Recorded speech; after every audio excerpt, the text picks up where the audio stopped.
On behalf of the School of Planning and Architecture, Vijayawada, the Amrut Center of Urban Planning for Capacity Building, the institution's Innovation Council, a very good morning and warm welcome to the esteemed dignitaries, municipal commissioners, special invitees, expert speakers, delegates, faculties, staff, and students present with us here today at the Krishnaveni Sabhagar. It is our great pleasure and honor to welcome you all for this one-day conference themed Swarna Andhra 2047, Unlocking Andhra Pradesh's Economic Potential through Union Budget 2025 and Viksit Bharat initiatives, organized at the Krishnaveni Sabhagar by the School of Planning and Architecture, Vijayawada. As an institute of national importance, this conference is a sincere endeavor by the School of Planning and Architecture, Vijayawada, to promote a dialogue on innovative urban solutions in alignment with the vision of Swarna Andhra Pradesh and Vikasit Bharat. The union budget's focus lines up with Andhra Pradesh's goals of enhancing the urban services, creating an investment friendly environment, building a green and climate resilient economy, among others. This conference serves as a platform to engage with the key priorities outlined in the union budget and enable meaningful knowledge transfer by bringing together thought leaders, policymakers, and practitioners.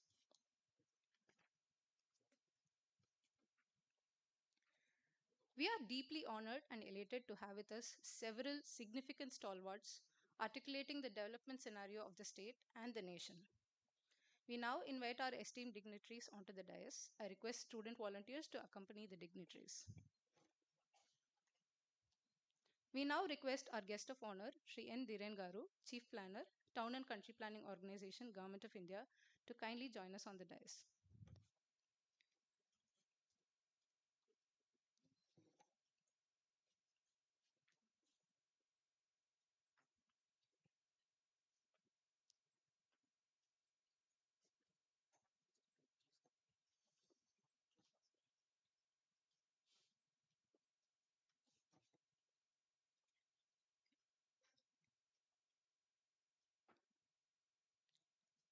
We now request our guest of honor, Sri S. Suresh Kumar Garu, IAS, Principal Secretary to Government, Municipal Administration and Urban Development Department, Government of Andhra Pradesh, to kindly join us on the dais. Okay. Sir is yet to come. He'll be joining us shortly. We now request our Chief Patron, Architect Dr. Amok Kumar Gupta Garu, Chairperson, Board of Governors, SPA Vijayawada, to kindly join us on the dais. We request Dr. Prashant Vardhan, Head, Department of Planning, and Professor Dr. Srinivas Daketi, Head, Department of Architecture, to kindly accompany our Chief Patron onto the dais.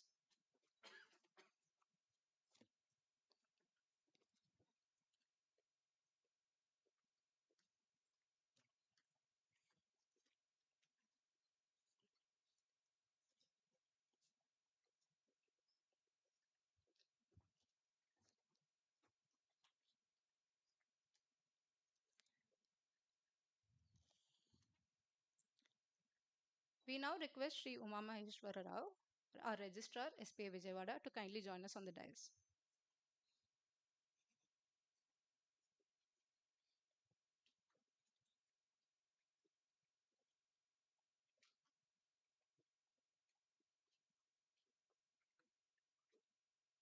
We now request our guest of honor, Sri Lankardinakar Garu, Chairman of the 20-point program implementation, Government of Andhra Pradesh, to kindly join us on the dais, please.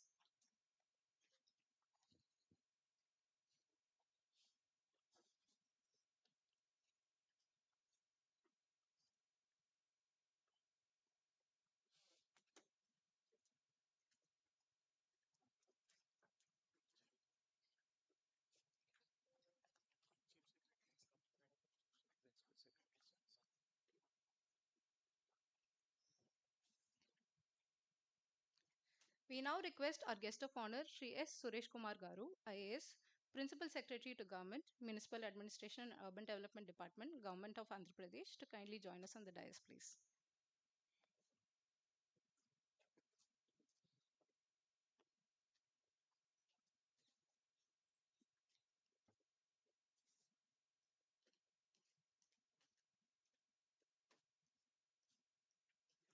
We now request our patron, Professor Dr. Ramesh Srikonda Sir, Director SPA Vijayawada, to kindly accompany our respected chief guest for the day, Honorable Minister Sri Ponguru Narayana Garu, Municipal Administration and Urban Development Department, Government of Andhra Pradesh, onto the dais, please.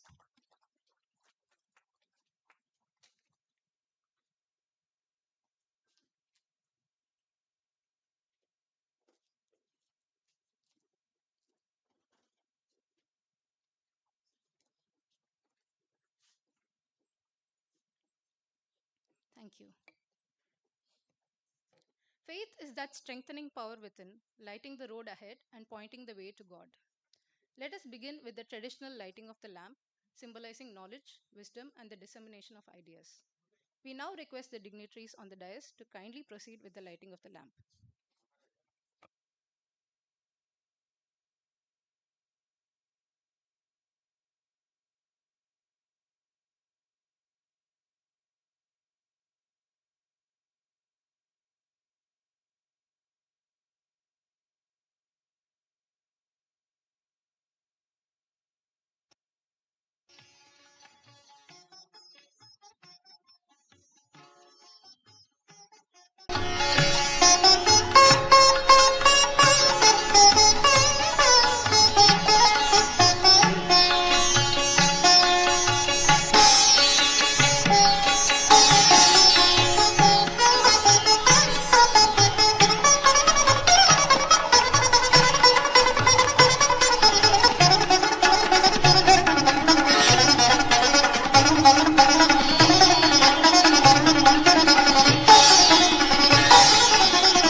Thank you. I request all to kindly take their seats. Now we request Ms. Deepthi V, Faculty SPA Vijayawada, to sing the Institute anthem.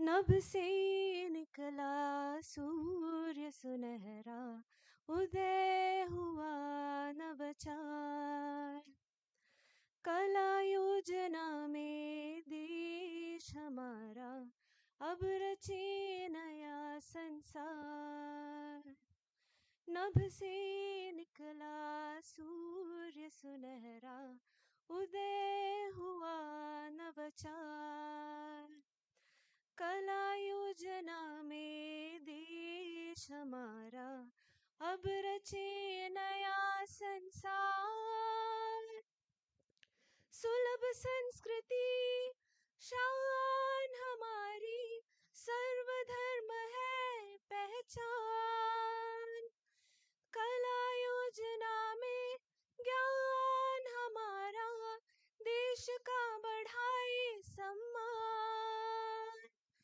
धन्य हो जाए धरा हमारी चलो इसे पुलकित बनाए कायम रहे प्रकृति हमारी हम ऊंचाई को पाए नभ से निकला सूर्य सुनहरा उदय हुआ नवचार वास्तुकला योजना में विद्यालय हमारा अब रचे नया संसार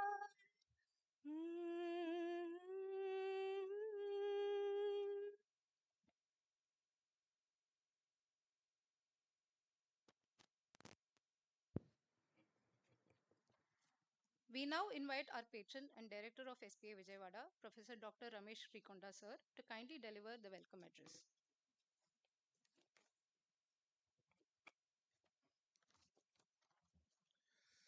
Good morning to all.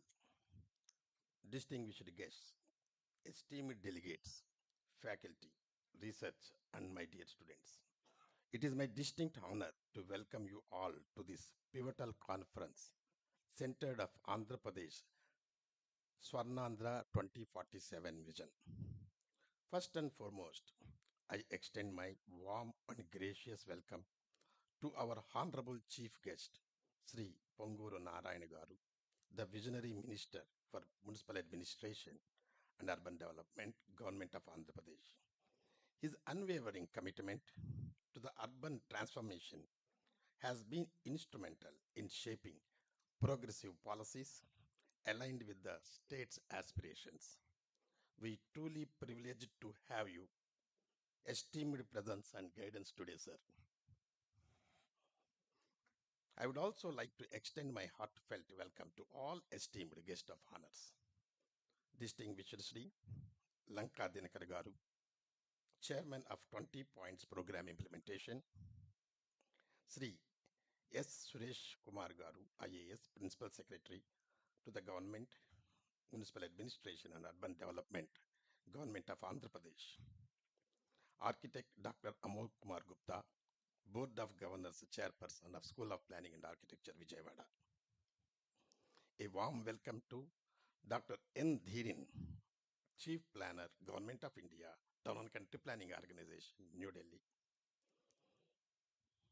and also Municipal Commissioners across the Andhra Pradesh, delegates from the TCPO, DTCP, and all faculty members, researchers, and students from our institute.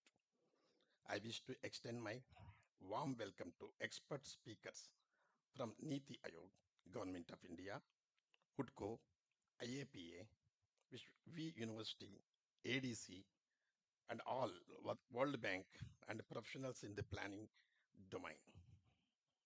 Your participation enriches this platform, fostering collaborative dialogue and visionary planning. The vision of the state of Andhra Pradesh is not just a distinct aspiration, but a clear plan to build a state that is economically strong, socially inclusive, environmentally responsive by the time India marks 100 years of independence. Today we stand at the threshold of informative change, envisioning a state that optimizes sustainable economic development, social equity, environmental resilience by the centenary of India's independence. The union government has been playing a pivotal in supporting the state in India, addressing the needs of the rapid urbanization at various levels of the union budget allocations help in determining the magnitude of impact that will bring. Union Budget 2025 can be regarded as an opportunity to move the AP vision forward.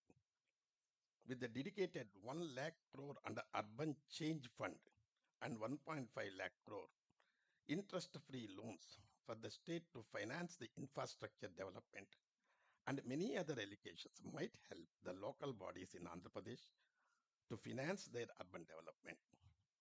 By leveraging these funds, ULBs in Andhra Pradesh can enhance the infrastructure, revitalize inner areas, and harness geospatial data in informed strategic urban planning. Such initiatives are pivotal in fostering the investment-friendly environment and stimulating economic growth. The path to Swarnandhra is not sole journey. It is required coordinated efforts between the central government, state leadership, industry, academic institutions like ours. By aligning our local strategies with the global targets and national goals of Vikasit Bharat, we have positioned in Andhra Pradesh as a model to forward-thinking governance and sustainable growth. As an institute of national importance dedicated to advancing knowledge and innovation in urban planning and architecture, SPA Vijayawada is proud to host this platform. We are committed to strengthening the capacity of institutes across India and with a special focus to Andhra Pradesh. The conference provides vital opportunity to move beyond broad ideas and identify specific actionable solutions. We believe this platform serves as a crucial arena for knowledge transfer, bridging the gap between policymakers, implementing agencies, and the committees they serve. The discussion today will play a significant role in shaping implementation of the large-scale initiatives and ensuring they deliver tangible, lasting benefits for the people of Andhra Pradesh. I once again welcome Honorable Minister for gracing this occasion and this conference. With this brief welcome address, we would like to welcome all the guests, municipal commissioners, officials from NITI Aayog, World Bank, DTC, TCPO, and academicians. Thank you for being here, and we look forward to the insight that will emerge from the today's discussion. Greetings to all. Dhanyavad. Jai Hind. Jai Bharat.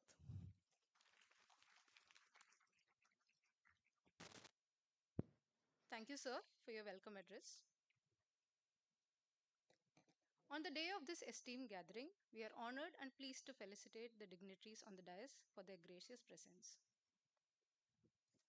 We now request our Board of Governors Chairperson, Architect Dr. Amuk Kumar Gupta Garu, to felicitate the Chief Guest, Honorable Minister Dr. Punguru Narayana Garu.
Prakash Administrative Training Institute, Kolkata.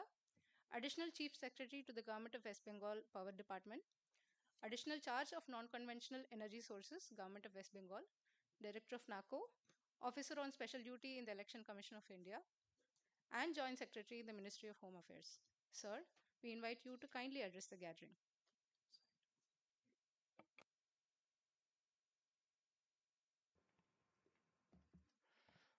Madam, by mistake, I think you have read somebody else's biodata.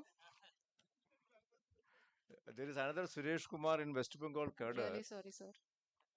No problem. Good morning, everyone. Chief guest of the function, Sri Punguri Narayana Garu, Honorable Minister, Municipal Administration and Urban Development. A guest of honor, Sri Lenga Dinagar Garu, Chairman 20-point program. Dr. Amok Kumar Gupta, Chairperson, Board of Governors, School of Planning and Architecture. Dr. Ramesh Srikonda, Director of the Institute. Guest of honor, Sri N. Thiren, Town and Country Planning Organization, New Delhi. All the municipal commissioners from the state who are attending this one-day workshop. Town planning officers, faculty members of this institute, and the students from this institute who are also attending this one-day workshop. Very good morning to all of you.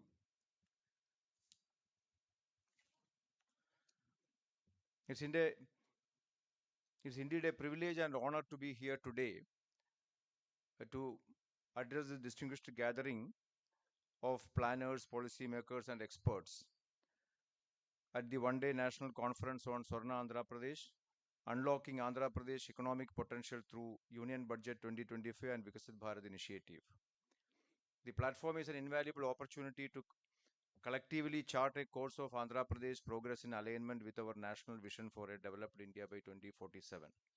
All of you may be aware that Honorable Prime Minister has launched this Vikasit Bharat 2047 5 years back. And in the year 2024, Honorable Chief Minister of Andhra Pradesh has launched Swarna Andhra Pradesh 2047 vision. By this time, all of you would be knowing about that.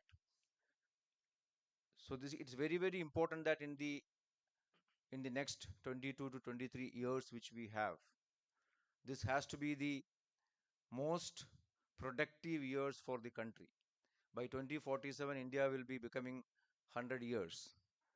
It will be a glorious occasion, and by that time, where we want India to be.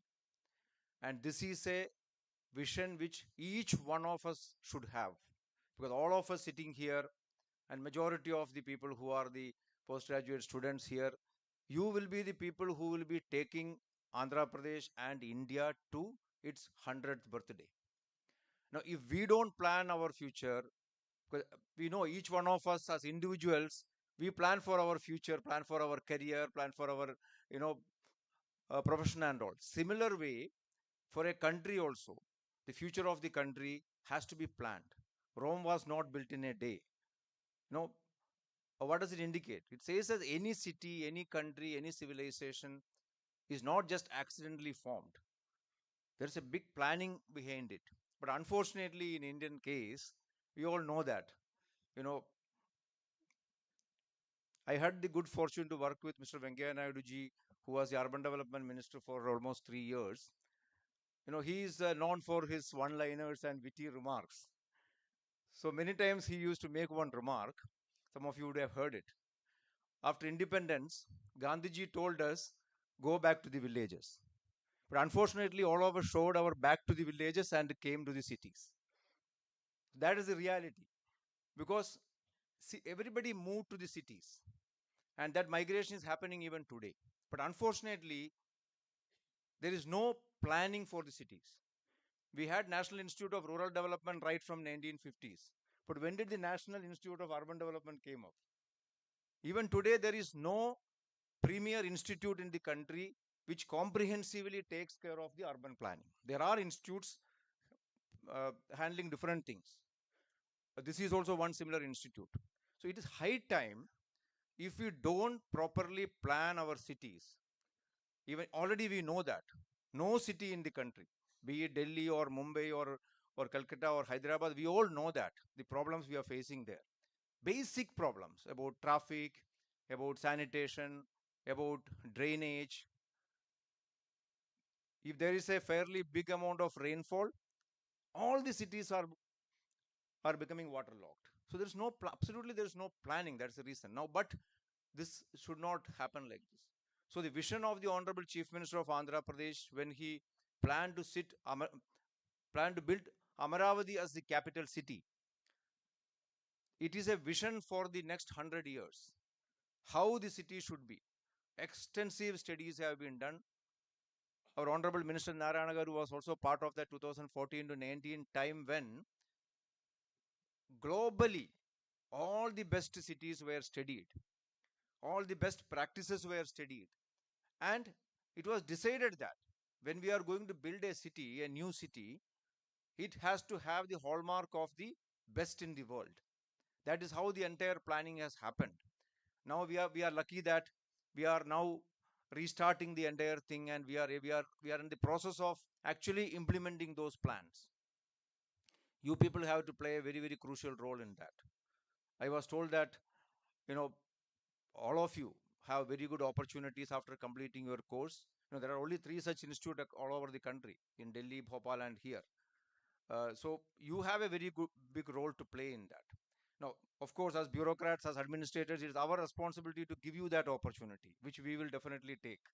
So we in the state government, our minister also very meticulously plans each and every activity. So we need people with domain expertise to come and help the governments also to build the cities. So you are learning the scientific aspects of planning, development, everything. We all know that, we always talk about the olden civilization, about the Harappan civilization, about Nalanda, Takshila, and we all say that they had good urban planning. They had water management, they had drainage system, they had lot of systems. We talk about our Vastu systems. Lot of our ancient literature also talks about many aspects of planning and all. But unfortunately, over the time, either we have ignored it or we have completely lost out on this. So we need this time to actually you know take back all those lost knowledge. Coming specifically to the state of Andhra Pradesh, I would just only highlight that as on today, almost 30% of the people in Andhra Pradesh are living in the towns. However, almost 97% of the land area in Andhra Pradesh is covered under the urban development authorities. So you can imagine, or just 3% of the land, which would be primarily the forest areas in Paderu, Araku area, except that almost the entire land in Andhra Pradesh is covered under the urban development authorities. We have 23 development authorities in the state, and we are asking all of them to prepare master plans, prepare development plans, and this development plan will include various aspects. It will be transport will be there, buildings will be there, layouts will be there, drainage systems would be there. All aspects of planning should be part of that. This should be there, and we should ensure that any approvals, any future development is in alignment with the approved plans.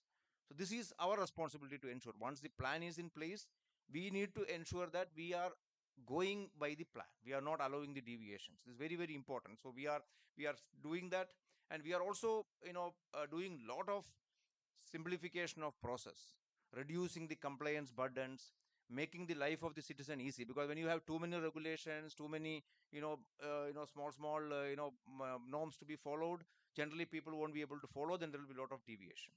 So we are now in the process. In fact, in the last 8 months, Honorable Minister had extensive meetings with the builders, developers, planners, everybody, and we have done a lot of reforms. I'm not going to list out everything.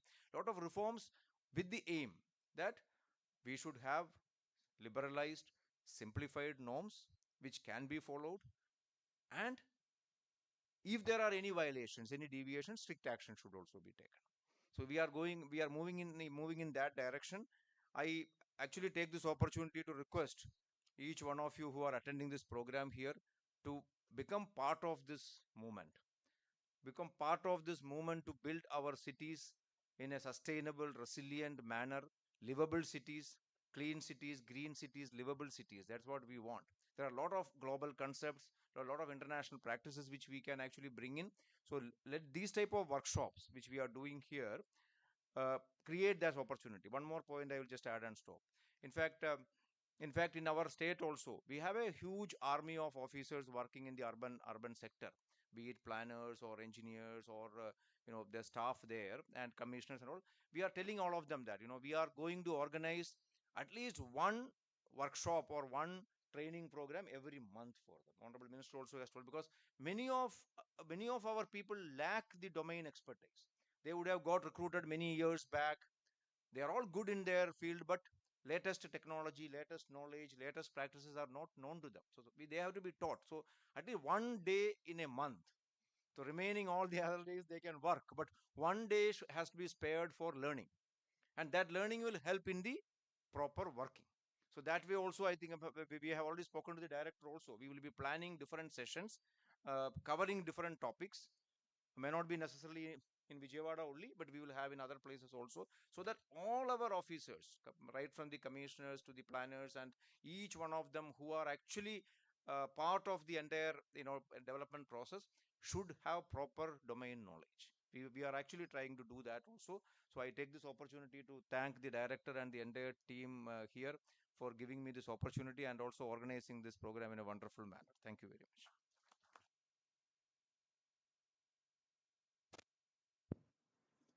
Thank you, sir, for your valuable insights. Once again, extremely sorry for the oversight on my part. Thank you for your graciousness. We have among us our guest of honor, Sri N. Dhiren Garu, Chief Planner, Town and Country Planning Organization, Government of India. Sir is a geographer planner with more than 32 years experience in various capacities in the Government of India.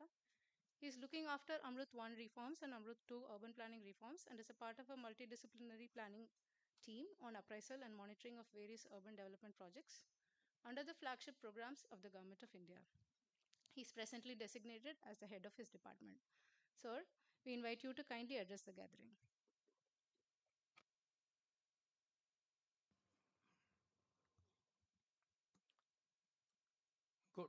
Good morning to all. Respected Minister Sir, dignitaries on the dais, Director SPA Vijayawada, our Principal Secretary Government of Andhra Pradesh, government officials from central government and state government officials, faculties and dear students. It is a great pleasure to participate in your Swarna Andhra celebrations day today. On behalf of the Ministry of Housing and Urban Affairs, TCPO, I extend my good wishes to Andhra State Government. It is a great pleasure to participate in the discussion on this workshop today. Now, the Government of India in this year has announced the budget of 1 lakh crore for this nearly 1 lakh crore budget, to in which it is allocated for urban development. From Ministry of Housing and Urban Affairs, out of that 1 lakh crore, 10,000 crore is allocated for the our ministry to urban development. It is a great opportunity to all the state government, including Andhra Pradesh state, to come forward to participate in this, take the budget allocation maximum benefit for the this year urban challenge fund. This is called urban challenge fund. Out of that, all state government can just participate in that fund. We are just preparing a one central sponsored schemes. It is under preparation. 10,000 crore will be allocated this year, and we have to rationally distribute it to all the state government. The fund will be supported by 25% of the cost is a bankable project, and rest 50%, among that 50% of the cost will be funded by the from the bond or bankable loan public PPT mode, and rest 25% will be given by the government of our government of India as a grant to the all the state government. Sir, I wish the Andhra Pradesh state government will benefit this from these schemes. We are launching very soon the schemes in name of creative redevelopment of the core area and the core area and the city. We should have a city as a growth hub. We have a lot of potential, economic potential in our cities. We have identified our cities, how these cities core can be regenerated under their schemes. This called creative redevelopment.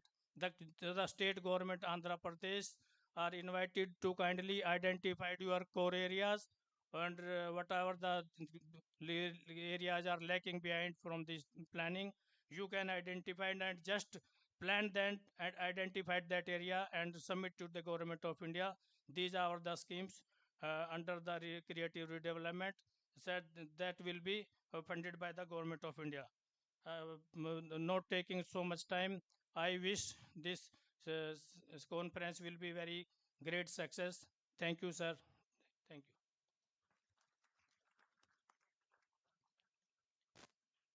Thank you, sir. We now invite our Chief Patron and Chairperson, Board of Governors, SPA Vijayawada, Shri Amok Kumar Gupta Garu, to kindly address the gathering.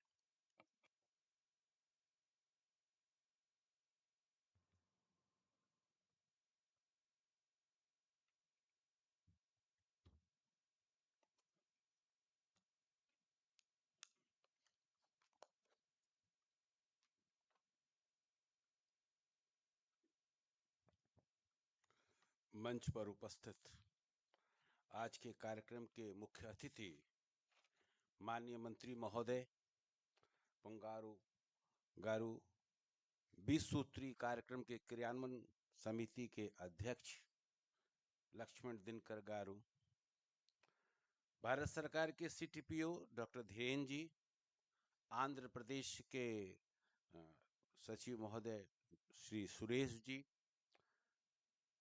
हमारे SPA Vijayawada के निदेशक registrar अन्य faculty गण और hall में उपस्थित आप सब राज्य और दूसरे राज्यों के विभिन्न हिस्सों विभिन्न विभागों से पधारे हुए अधिकारीगण, एसपी विजयवाड़ा के शोधार्थी और विद्यार्थियों,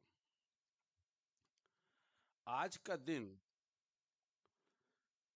ये संयोग है या योग है, इसके बारे में मैं कुछ नहीं ज्यादा बोल सकता, क्योंकि आज से कुछ दिन बाद हम वर्ष प्रतिपदा के उत्सव में जुट जाएंगे। आज दिन गुरुवार त्रयोदशी चैत्र माह का चल रहा है और 30 तारीख को वर्ष प्रतिपदा लग जाएगी, जिसको पूरे भारत वर्ष में बड़े उत्साह से मनाया जाता है। कई जगह उसको नव वर्ष कहते हैं, कई जगह गुड़ी पड़वा कहते हैं, संभवतः इस क्षेत्र में उगादि कहते हैं। उगादि हिंदी के युग के अंत या शुरुआत, उसका अपभ्रंश है।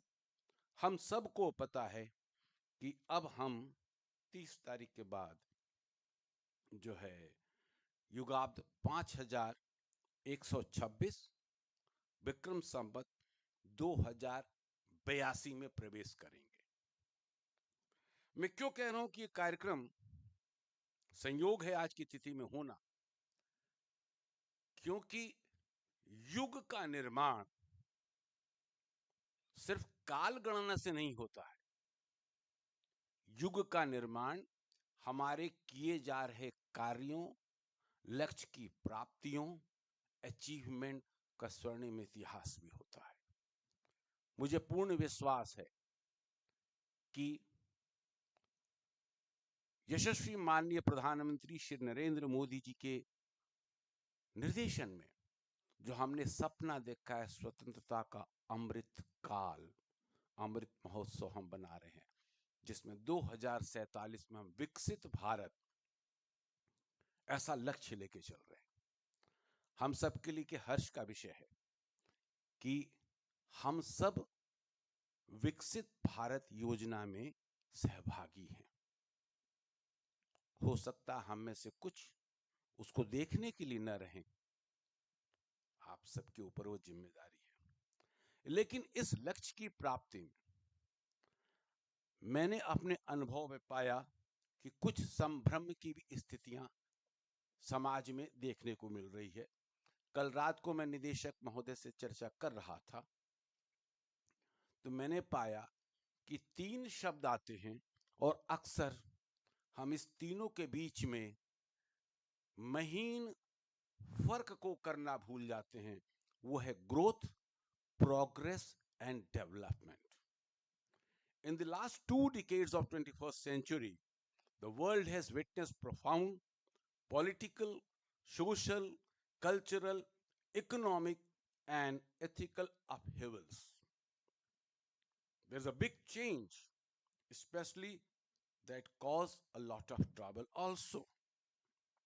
Humanity has struggled to address a complex web of challenges, including environmental degradation, poverty, disparities among nations, global terrorism, the erosion of system, growing cynicism towards established institutions, and their ability to confront present and future crises.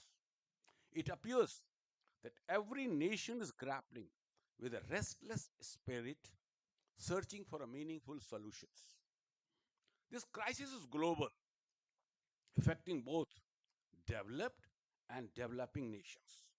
In response, numerous isolated attempts have been made to craft technical, social, political, and economic solutions without considering the broader interconnected picture. Emerging national and global development scenarios highlights that development is not and should not be the exclusive responsibility of state. The challenges of development and associated social issues are collective concerns requiring collaborative actions. This calls for reorientation of strategies and the pursuit of new paradigm, addressing the systematic disorders hindering progress in an urgent priority. The marginalization and exclusion of the poor, persistent macroeconomic imbalances, rapid population growth, ecological threats, and the lack of affordable, environmentally friendly technologies are significant challenges faced by most of the states in the country. However, there is a hope that the crisis will bring together diverse experiences and the intellectual efforts in a shared quest of alternatives. The endeavor must also redefine the deepen humanity's relationship with the community and cosmos. Given the state's abundant social capital, cultural heritage, and natural ecological endowments, an alternative strategy for self reliance and sustainable development is essential. This requires re engineering development process to restore human dignity and rebuild public trust. Consequently, the inclusive development has become the need of the hour.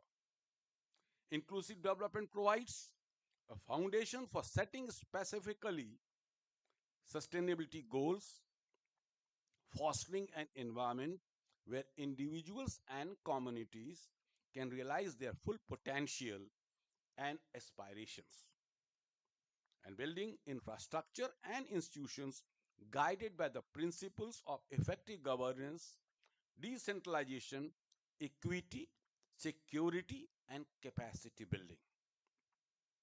These facets of development are inherently interconnected and mutually reinforcing. They encompass the total environment in which individual organizations and societies operate, interact, and resolve competing interests. A thorough understanding of this context is crucial, with the government assuming a minimal role as a regulator. In an increasingly competitive and rapid evolving world, it is imperative to cultivate the skills needed to adopt, to change, and build a consciousness. इस अवसर पर मैं माननीय मंत्री जी की उपस्थिति में एक छोटा सा निवेदन भी करना चाहूंगा. I'll take this opportunity. Sir, it's true there are only 3 institutes in India, School of Planning and Architecture. One is Vijayawada. Vijayawada Institute is facing problem right from its inception about the land demand. Whereas the government of India has laid down the minimum land demand for such kind of institutes, Vijayawada failed to get it. I don't know, it's still not possible or not. But to increase, to enhance, and to work at the full competency level, this institute needs some more assistance and help from the state government. The priority can be we are having adjoining 1 acre of some land to this campus. This campus is in less than 10 acres, whereas the demand was of 25 acres minimum. In Bhopal, they gave 40 acres. So still we don't have many other staff accommodation and research blocks which we are lacking to perform and work at a full level for which we have been given a chance. I'll request Your Honor if you can kindly help the institute in getting that. Thank you. मुझे पूर्ण विश्वास है कि इस दिन भर की मंथन से निकले हुए रत्नों से हम विकसित भारत के बारे में हमारी परिकल्पना पूर्ण होगी और हम एक नए संकल्प, नए ऊर्जा, नए उत्साह के साथ आगे आने वाले समय के लिए अपने आप को पूर्णतः दायित्वान कार्यकर्ता के रूप में स्थापित करेंगे. जय हिंद, जय Bharat.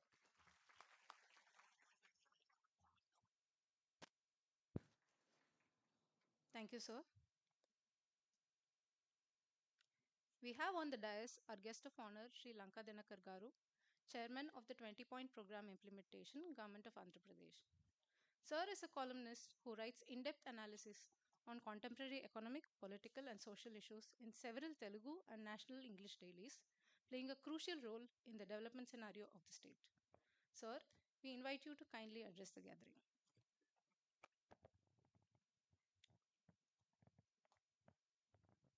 Dignitaries on the dais, Sri P. Narayan Garu, Honorable Minister, MUD, Government of Andhra Pradesh, Sri S. Suresh Kumar Garu, Principal Secretary, MUD, Government of Andhra Pradesh, Sri N. Dhiran Garu, Chief Planner of TCPO, New Delhi, Ramesh Garu, Director for SPA Vijayawada, and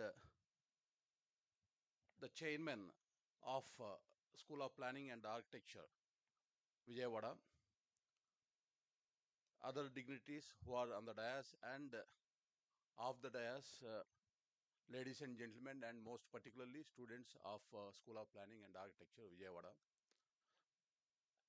I am humbled to express my happiness on my participation in this one-day national conference pertaining to Swarna Andhra 2047, Unlocking Andhra Pradesh's Potential, Union Budget 2025, and Vikasit Bharat initiatives. First, we need to know the concepts of Vikasit Bharat and Swarna Andhra. Vikasit Bharat, Honorable Prime Minister Narendra Modi ji, he dreamed for the developed country by 2047 as far as India is concerned with $35 billion US dollars economy. We know that in the year 2014, when Honorable Prime Minister Narendra Modi ji was taken as a charge of Prime Minister for our country, our GDP rank in the world was 11th position with $2.1 billion. We know that today we emerged as the 5th largest economy in the world with $4.2 billion, double, almost all double in 10 years of his governance. It is the evidence how the capacity built these 10 years as far as services are concerned and most particularly, we are dealing with urban planning and urban resilience and urban ease of living. Those are the main motives as far as the SPA is concerned. I confine to that extent to connect the Vikasit Bharat initiatives as far as the Prime Minister Narendra Modi ji. And another vision, Honorable Chief Minister Chandrababu Naidu garu, Swarna Andhra. In view of the Honorable Prime Minister Narendra Modi ji's Vikasit Bharat, Honorable Chief Minister Chandrababu Naidu garu want to contribute our share from Andhra Pradesh. 2.4 billion US dollars economy by 2047 to showcase Andhra Pradesh as number one in our country, to contribute much more share in Vikasit Bharat. It is a very important thing. We need to understand the Prime Minister Shri Narendra Modi ji's holistic vision to address the issues regarding the welfare of the poor, complied with good governance. He is connecting on the one hand the welfare mechanism for poor and needed people and good governance. These two things are working together.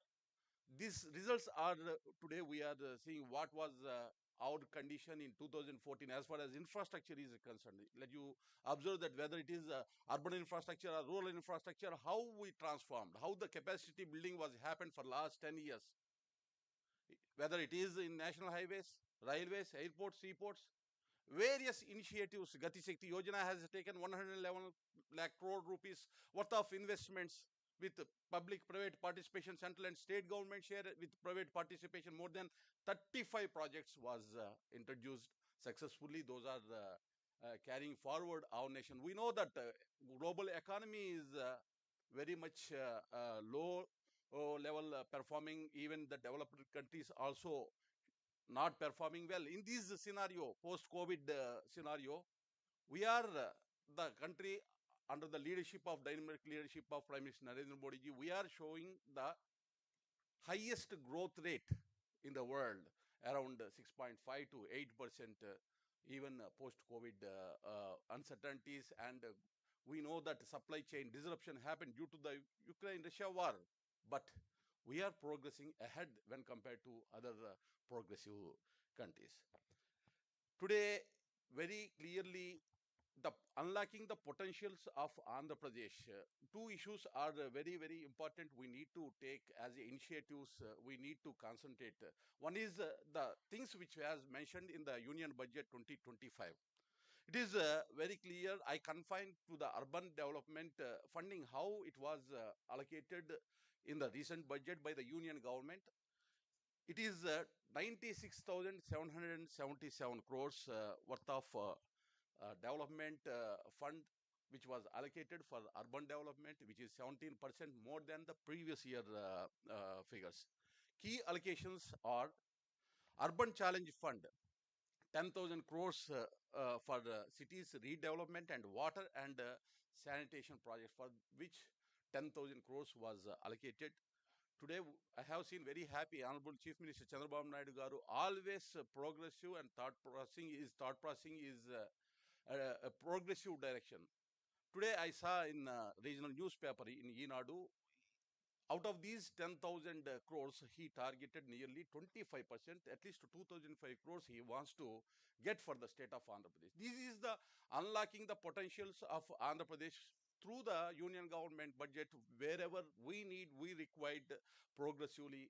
We are getting those potentials we are using for increasing our capacity building pertaining to the water and sanitation projects. Out of the total allocations for 25-26, 36% of it will be available for the projects on the transport, which is include the development of mass rapid transport system, MRTS, such as metro rails. So we need to look into this particular allocation, nearly 36% provided out of 96,777 crores. 36% is for mass transport system was allocated. We need to look into this particular category to render service our people in the state of Andhra Pradesh.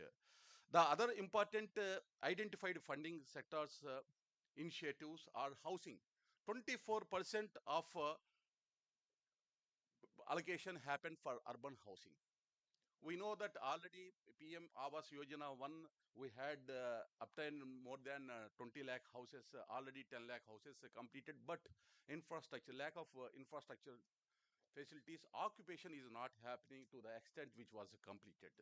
Indicators are very important. Indicators are progressive, but quality of indicators are very much important. Wherever the infrastructure gaps, whether it is water facility, drainage facility, road facilities, other livable infrastructure, whatever the things which are required, it need to be provided with immediate effect. There are several union government funds are so available to fill these gaps. Whether you can use Amrut funds for urban tap connections for the PMAY houses and TIDCO houses. Rural houses, we can connect PMAY in the, if it comes to the rural area. Jal Jeevan Mission, we can use for a tap connection. Convergence with the Manrega roads, we can lay the roads and drainage system, we can use the funds in rural area. In urban area, we can mitigate the funds requirement with the urban challenge fund 10,000 crores, in which we can provide the funds. The potentials, we need to unlock the potential. This is the workshop which is primary motive is to give the suggestions from the various experts and eminents pertaining to the unlocking the potentials as well as the capacity building in this process for the future generation, mitigating the current problems, and providing opportunity for the capacity building for the future. As a 20 points program chairman, till now I completed 16 districts review, almost all 16 urban local bodies reviews also get completed, in which there is a lot of coordination problem is happening inside the departments. Amrutwan, some areas where due to the misgovernance which happened, derailed the governance for last 5 years between 2019-24, Amrutwan, most of the districts which was not completed as per the objectives which stipulated in the year 2014 and 9, between 2014-19, the then Honorable Chief Minister, present Chief Minister Chandrababu Naidu Garu. The object was derailed. We need to make them on track. That is the first thing. And then we need to look over for the vision Vikasit Bharat 2047. Simultaneously, we need to focus on Swarna Andhra 2047. So the derailed these progresses, whether it is Amrut underground drainage system, let you see that in Guntur or Vijayawada, 1,000 crores has been given to the union government. It was derailed between 2019 and 24, though those funds have been effectively utilized between 2016 and 19. There is no progress. Need to be revised, make the revised project to complete those projects also, because union government is giving opportunity under Amrut scheme. Those projects recently has seen that those projects which was stalled, which was incompleted, should be completed in this along with Amrut 2. There is for which a huge amount of fund, nearly 22,000 crores worth of funds across the nation has been earmarked for incompleted Amrut works. Definitely, but this is a financially year. This how the things should be moved, but those guidelines will be given by the union government. We need to be looking to this. I had experience in Vijayawada. 2 days back, Vijayawada review was happened. Even after completion of Amrut 2, there is a gap of providing safe drinking water through taps. 15,000 households are not getting the taps. It is the situation. The Krishna River, which is flowing beside the Vijayawada itself, is the this kind of problem. Is what is the other cities? We need to look into the practical and pragmatic manner to resolve all these issues.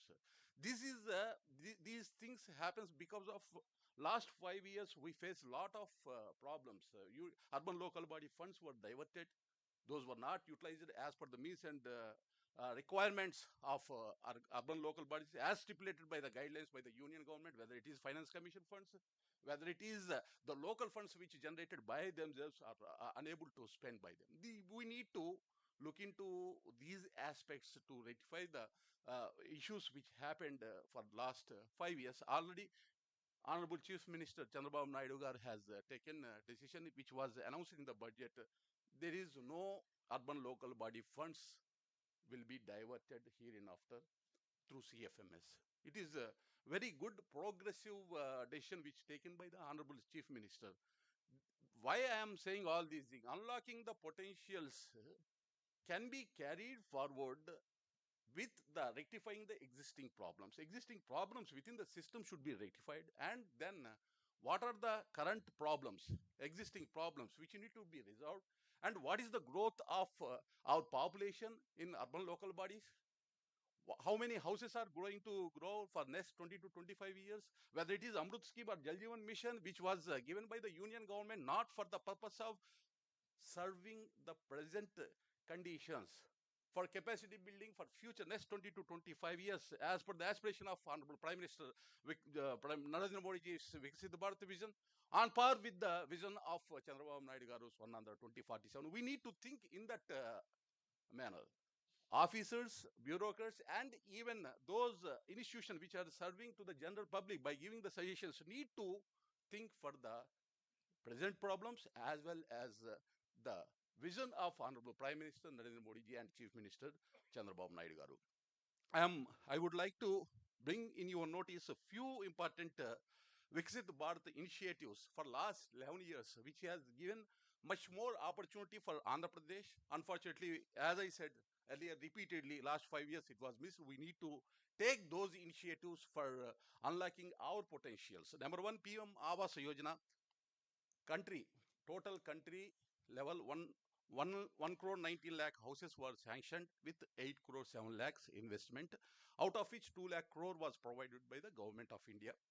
So far, 1 crore 13 lakh houses grounded, out of which 91 lakh 50,000 houses were completed, and 1 lakh 68,000 crores have been released from the union government till now under PM Awas Yojana Urban in phase 1.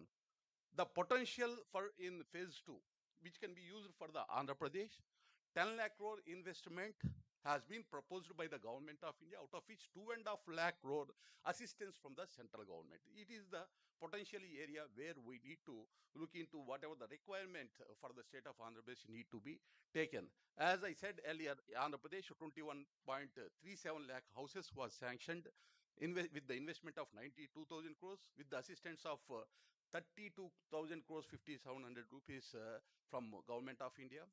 So far, 18.26 lakh houses were grounded, and 10.36 lakh houses have completed. So far, 23,800 crores was released by the union government. The potential is in phase 2. Whatever the gap which required for the homeless poor need to be assisted through phase 2. And smart cities, total 100 cities in the country was identified smart cities. So total projects identified was 8,062, out of which 93% completed. Total investment 1,65,000 crores, out of which 1,50,000 crores was disbursed by the union government so far for all these 100 smart cities. Project under progress is 7%, 560 projects, 14,260 crores need to be spent. The potential in phase 2 of the smart city is parliamentary committee has recommended second phase of the smart cities mission with a thrust on tier 2 cities located between 15 to 100 kilometers from the capital cities of the respective states as well as the tourist destinations. Andhra Pradesh, we know that total 4 cities had identified as the smart cities: Visakhapatnam, Kakinada, Tirupati, and Amravati. It is the first in kind. Only the Amravati, which was not in the building process itself, identified as a smart city. Our problem is last 5 years, funds were not utilized properly by the government between 2019 and 24. Now we are on track. New towns will be added in the second phase of smart cities. Andhra Pradesh need to be recognized. Already, I think I heard that Honorable Minister MUD has given his initiatives to select the type 2 cities already. And Amrut, if you see the Amrut, the whole country in the first phase, 83,550 crores was project values which were identified by the union government. 99.87% completed as per the dashboard. I am very carefully telling dashboard because after experience from the Andhra Pradesh for last 5 years governance, I am unable to convince this figure 99.87% because huge amount of the gaps of completing Amrut. I have seen that, but this government is responsible government, progressive government. After 2024, again getting all these projects on track. In Amrut 2, union government planned for 2,99,000 crores, including central outlay 76,760 crore rupees.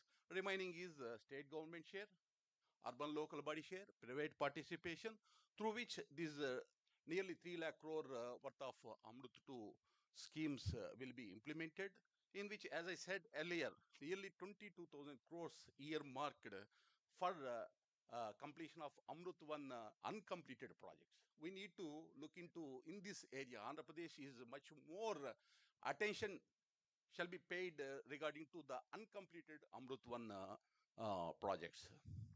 And Jal Jeevan Mission also is simultaneously rendering its services for rural drinking water. Now, Honorable Chief Minister Chandrababu Naidu Garu has taken decision. Jal Jeevan Mission Amrut, both together through sustainable water resources. He is making his vision and he is submitting for proposals for the union government to get the adequate fund. As far as infrastructure is concerned, under Sagarmala, Bharatmala, national highways, railways, airports, seaports are doubled, tripled when compared to the 2014 infrastructure facilities were much more enhanced during these 10 years. Even in Andhra Pradesh, progressively we are moving ahead. Prime Minister Gati Shakti Yojana, 111 lakh crores. Apart from all these financial aspects, for last 10 years, reforms in textile, banking, finance, and automobile sectors also paved the ways for the growth in these negative period. As far as entire world, global economy, if you have seen that growth rates are shrinking, but we are positively moving ahead when compared to the other countries because of these infrastructure allocations, adjustments, new concepts, as well as the reforms simultaneously taking place by the Honorable Prime Minister Narendra Modi ji governance. And COVID-19 Ukraine war, the repercussions on economy also handled very positively. These initiatives have been providing marching ahead towards for Vikasit Bharat with the involvement of our nation's youth, as they are the driving forces for the end means to become Bharat as a Vishwaguru. In this process, all the states shall contribute their share for the Vikasit Bharat. Andhra Pradesh is one among them as the best state under the able and stable leadership of Honorable Chief Minister Chandrababu Naidu Garu. No doubt that growth and development of Andhra Pradesh is key for Vikasit Bharat, and it should be get upheld. Then we need to know what is the Swarna Andhra. Swarna Andhra is like Vikasit Bharat. What Prime Minister Narendra Modi ji told that India need to be number one in the world as a Vishwaguru by 2047. Andhra Pradesh shall be number one in our country with 2.4 trillion US dollar economy.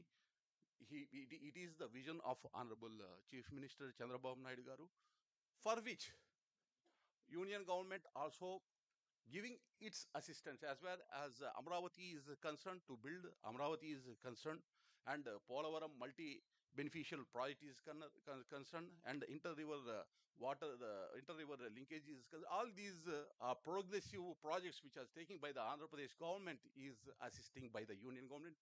Most particularly Amravati, 15,000 crores central assistance already announced, and which is releasing as per the requirement of expenditure incurring by the state government of Andhra Pradesh. 11,000 crores assistance through HUDCO has been announced as a loan for the building of Amravati, and 25,000 crores worth of outer ring road has been announced by the union government, and rail connectivity to Amravati, nearly 3,000 crores worth of project announced by the union government for the growth and development of Amravati.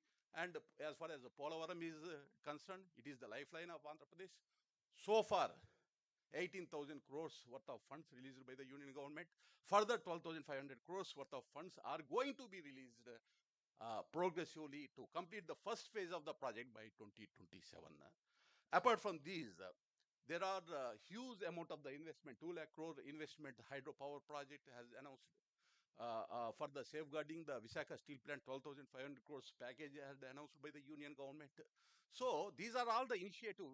Apart from the Viksit Bharat initiatives, one for contributing Swarna Andhra, as they share, union government is providing its valuable financial services and moral and ethical services from the union government to the to our state government in order to achieve the Swarnandhra 2047 as per the aspiration of the Chief Minister Chandrababu Naidu Garu.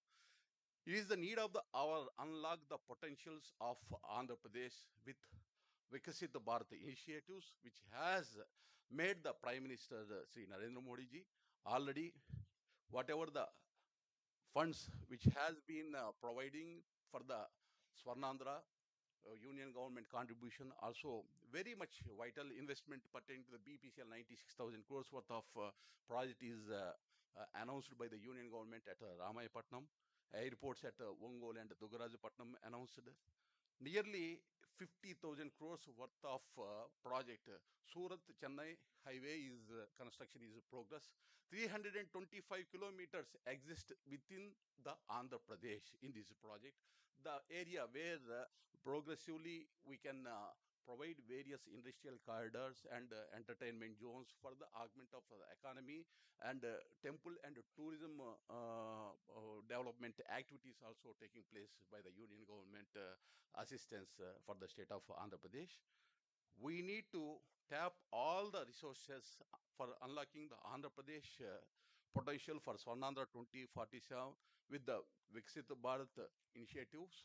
I strongly believe that the one day conference, today's one day conference, provide the best output with eminent experts discussion in the sessions for the capacity buildings, measures with the proper planning and execution while unlocking the Andhra Pradesh potential for Swarnandhra 2047 to contribute its share in the vision of Viksit Bharat, since Viksit Bharat and Swarnandhra are mutual contributor to each other for attaining the goals of the Prime Minister Narendra Modi ji and Chief Minister Chandrababu Naidu Garu.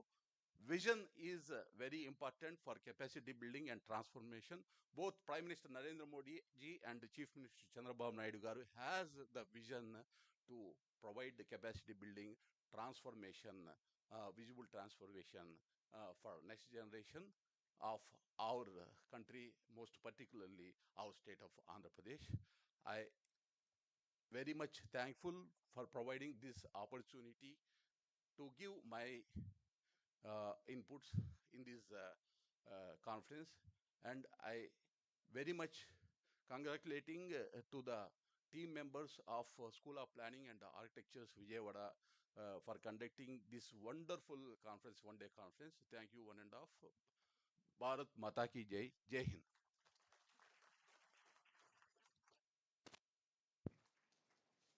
Thank you, sir, for your insightful address.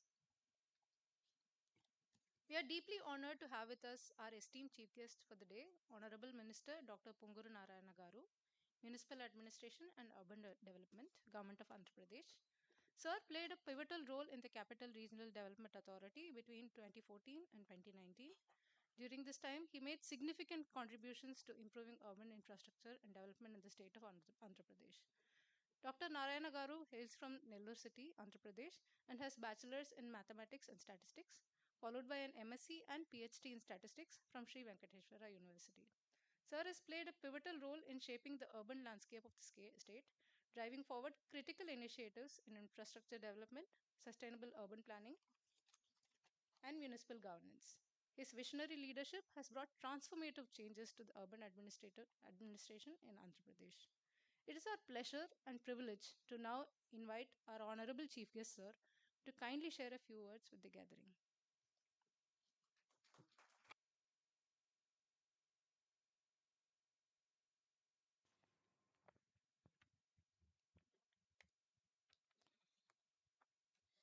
Honorable dignitaries, esteemed colleagues, students and teachers and municipal commissioners and all participants on the dais of the dais. It is a privilege to address you today as we come together to discuss the future of urban development in Andhra Pradesh.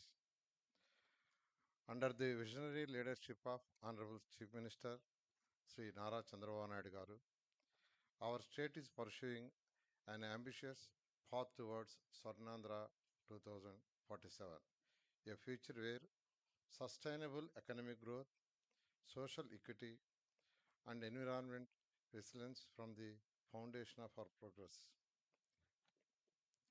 The vision is not just aspirational, it is a clear roadmap to ensure that by the time India celebrates its centenary of independence, Andhra Pradesh stands as a model of balanced and inclusive development.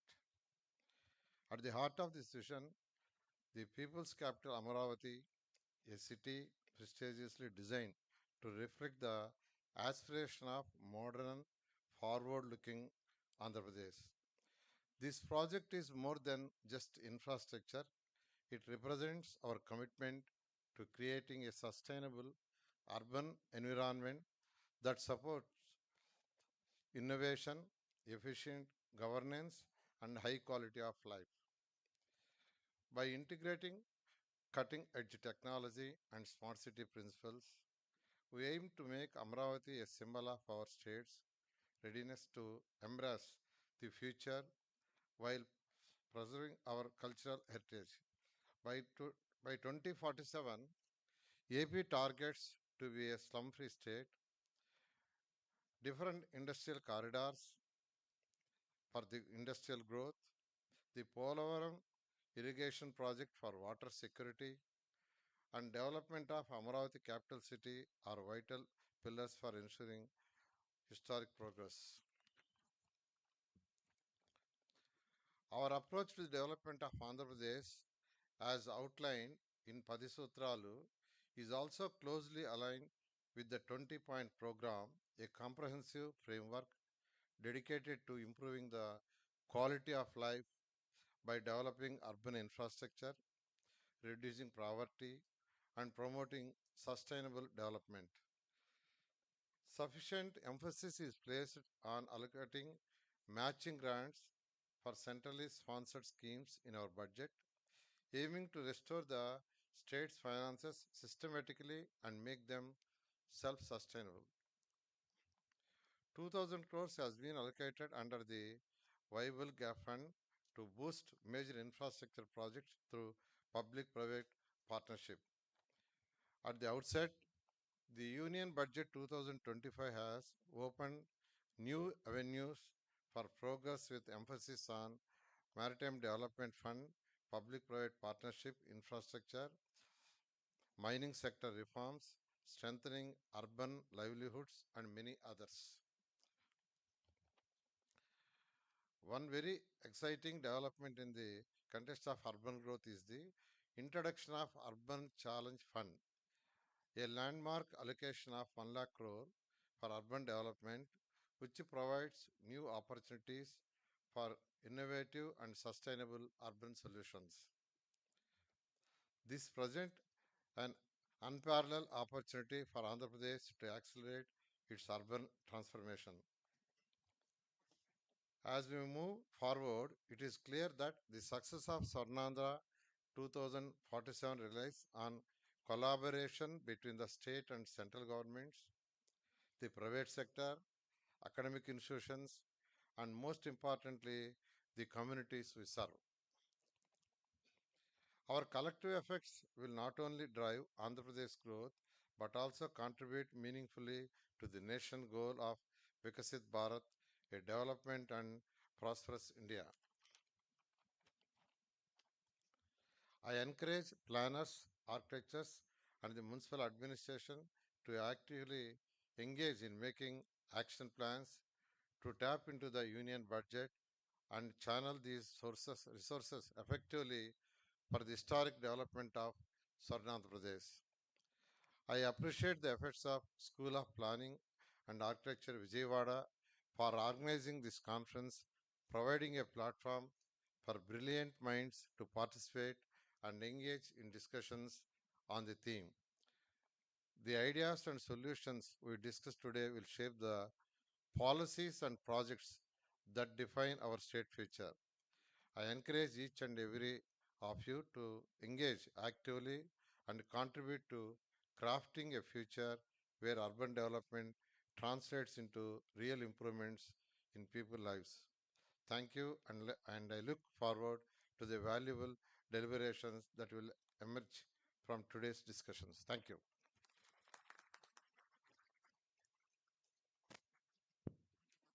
Thank you, sir, for your valuable words.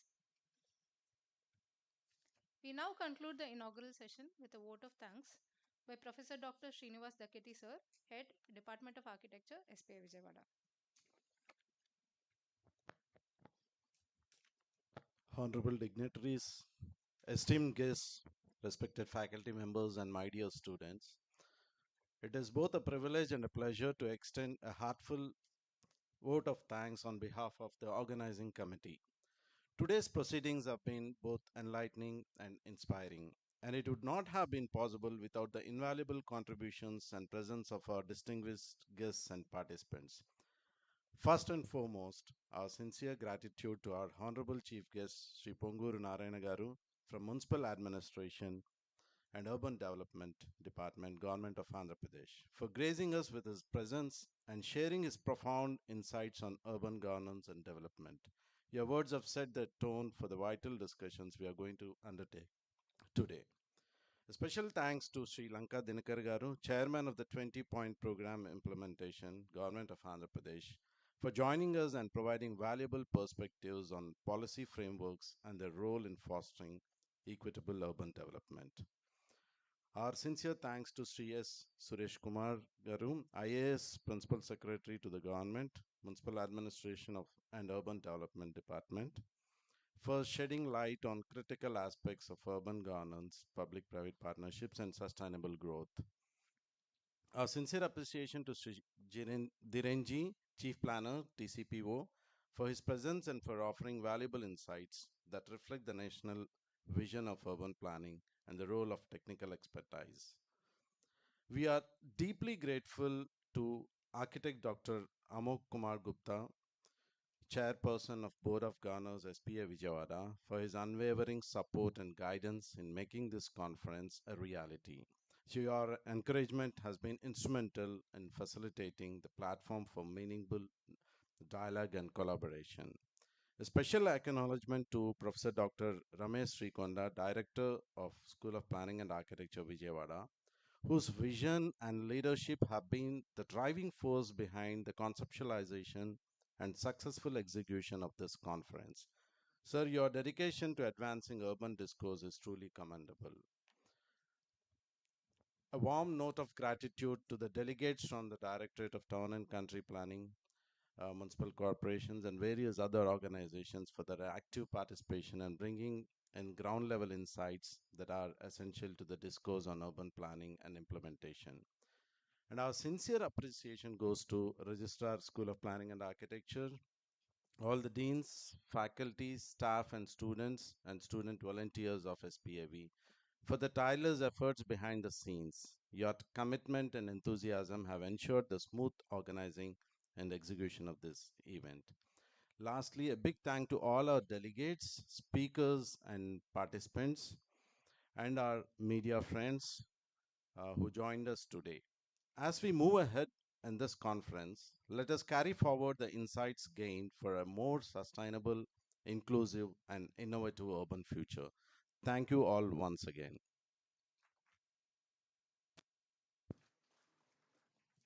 Thank you, sir. Now let us all rise for the national anthem, please.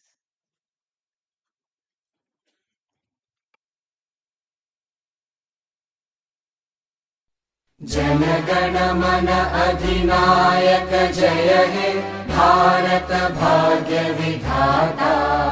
Punjab Sindh Gujarat Maratha Dravid Utkal बंगा। विंध्य हिमाचल यमुना गंगा उच्चल जलधि तरंगा। तव शुभ नामे जागे तव शुभ आशीष मांगे। गाहे तव जय गाथा जन गण मंगलदायक जय हे भारत भाग्य विधाता। जय हे जय हे जय हे जय जय जय जय हे।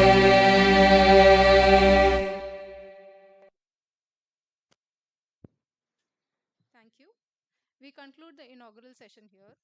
We will now have a short break for high tea for 15 minutes. Kindly join us back for the keynote speech and the first technical session at 11:10. We request the VVIPs, municipal commissioners, and expert speakers to kindly proceed to the basement for high tea via exit number 1. I request the student volunteers to please guide them.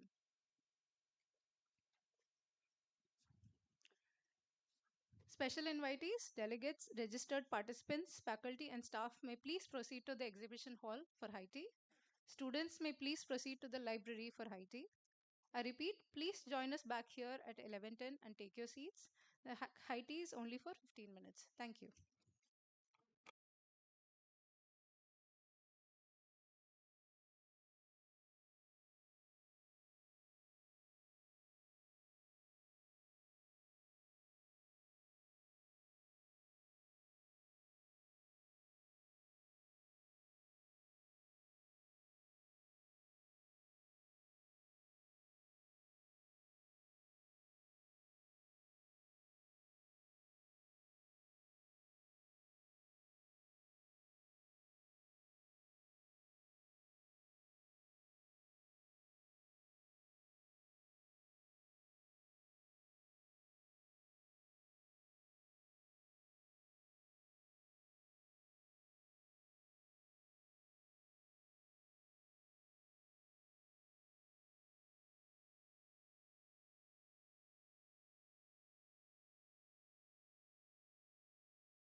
I request the students to kindly take their seats.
request the students to kindly settle down fast as we are about to begin.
I request the students to please occupy the seats in the front rows. Please occupy the seats in the front rows.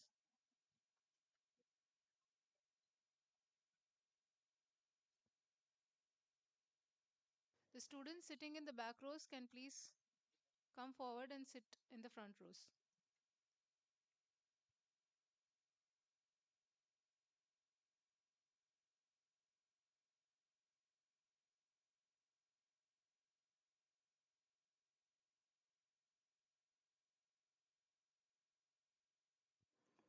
That is the that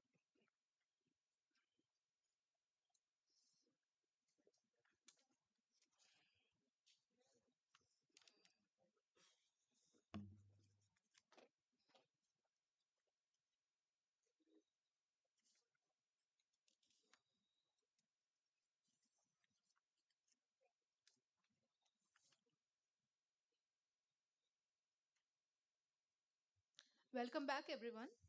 Kindly be seated at your designated seats. A gentle reminder to please keep your mobiles and other electronic devices on silent mode, please.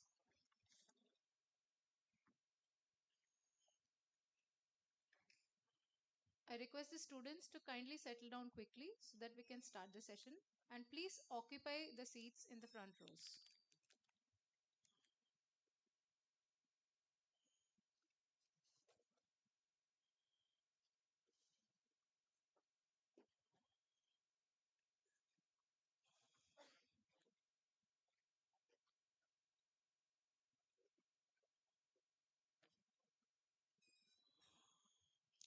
Now, I welcome our esteemed director, Professor Dr. Ramesh Srikonda sir, onto the dais to deliver the introductory note to technical sessions. Hello, distinguished guests, esteemed speakers, decision makers, industry leaders, and delegates. I welcome you all once again to the one-day conference on Swarna Andhra 2047, Unlocking Andhra Pradesh Economic Potential through Union Budget of 2025 and Vikasit Bharat initiatives. It is again I wanted to convey my privilege to host this conference at School of Planning and Architecture Vijayawada, focused on shaping Andhra Pradesh economic future in alignment with the India's vision for Vikasit Bharat. I would like to introduce the background and objectives of the conference today. Swarna Andhra 2047, that particular vision aims to transform Andhra Pradesh into prosperous, sustainable, and inclusive state. With its strategic location featuring in almost 947 kilometers coastal line and the cities like Vishakhapatnam, Vijayawada, Tirupati, in Andhra Pradesh specifically have immense growth potential. However, the state faces challenges such as pressure on urban infrastructure, fiscal constraints, and climate risks. The Union Budget 2025 presents an opportunity for Andhra Pradesh to achieve long-term economic goals.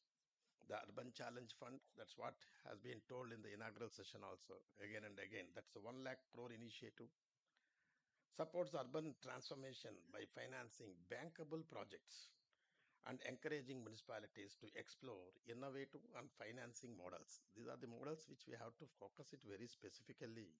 How these things, the financial models going to be it is going to work out to meet our ends. That is one important area where we are in a position to see. To leverage this opportunity effectively, our approach most prioritizes smart urbanization and sustainable development, especially addressing to the sustainable development goals of 17. This involves developing bankable projects in areas like urban redevelopment, affordable housing, and sustainable mobility. All these three distinct areas has got its own significance where we can able to bring strong sustainable development to the small and medium towns to even urban areas. Today, we have four technical sessions planned to explore the topics in depth. Our objective is to foster dialogue between policymakers, industry experts, and academicians to shape Andhra Pradesh, Swarna Andhra Pradesh, with a due consideration and to the Vikasit Bharat 2047. I encourage you all to engage activity, share your ideas, and contribute to our discussions. Today, let's work towards realizing Swarnandhra 2047 vision. Basically, there are four technical sessions what we have. Session 1 is financing urban development. This session featuring four eminent speakers will dwell on strategic approaches on financing urban development. The discussions will explore the options through which Andhra Pradesh can be at best position to utilize urban challenging fund to accelerate major infrastructure projects as clearly mentioned earlier, including the development of Amaravati, a greenfield project.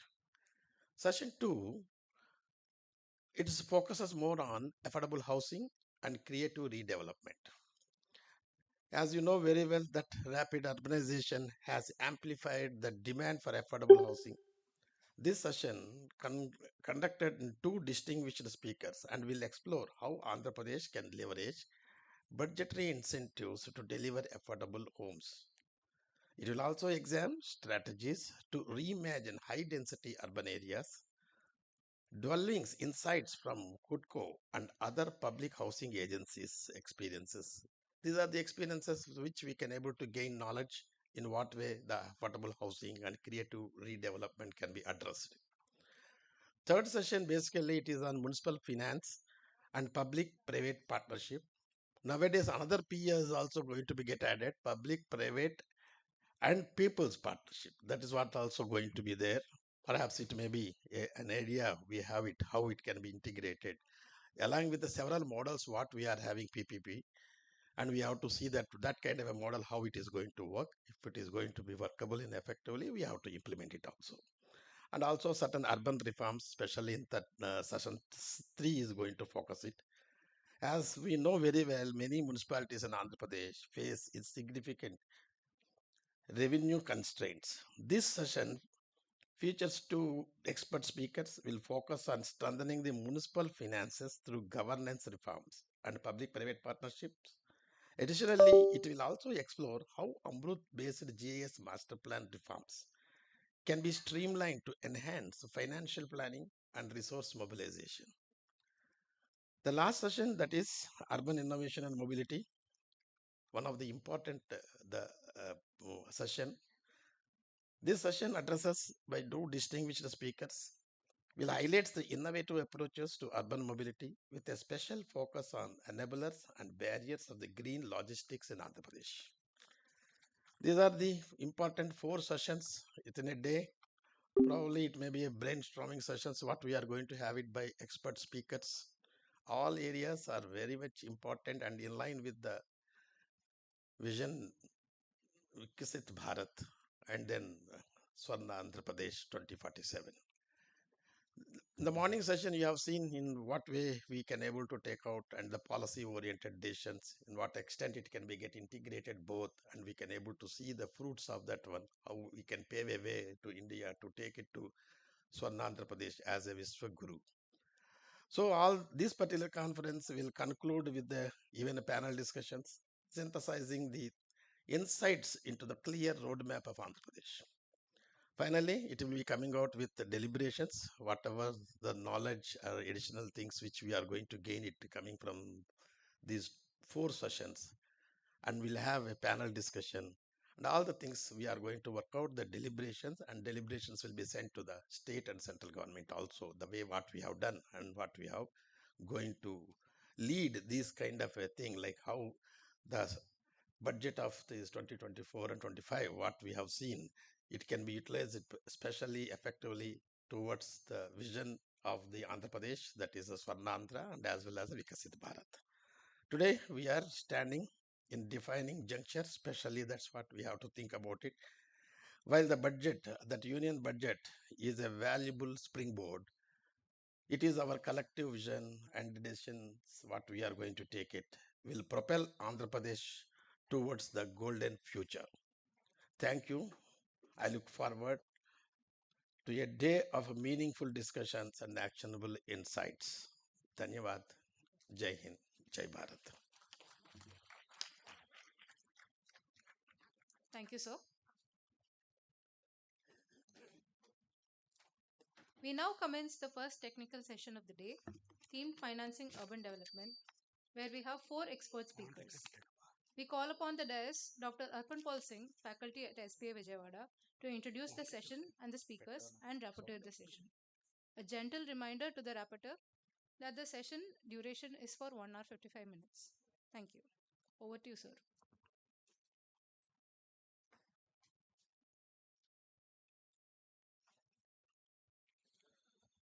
Thank you, Monica.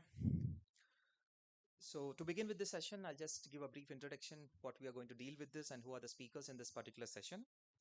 So cities are recognized as the growth engines of modern economies that drive innovation, employment, and development. However, rapid urbanization brings significant challenges, including overburdened infrastructure, housing shortages, and environmental degradation. Addressing these issues requires substantial capital investment, with the center, state government, and urban local bodies playing a pivotal role in financing essential infrastructure services. Unfortunately, The ULBs, when I say unfortunately, I think all the dignitaries and all the bureaucrats here and all the administration would agree to this, that ULBs are currently under-resourced and lack the capacity to effectively tackle these mounting challenges. This session aims to explore macro-level financing strategies, delving into center and state-level policies, as well as innovative financing mechanisms proposed in the union budget to strengthen urban development and ensure sustainable growth. As mentioned by our beloved director, sir, we have 4 sessions today. In this particular session, we have 4 eminent speakers. Shri Abhishek Agrawal ji, a Senior Specialist Director at NITI Aayog. Shri R. Ramakrishna Rao, sir, Advisor, Tirupati Metropolitan Development Authority. Dr. Saumyadip Chattopadhyay ji, Expert, Department of Economics and Politics, Vishwabharati University, Shantiniketan, West Bengal. Professor K.K. Pandey, Indian Institute of Public Administration, New Delhi, who will be joining us online. Each speaker will have 25 minutes for their presentation, and kindly request them all to adhere to the time limit to ensure that we stay on schedule.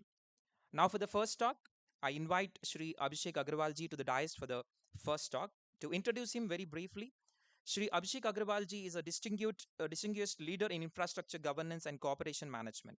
Currently serving at NITI Aayog, he spearheads key initiatives in infrastructure, multimodal logistics, and spatial strategies, working across multiple sectors and driving transformative programs like PM Gati Shakti. With hands-on experience across 100 plus cities and having apprised over 1,700 mega projects worth more than 640 billion US dollars across 20 ministries, he has played a pivotal role in shaping policies, fostering international collaborations, and developing innovative frameworks for integrated infrastructure planning. His past associations include extensive work with GIZ, UNDP, Island FS, Gift City, Good Stop, and various industrial development authorities and municipal corporations across India. An alumnus of International Visitors Leadership Program, Sri Agrawal ji brings profound expertise, strategic foresight, and a strong commitment to sustainable and inclusive development. Please join me in welcoming Sri Abhishek Agrawal ji for the talk. Over to you, sir.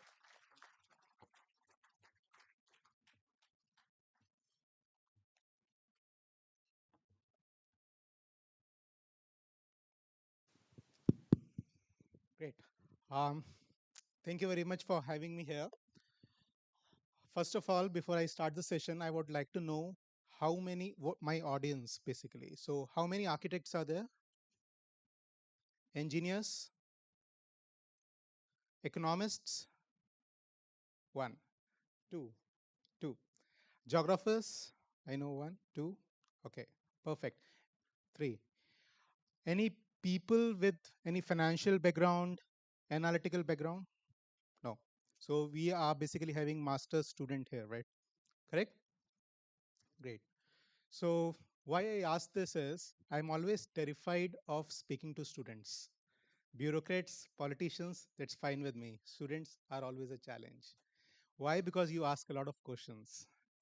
So let's start with the flight. We are all talking about Swarna.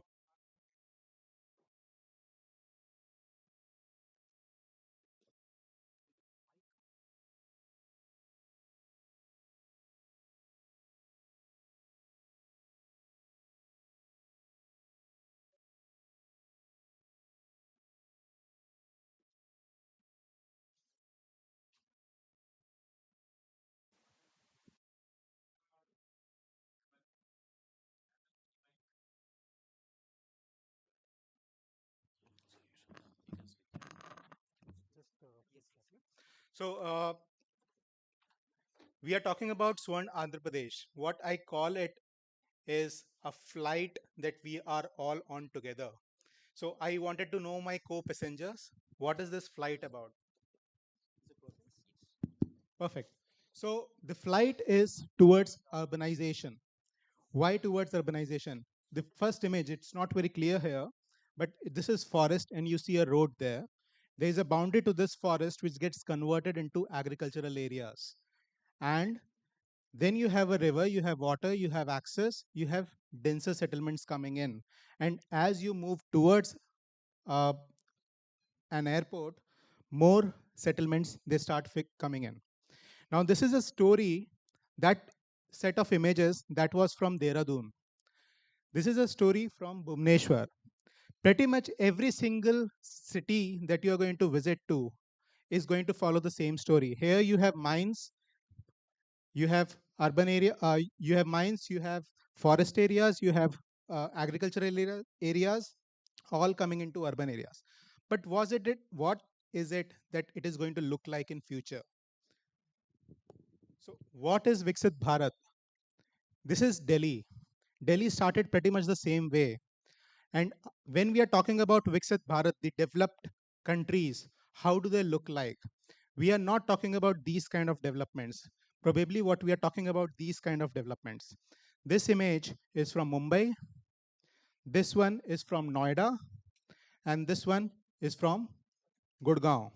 They are not very clear here. I think the focus is not so good. But the idea to communicate here is that 86% of the entire capital of developed countries is in the form of land and buildings only. We are nowhere near that in India. So what will Viksit Bharat eventually mean? 2047, we might be a population of about 1.6 billion. Andhra, 4.2% as on day today. How much is it going to be? Is it going to be 4.2%? Is it going to be 4.5, 3.9? What? That is something that we have to look at. What will be the share of Andhra's population? Income is going to rise by 8 to 9 times. Industrial output by 10 times. Trade is going to increase. International trade is going to increase by 20 times. Now, all of these, they mean that you have to necessarily invest into infrastructure. This infrastructure, especially transportation, is going to increase by about 5 times on an average. There are certain aspects like railways, which are going to increase by 6 times their present status.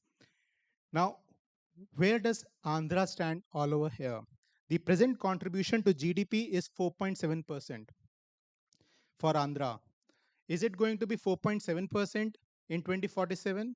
Is it going to be 3.7%? Is it going to be 5.7%? Those are the trajectories that we have to talk about. We are not going to talk about what is existing, what we are doing. We are going to talk about a transformation. I come from an organization that is called NITI Aayog. You guys, I'm not sure whether you are aware or not, but NITI stands for National Institution for Transforming India.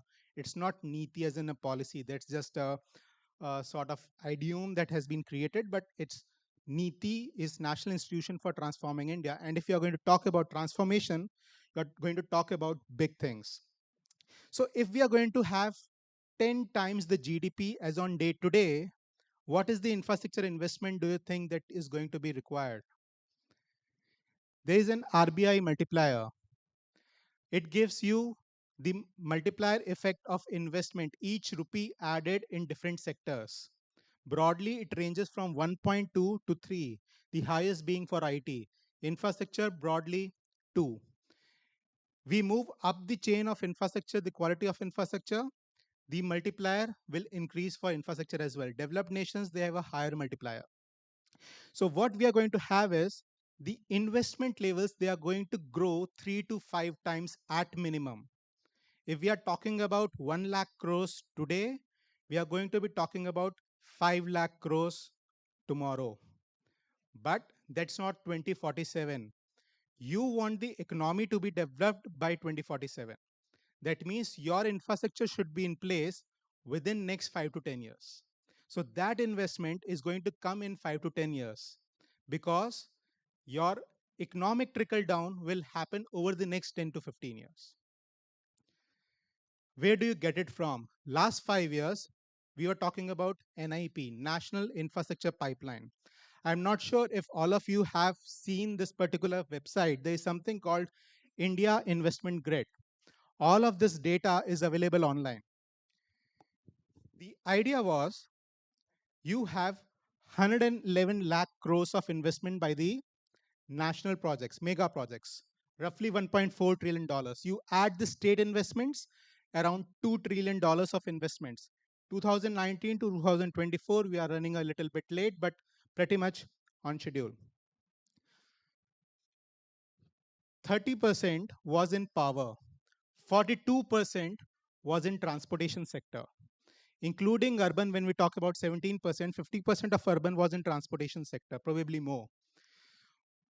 39% of this investment was supposed to come from state and 40% from center and 21% from private sector. Didn't happen. The center as on day today is probably spending around 70% of this entire investment. That is one of the reasons we are behind schedule. If we want to be developed, can we do that? I don't think so. Everyone has to pitch in. So how do you go about pitching in? In case of state, Andhra Pradesh, because I was asked to be more specific about Andhra Pradesh here. If I look at 100 crores and above projects, there were about 760 projects there. Economic opportunities, direct 480 projects. Social sector projects about 260, and other miscellaneous, a minor number. But the total figure was 9.37 lakh crores. How much of it has actually been invested in? Are we aware of these numbers? National projects, I'm aware. You can go to the India infrastructure grid, you will get those numbers. State projects, I don't think we have a number. If we are going to talk about developed nation, we are looking at a figure of roughly 10 lakh crores today. That was the past 5-6 years. We are not going to be sufficed by 1 lakh, 2 lakh crores of annual budget. What we need is 50 lakh crores approximately for Andhra Pradesh only. I was recently in US. There is a city called San Diego. This particular city does not figure in the top 20 cities of the country, US. Its 10-year plan of investment is 8 lakh crores. 40% of that they are going to generate themselves, not through fiscal transfer from state or from center. So what is the challenge here? The challenge is limited kitty, and how do we go about it? So this is where I'm going to give you certain interventions that we at national level are planning to do. In fact, we are doing.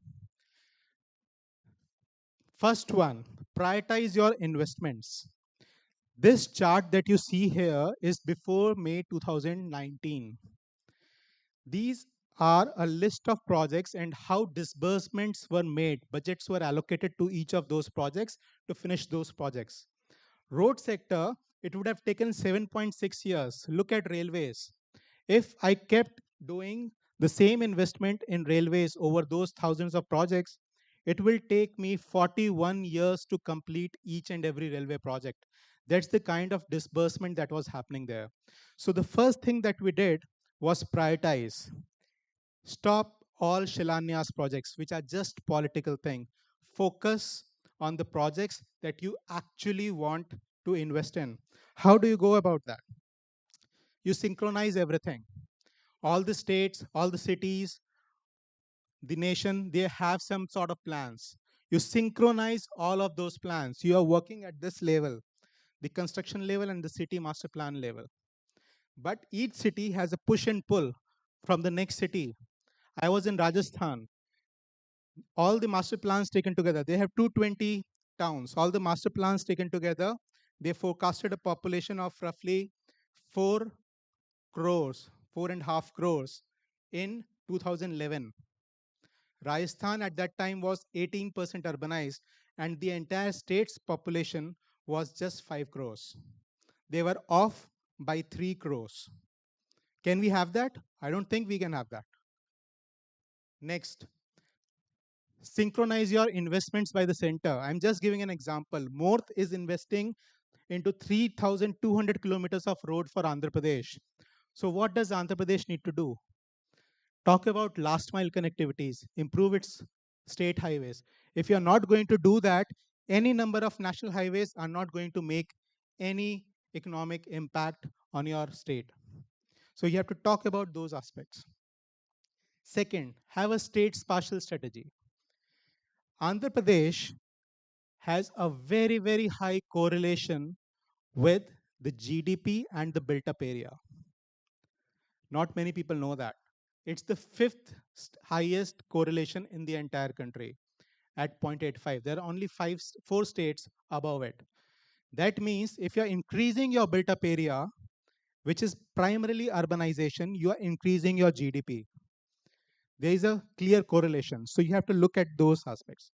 You have to clearly define your development priority zones, or as on day we call them growth hubs.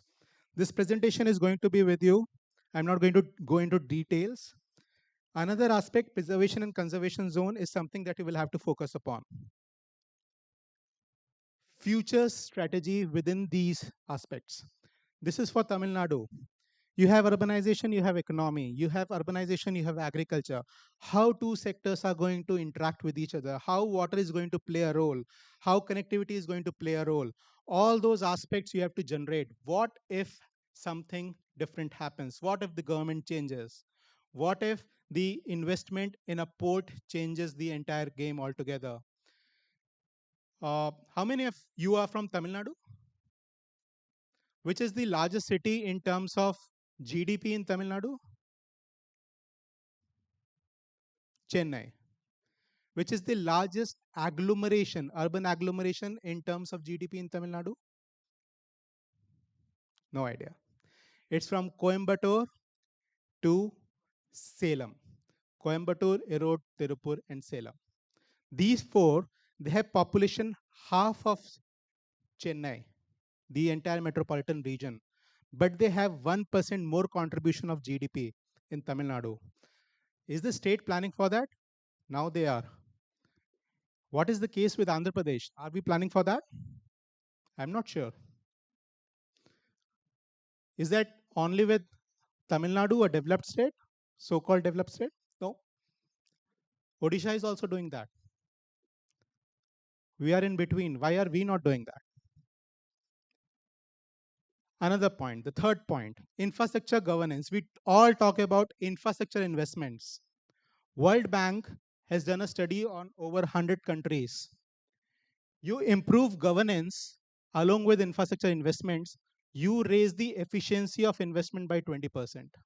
In other words, you don't focus on this and you lose 20% of your investment. There are 9 key topics that we at national level at NITI we are focusing upon. I'm going to touch each one of them very briefly. First one, efficient infrastructure investments. Why they are important? I told about delayed projects. We are losing 22% of our entire investment just because of cost overruns of existing projects. About 45% of these projects are delayed. If I remove road sector, almost 90% of our projects are delayed. Almost 50% of our projects have cost overruns. You must be thinking these numbers are only available with NITI. No, all these numbers are in public domain. Anybody can go and look for them. There is a ministry called MOSPI, Ministry of Statistics, Planning and Implementation. This ministry, they give these numbers every month for every single project. Just go on their website and check them out. What are the reasons for delay? We look at the reasons for delay as well. Land acquisition, utilities, clearances, and number of things. Point being, 60% of these reasons can be addressed by better project preparation, which is your domain as planners. Within that, convergence has a major role to play. We talk about Gati Shakti. How many of you have heard of Gati Shakti? All of you. Is it a scheme? I've been hearing that it's a scheme. No, it's not a scheme. It's a convergence mechanism, not even a platform. The portal, the website is one thing, but there is a full governance aspect to that. It's a convergence mechanism. You have to talk about convergence at the project level as well. Why is it important? Why convergence is important? Probably nobody has told you. We have more than 50 national ministries, more than 200 sub-departments. In major states, we have more than 30, we have around 30 to 50 departments. And in states like Uttar Pradesh, you have 90 departments. You're going to have sub-offices, which are another 200. 500 to 700 national schemes, 300 state schemes operating in one district. If you're going to do one district's planning, you're going to probably look at this entire database together. So convergence is important. How do you go about it? You have to leverage systems at national level, state level, district level, and local level. Bring them all together to sustainability. How do you do that? You leverage integrated decision system. When I say Gati Shakti, it's not the scheme, it's not the portal. The Gati Shakti as a concept, as a framework. Integrate all the systems. You want to have your own system, nobody stops it. You are close to NRSC, leverage NRSC. You are close to NIC, leverage NIC. Leverage whatever systems you can, but integrate everything together. And what you can have is every single sector into that integrated framework. At NITI, what we also do is we are the Prime Minister's brain trust. We are a think tank and we ensure coordination with each and every single state. The future as well is taken care of. You can have a similar framework at your state level. Second part of it, land. Everyone keeps talking about how land is a challenge. Yes, land is a challenge. 66% of our court cases are related to land. 50% of projects which are delayed linked to land issues. But why? There are 115 departments at national level that are impacting your decisions on land. There are 22 departments typically in a state that are directly impacting the decision on land every single day. But there is only one department which is coordinating this whole land. So my suggestion, just address your land issues in the first instance. If you can't do it, you're going to lose the race. Why more so? 80% of Andhra's GDP is linked to its built up. Someone in the first session gave a figure, 3% is the urban boundaries. But the actual built up of Andhra Pradesh is only 3%. Even within urban boundaries, you have empty areas. What that means is you are using only 30% of urban areas for your actual built up, which makes it 1.11%. 60% of Andhra's GDP is coming from 1% of its area. That is why you need to focus and fix the land issues first. Project preparedness. Multiple risks that come throughout the life cycle. There are 4 major stages: concept, design development, construction, and O&M. You are involved in these 2 phases primarily. Most of the risks, they need to be addressed within these 2 phases. Why? Because you have a risk-taking ability. The green line that you see, it keeps diminishing with each project date that passes by. And you have to finish that within that period. Resilience. Andhra Pradesh loses more than 20% of its money into disaster, into redeveloping the same project. You have suboptimal infrastructure across India. You improve resilience, the efficiency improves to 75% of investment requirement over a life cycle. You improve it with maintenance, the efficiency improves to 60% of the investment required across the life cycle, which means if I have 100 rupees, I have to invest 100 rupees over a period of 100 years. Instead of that, if I use this approach, I have to invest only 60 rupees over a period of 100 years. Output outcome monitoring, something that has to be taken care of by each and every department, ministry, state, everyone. Hundreds of stakeholders, private, government, civil society. Get them all on board together. Financing. Look at it. There is a RBI list of harmonized projects, infrastructure projects. It makes it easier to finance projects. Start reading about these sectors. HAM. I don't know how many of you have heard of PPPs, annuities, hybrid annuity models. We were doing an assessment of most projects. 29,000 crores of projects worth of money we could free for them within 1 year based on their investment decisions by changing the mode of how they are going to invest into projects. 100 rupees, you do 2.2 projects with HAM, whereas 1 project with EPC. Monetization. I don't know if you have a course on monetization, but I will recommend, sir, start bringing in a course on monetization. Land value capturing and sharing. Forget sharing, capturing the land value. Andhra is very high in terms of the kind of tools that are put in, 7 different tools, but only 0.75% of its entire receipt comes from land values. capturing. Global benchmarks, you want to be developed? 20%. Long way to go. We have to fix that. We have to break this vicious circle. Infra digitalization. Lot of players, everyone communicating directly. You have to talk about a single source of truth. Everyone plugs into a common system, extract information, information flows in a very proper manner. We call it the golden thread throughout the life cycle. You have not just 3Ds, you go all the way up to something called 7D. You can do energy management with that. A lot can be read about it. One project I would recommend all of you to read about is NCRTC, the rapid rail corridor between Delhi and Meerut. It's one of the finest projects that I have seen till date on this particular sector. Benefits: 20% of your maintenance costs and 30% of your infrastructure investment costs reduce. You get 38% carbon emission reduction. You get access to green financing. How many of you are aware of green financing?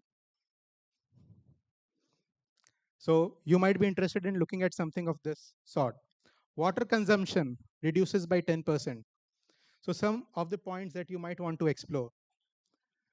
Benefits over the entire life cycle. This green shade that you see are the cost savings. Information, the new gold mine, does not drop at any stage of a project, keeps increasing. You can use this information for a lot of other activities. All the established metros, airports are using AI ML for leveraging this particular aspect. I think it's high time we should also start looking into AI and ML aspects of different infrastructure projects, how we can handle the data. So as a planner, what do you need to look at? You need to change your approach, first of all. There is no more I in the system. You cannot say, I did this, I did that. It's all about we. It's all about moderating between different departments. Each department has its own plans. You have to look at them, coordinate with them. You have to talk about integration of not just sectors, but across the hierarchy. So you have to learn all of these aspects. You have to talk about project life cycle, right from concept to how it is going to be disposed of in future, because that is also going to be incorporated in your initial days of planning. You have to talk about, of course, leveraging technology. That's the future. So AI/ML, sorry, but you have to learn it. Otherwise, the IT guys, they are just going to take over. Financing, you have to understand finances, not just municipal finances, but how a financial model works, what the concepts of PPPs, banking, commercial banking, investment banking, all these aspects you have to bring into picture. And of course, you have to learn about the government policies. Along with that, you will have to have capabilities of course, you all know GIS.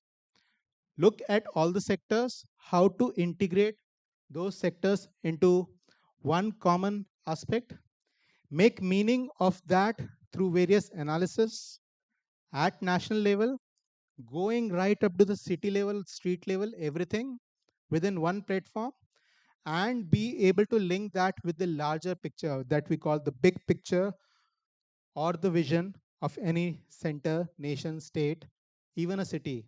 You have to link all of these together. If you're capable of doing that, then you are the best placed people to actually take Andhra Pradesh and India to 2047 as a Viksit Bharat. That's where I'll end my presentation. Thank you.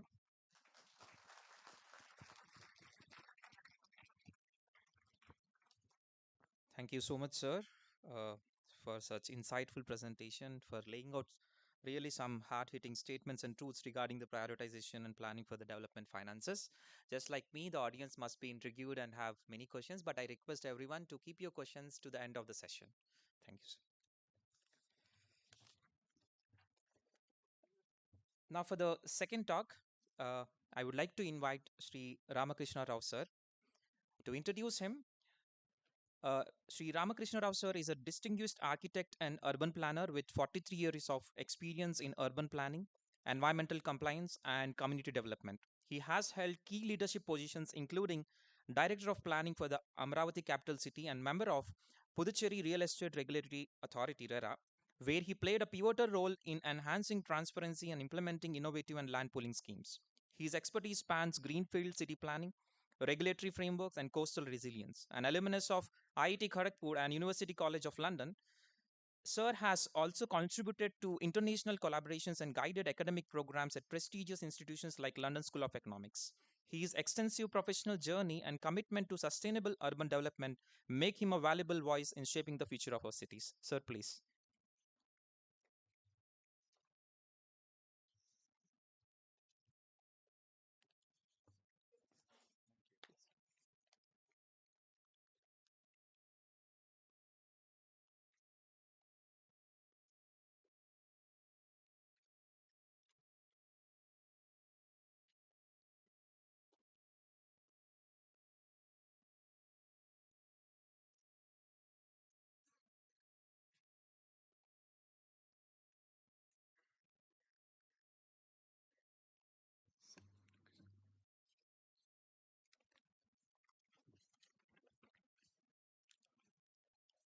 Very good morning to the guests of honor, in case they are here, uh, the experts who have attended this conference, and also the delegates, panel speakers, ladies and gentlemen, and my dear colleagues. I'm really honored to be part of this one-day conference being held by School of Planning and Architecture, Vijayawada.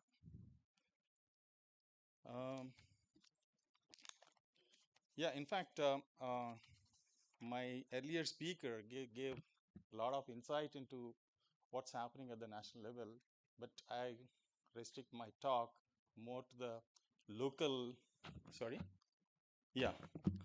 more to the local projects that are happening in Andhra Pradesh. In fact, I'm an architect planner. As I was introduced, I was part of CRDA from 2014 to 2019.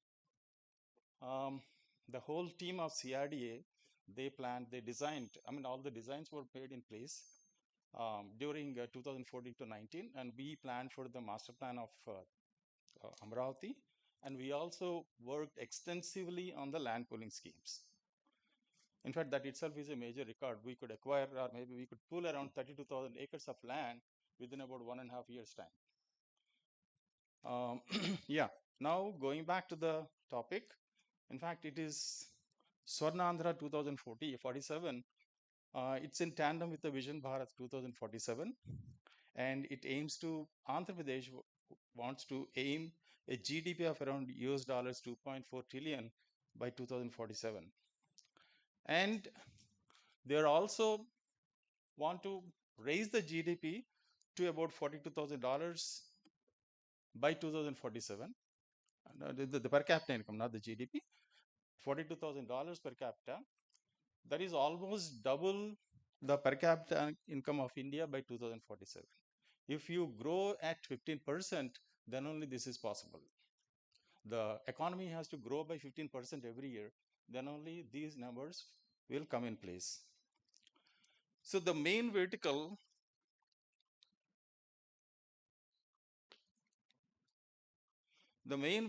what Vision Andhra or Swarna Andhra is talking about is developing the capital of Andhra Pradesh to become the economic powerhouse by 2030. But unfortunately, we lost a precious 5 years period, and now the present government has come in to, and they again putting all their efforts to bring back all those projects in the pipeline. So I'll be focusing more on how, and maybe this particular talk is more for local bodies and also to the students, where some of these projects are replicable and implementable. So I would like to focus more on 2-3 major issues. So now where we stand. So if we really want to achieve this sort of a target, as everyone has been saying, cities are the engines of growth, and they almost contribute about 60% of the GDP to the country. And now we have an urban population of about 36%, and by 2050, this urban population is going up to around 55%. So that is almost about 1.5 times the current urban population. So how best the urban areas can absorb this future growth that is migrating to the cities? So again, in this context, what we lack, or maybe the issue is, we really do not have an urbanization policy at the national level, and also a national industrialization policy. Sometimes what happens is some of the projects are thrust upon the states, and where they do not have the local bodies of the state do not have the capacities to absorb them. Thereby, a lot of unorganized development happens. So maybe that is one thing we have to place at the national level, taking the potentials of all the states, and we should have a national policy coming in. So then, if the urban areas are growing at a rapid pace, what are all the options we have to absorb this population which is migrating? So first option, what everyone looks at, is the densifying the existing cities.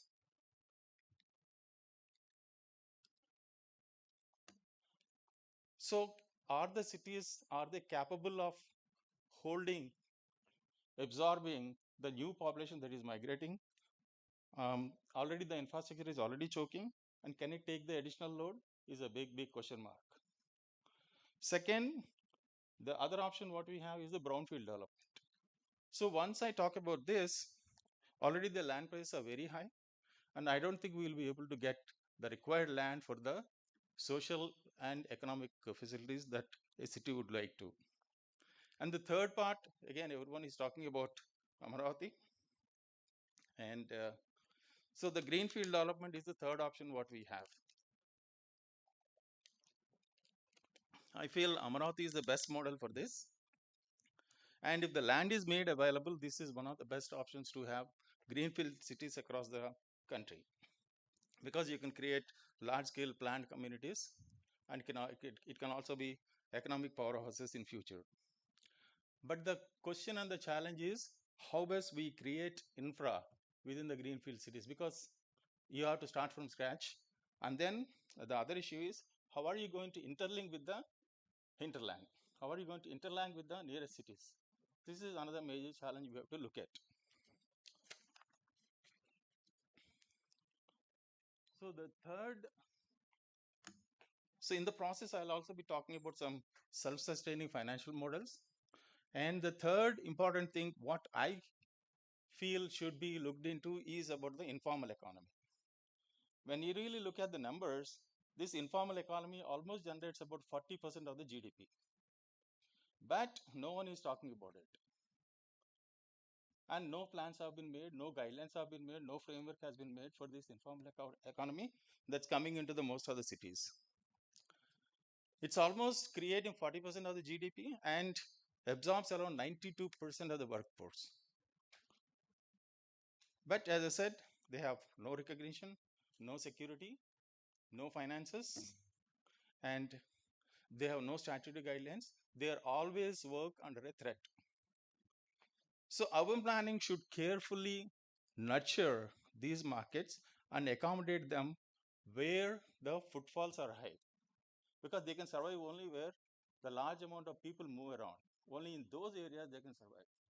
So how best we accommodate them in our urban planning is the key.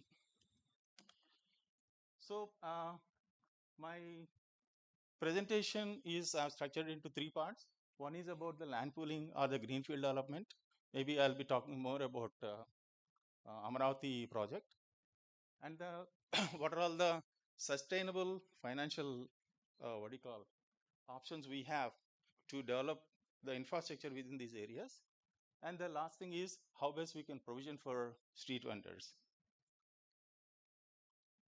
So this is already been talked about. So this is Amaravati is the state.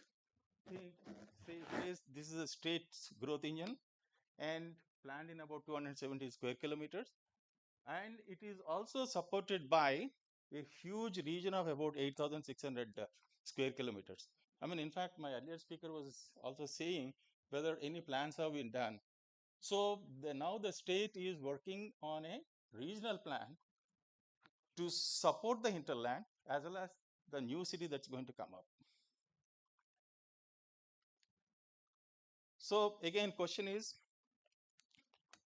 do we go in for land acquisition for such a huge scheme, or shall we go in for people's participation and pool the land for our development purposes? So Amaravati is the iconic model where about 32,000 acres of land has been pooled with the voluntary collaboration of the farmers in a period of 1.5 years. So that's why I said this is a record. I think nowhere, maybe no organization has achieved this sort of a target in such a short time. So again, I should say, NITI Aayog said, this is one of the best practices. This is a quote from NITI Aayog. This is one of the best practices of government of AP that successfully converted a problem into a solution. And many leading agencies are adopting this land pooling model. In fact, I clearly remember that Maharashtra has adopted this for developing their Nagpur-Bombay corridor. And even I was also part of what do you call drafting the rules for Tamil Nadu as well as to Kerala, the land pooling rules. So many people are understood the philosophy of this and trying to adopt this. Now again, coming back to Amaravati, the whole area of the city, as I said, it's about 217 square kilometers, out of which land, about 35,000 acres of the land has been consented by the farmers. And this is all done immediately after the master plan is done. We started working on the land pooling model. And again, here, I should really appreciate the government at that particular point of time, because CRDA came in about 2015, whereas a lot of base has been created. Even the honorable minister, who was there in the morning, he was also the minister for urban development. He took a lot of initiative in reaching out to the people, explaining them, talking to them about the land pooling, the master plan, and all that. In this, again, public consultation is the key for the success of any planning what we are working on. Particularly in the case of Amaravati, almost every one of us reached people about 80 to 90 times. Even the CM went to them about 7-8 times. Minister was almost there every night. And even the bureaucracy has also appreciated this. They were also there. And okay, with all their efforts, with the contribution of their might, people have accepted this, and then we could really come out with a good master plan. And again, the master plan, the 217 square kilometers, is going to give us provide about maybe over a period of time by 2050, it's going to generate about 1.5 million jobs and going to house about 3.5 million population. So this is the target they are talking about. And along with this, you're also getting world-class infrastructure and designed to make Amaravati a happy and livable city.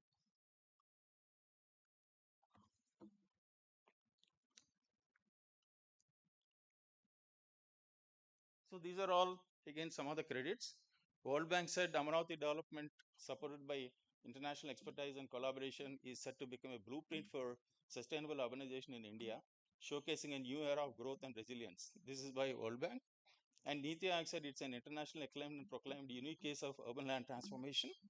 And ASCII, it said the world's best example for a PPP project and the largest social engineering project. As I said, this is being adopted by many other states for most of their development works that are coming up. As I said, again, public consultation is the key to understand their needs, their necessities, and prioritize them into a planning process. So as I said, a lot of extensive public consultation took place by the politicians, by the bureaucracy, by the planners, and by everyone. So that's what made Amaravati a very successful scheme. And apart from that, we also have about 29 settlements having a population of about 100,000.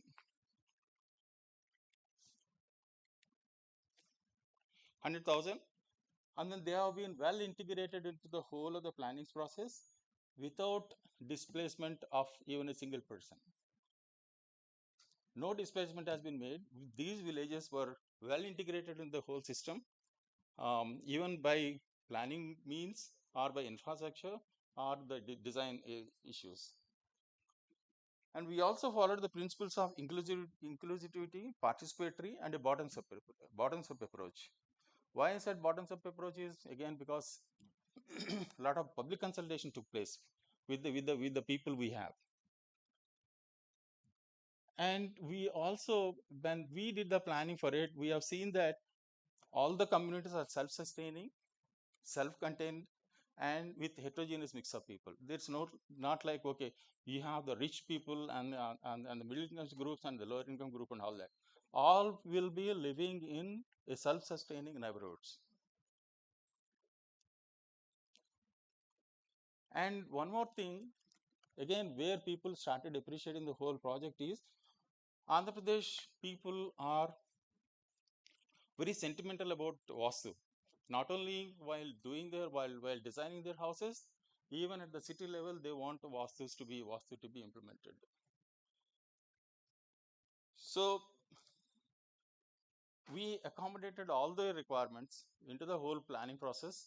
Thereby, no doubt, we lost little efficiencies, but because people's first policy. So we accommodated all the requirements into the whole planning process and then designed the project. And the other thing, the planning issue is the communities are designed where the driving distances are more and the walking and cycling distances are relatively less. So to make it a walkable city or a public transport oriented city, because the aim is to at least 60% of the ridership to get into public transport. So that is the aim, over a period of time. So that's where, usually what really happens is if the driving distance is less or maybe equal, people prefer to drive than to walk. So to really make it into a healthy city, make walking as a lifestyle and make or maybe access the open spaces within about 5 minutes walking distance or 10 minutes walking distance. So these are all the aspects which have to be imbibed into the planning process to make a healthy city.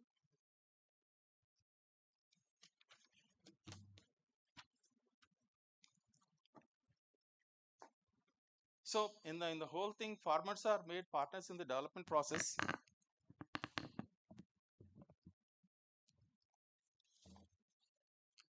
Why I said development process is because they are almost around 95% of the residential land is provided to the farmers as returnable areas.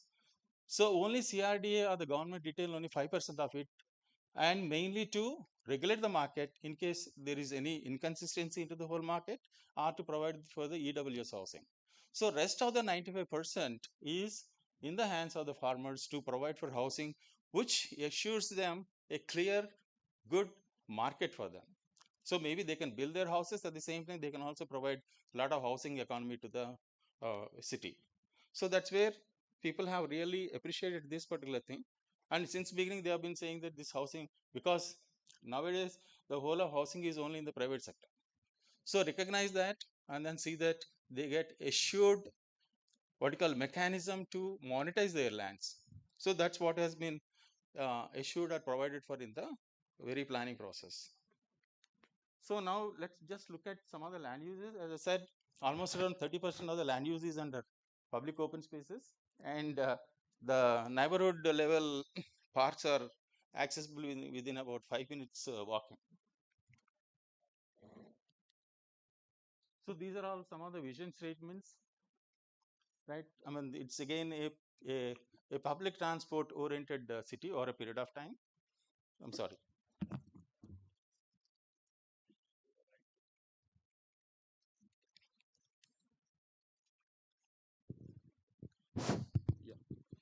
It's going to be a public transport oriented city and a walkable city.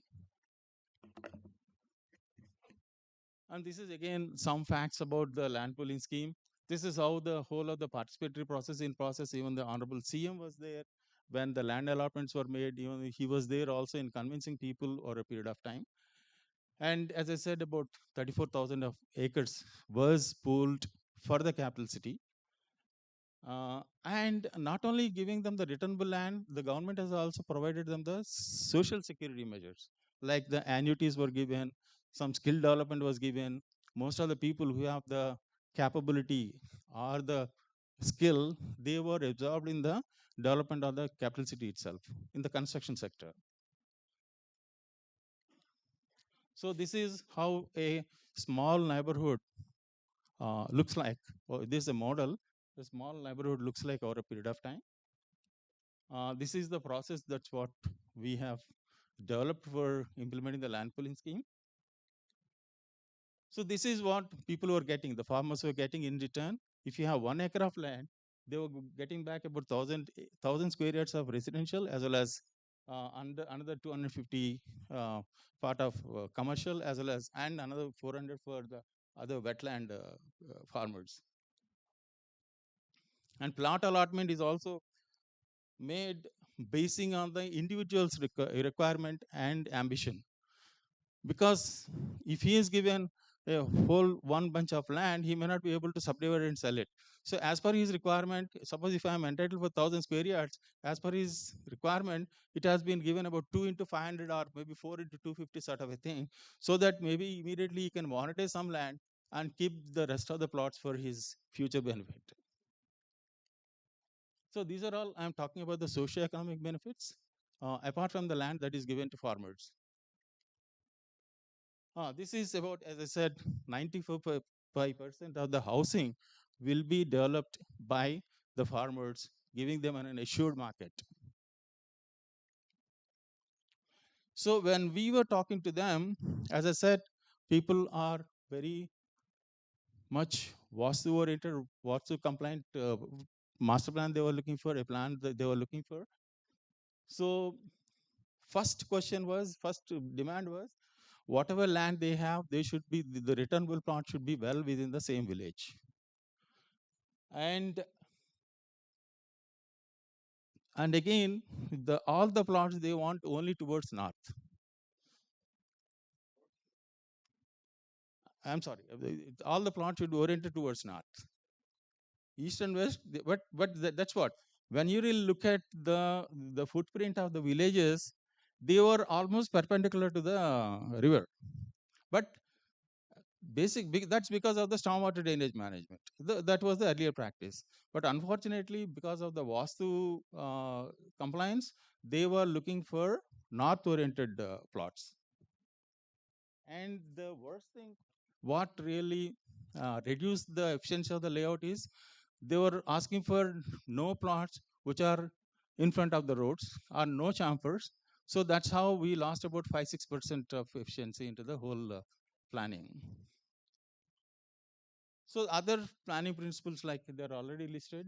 So though we lost the efficiency of the layouts, we still complied or managed with the planning principles and then designed all the neighborhoods. So this is how the residential plots ranging.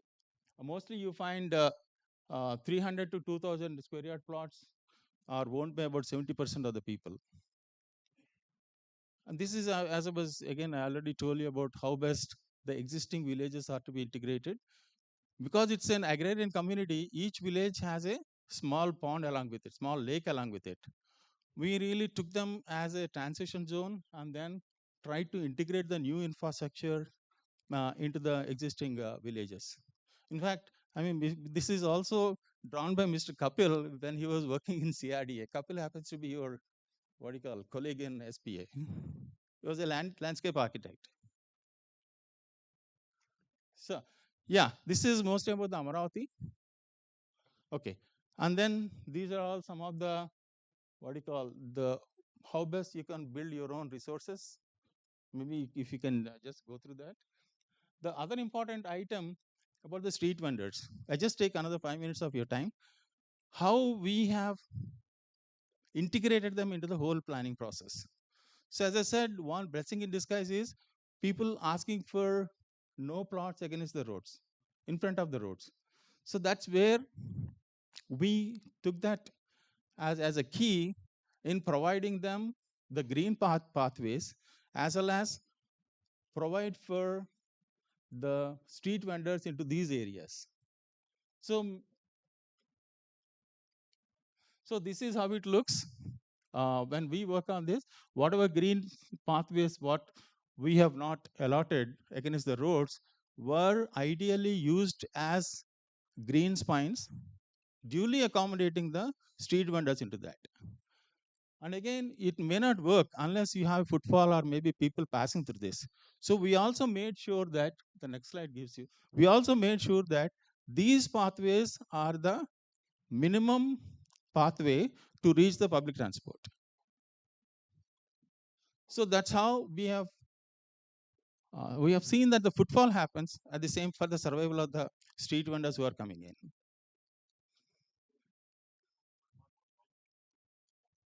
Brownfield also, sir, like Vijayawada is already coming up with the what is that? Eat Bazaar or something in the night. Yeah, Heath Street and yeah. Similarly, in New York, I have seen wherever when you have an office area, those areas you don't find them much of activity happening by the official. I mean, office people. There they have identified those pockets and provided for street vendors in those areas. Wherever, I mean, the main function is not there. Yeah. So we can identify. The only thing is you should have the passion to do it. We can identify quite a few places where these people can survive and exist. So this is again some of these principles we really made use of to provide for the hawkers and other people. So this is a blessing in disguise. If people had not asked for it, we wouldn't have had this sort of air pockets, and we couldn't have provided for it. So this is the activity matrix we made. So basing on the people's need and all that, we can accommodate about 10% of the area for the street hawking. So this is how it looks like finally. This is some of the graphics we made, how else we can, integrate the open spaces along with the street vending. So this is how it looks like at the junction. This is the pocket where both an open space, a linear open space, as well as street vending is happening.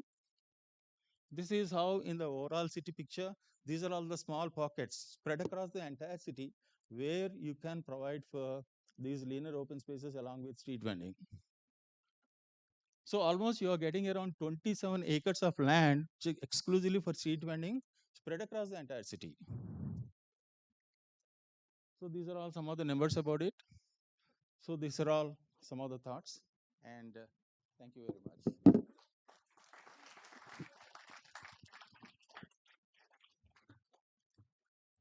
Thank you so much, sir, for such insightful presentation and also bringing up an important topic like informal economy into the discussion.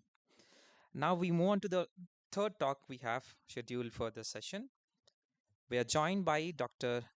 K.K. Pandey, Professor Dr. K.K. Pandey, Indian Institute of Public Administration, New Delhi. He is joining us online.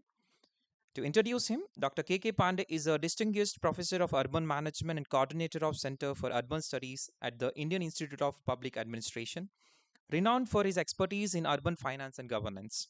With a PhD in urban finance, he has his credentials with postgraduate diploma in housing planning from the Institute for Housing and Urban Development Studies, Netherlands, an advanced course in urban management from the University of Birmingham, and so many other courses from University of Hawaii, University of Cardiff. Over the past 4 decades, Dr. Pandey has made significant contributions to urban management, leading empirical research, training, and advisory initiatives on urban governance, infrastructure, and housing. His extensive publications reflects his scholarly depth, while his global engagement includes serving on 9 UN expert committees for UN Habitat, UNESCO, UNESCAP, addressing critical issues like urban finance, sustainable development, and pro-poor public-private partnerships. A frequent traveler for academic assignments, Dr. Pandey has also advised multilateral bodies like Commonwealth, Local Government Forum, and chaired a Government of India study group on economic activity in National Capital Region. Over to you, sir.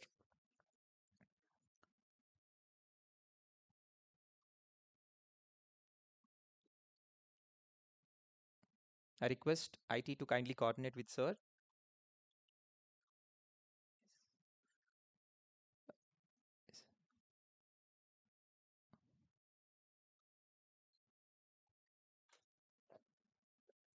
Sir, we can see you,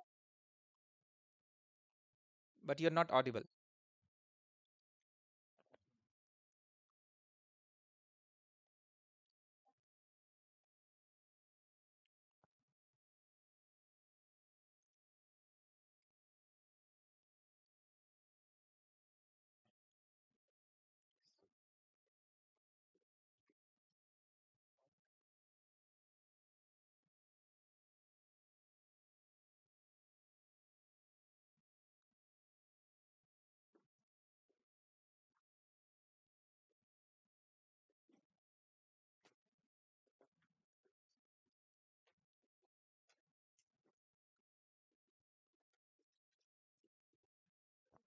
Sir, can you speak once?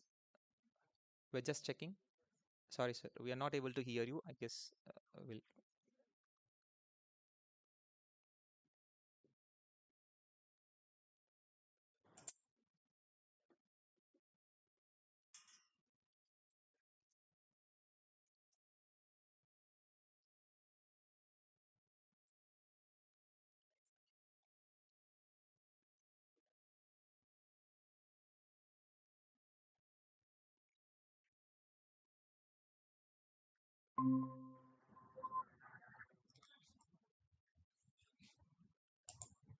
Am I audible now?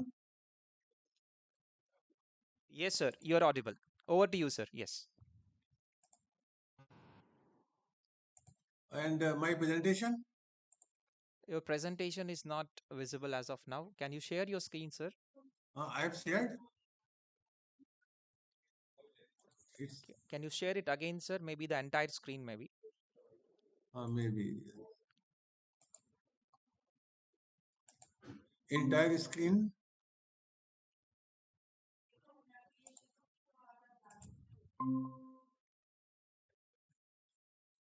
Is it coming?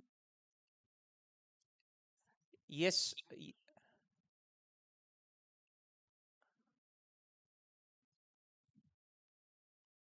Yes, sir. Now your screen is visible, sir. You can start the presentation. Hello.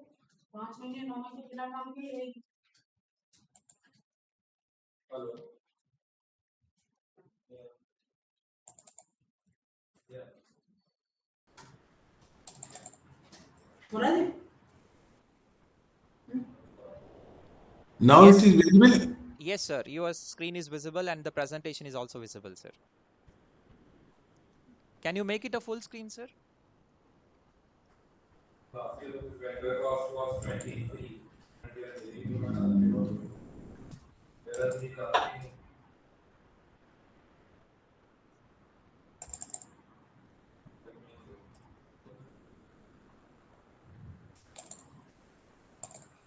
Yeah, is it? Yes, sir. It is full screen. You can start, sir. Yes. Okay. Sorry for the confusion. No problem, sir. Please. Yes. So, good afternoon, and first of all, thanks to SPA Vijayawada for giving me this opportunity to interact with the professionals, practitioners, and students from the renowned institution in the planning and architecture. I'm going to share some of my thoughts on urban development for Swarna Andhra at the rate of 2047, which is a unique initiative taken by government of Andhra in line with the Vikasit Bharat and aligning with the national vision of India 2047 as a developed nation. Swarna Andhra 2047 provides an opportunity for Andhra to move further on the road of rapid economic growth with the objective of nearly 2.4 to 2.5 trillion economy by 2047 and 18 to 29 trillion would be the size of Indian economy by that time. And Andhra, if we take the size of Indian economy to 29, then this 2.4 may go up to 3 to 4 in Andhra by 2047. And Andhra has taken appreciable steps to move towards this goal, and ease of doing business has been initiated, has been improved in Andhra. They have got 4 trillion rupee green investment recently. They have also got rupee 9,700 crore over last 3 months in specific sectors. And Andhra has prepared 10 guiding principles of Swarna Andhra, which are also related to urban. They have a state capital project. There was a presentation right now. Andhra has also proposed 175 industrial parks in each of the assembly constituency. So these initiatives provide an opportunity for urban sector to also act as enabler for economic growth of Andhra. And in this sense, the potential of urban needs to be tapped. Andhra is undergoing a transition from semi-urban to urban majority society by 2047, and that is why the current year's budget of Government of India, Union budget, which provides 96,777 crore for urban sector, also provide an opportunity for Andhra to move further in this regard. Andhra, as we know, has 123 urban local bodies, including 17 municipal corporations, 77 municipal bodies, and 29 Nagar Panchayat, covering all 26 districts. Urban change in economic profile, change in the economic profile is the criteria for urban as per Census of India, where 75% male workforce should be in the non-farm sector. So this transition from semi-urban to urban majority society, wherein Andhra will have 29% population reaching 35.4 in 21 and 41.5 in 31. And by 2047, Andhra will also have, like the country, 50% plus population living in urban areas. In this context, Visakhapatnam, Vijayawada, Guntur, Nellore, Kakinada, Tirupati will play a very important role in the growth story of Andhra and India.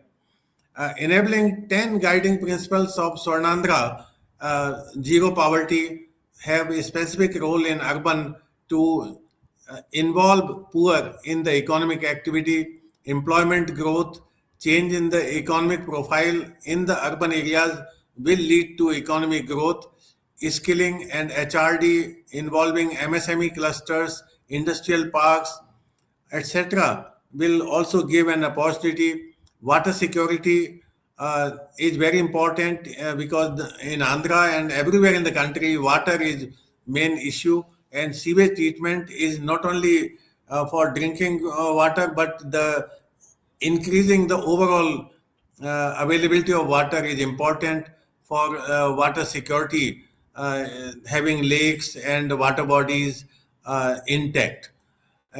Agri-tech is another important guiding principle where cities have to serve as a service center to their hinterland.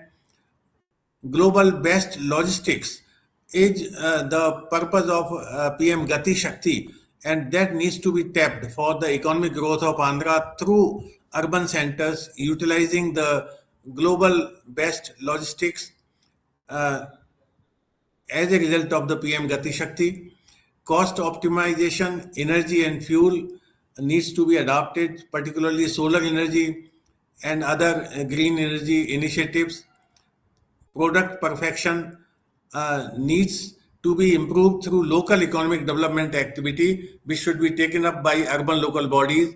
Swachh Andhra, Swachh Bharat mission is one step in this direction, and deep tech, all walks of life.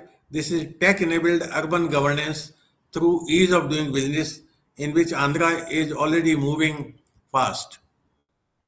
State GDP of Andhra is estimated in 24-25 as 164 billion, and per capita GDP of Andhra was 2,70,000, which was more than the national average of 1,84,000. There is huge potential, therefore, in the urban areas. The two cities alone, Visakhapatnam and Vijayawada, cover nearly 37% of GDP of Andhra. So the urban sector in Andhra has to play a major role in the objective of Swarna Andhra, and a long way towards 2.4 trillion will be achieved through activating the urban sector potential. And from 16 to 305 lakh crore, nearly 20 time increase in the per capita income is needed by 2047. What is now to be seen is the Union Budget 25. What is new in that? This year's budget focus on a long-term vision, that is 2047. 1.5 lakh crore is provided for 50-year interest-free loan to the states, and this is one opportunity for Andhra. 1 lakh crore, that is with the allocation of 10,000 crore this year for Urban Challenge Fund, which will go up to 1 lakh crore, meaning the other years will also follow allocation for Urban Challenge Fund, which provides for creative redevelopment, water and sanitation projects through development of bonds, public-private partnership, and commercial loans. So this is another opportunity through Urban Challenge Fund. There is e-mobility with rupees 5,322 crores allocation. National Urban Digital Mission. This is another very important area where Andhra has to make initiative because last year it was only 108 crore allocation against 1130 allocation. Utilization was only 108, and this year the government has allocated 1,250 crore, which is another area, and Prime Minister's e-bus 1310 crore is another area of allocation. In addition to this, Amrit 2, Swachh Bharat Mission 2, and PMAY 2, with a special focus on rental housing, and 15,000 crore for affordable housing and the housing which got stuck. So this is another area, along with the 2,500 crore for industrial workers, which also provides opportunity to develop cities and towns in Andhra. And this whole thing, particularly the Urban Challenge Fund, intends to promote bankable projects in water, sanitation, and creative redevelopment, which is the development of the core city area and other innovative projects. What is the challenge for development, urban development in Andhra? One is the planning backlog. Metropolitan planning committees and district planning committees have not been set up the way the 74th Act expected. The project focus is on administrative city, whereas the city region needs development of suitable project for water, roads, sanitation. It should cover city region rather than the administrative city only. And the 14th Finance Commission, 15th Finance Commission made a specific allocation for this purpose, but that is not really achieved by our urban centers. But we have to move away from administrative city up to the city region so that proper project of sewage treatment, transport, waste treatment, etc., are taken up. The creditworthiness of cities is low, which needs to be improved.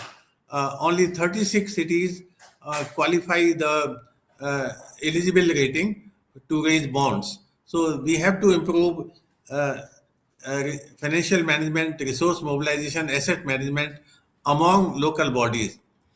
Weak revenue base is another important focus area. In Andhra Pradesh, as per CAG report, only 30 to 50% expenditure is financed through own sources. So this means there is a need to enhance the own source, property tax and other value capture finance through impact fee is already there, but there are other valorization, exactions, etc., which need to be applied in Andhra also. Low incidence of public-private partnership. Urban Challenge Fund expects PPP in a big way, but the Smart City Mission data shows at national level only 6% is the size of the public-private partnership projects in the Smart City Mission projects.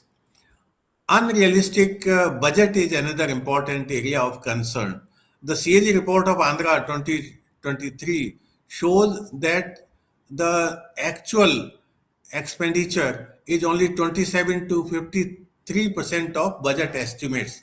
So whatever we plan, we are not really able to implement in Andhra, also in other parts of the country. So this is again a matter of concern. Institutional multiplicity and accountability towards city government also needs to be improved through parastatal and para-municipal like development authority, etc. Is another area. And asset management and assignment of assets which are already occupied by municipal bodies. For example, land is there, but the land is still Nazur land and ownership title is not given to local bodies. So those type of assets which are already occupied by city governments needs to be given to municipal body in terms of legal tenure. With this, the opportunities, Amravati is one, synergy with the Urban Challenge Fund and other initiatives in the budget is another opportunity. Industrial parks in each assembly constituency, MSME clusters and startups, etc., coming in the economy would be another opportunity for urban development. PM Gati Shakti, Swarna Andhra initiatives, and all forms of urban awakening which are taken up in Andhra would provide a roadmap for Andhra to follow. And what should be this roadmap? Use the urbanization potential of Swarnandhra, which we have seen that the economic growth and urbanization are two sides of the same coin. So the Swarnandhra's economic goal has urbanization potential which needs to be tapped, and cities and towns to be made hub and dispersal of economic activities and inclusive growth. District, the potential of district as center of urbanization needs to be further promoted. And in this overall context, urban development strategy for Andhra needs to be devised, which should cover global cities, other tier 2 cities, census towns, district as a nodal point, and comprehensive systemic reforms. Global cities, Vijayawada and Visakhapatnam are two cities in Andhra which can play as global city in line with the Mumbai, Hyderabad, Bengaluru, Delhi, Chennai, etc. And the specific activities in the global cities which needs to be identified and promoted are transport, sea and air, a transport hub, education hub, health and financial sector hub, unlock urban land potential in these cities.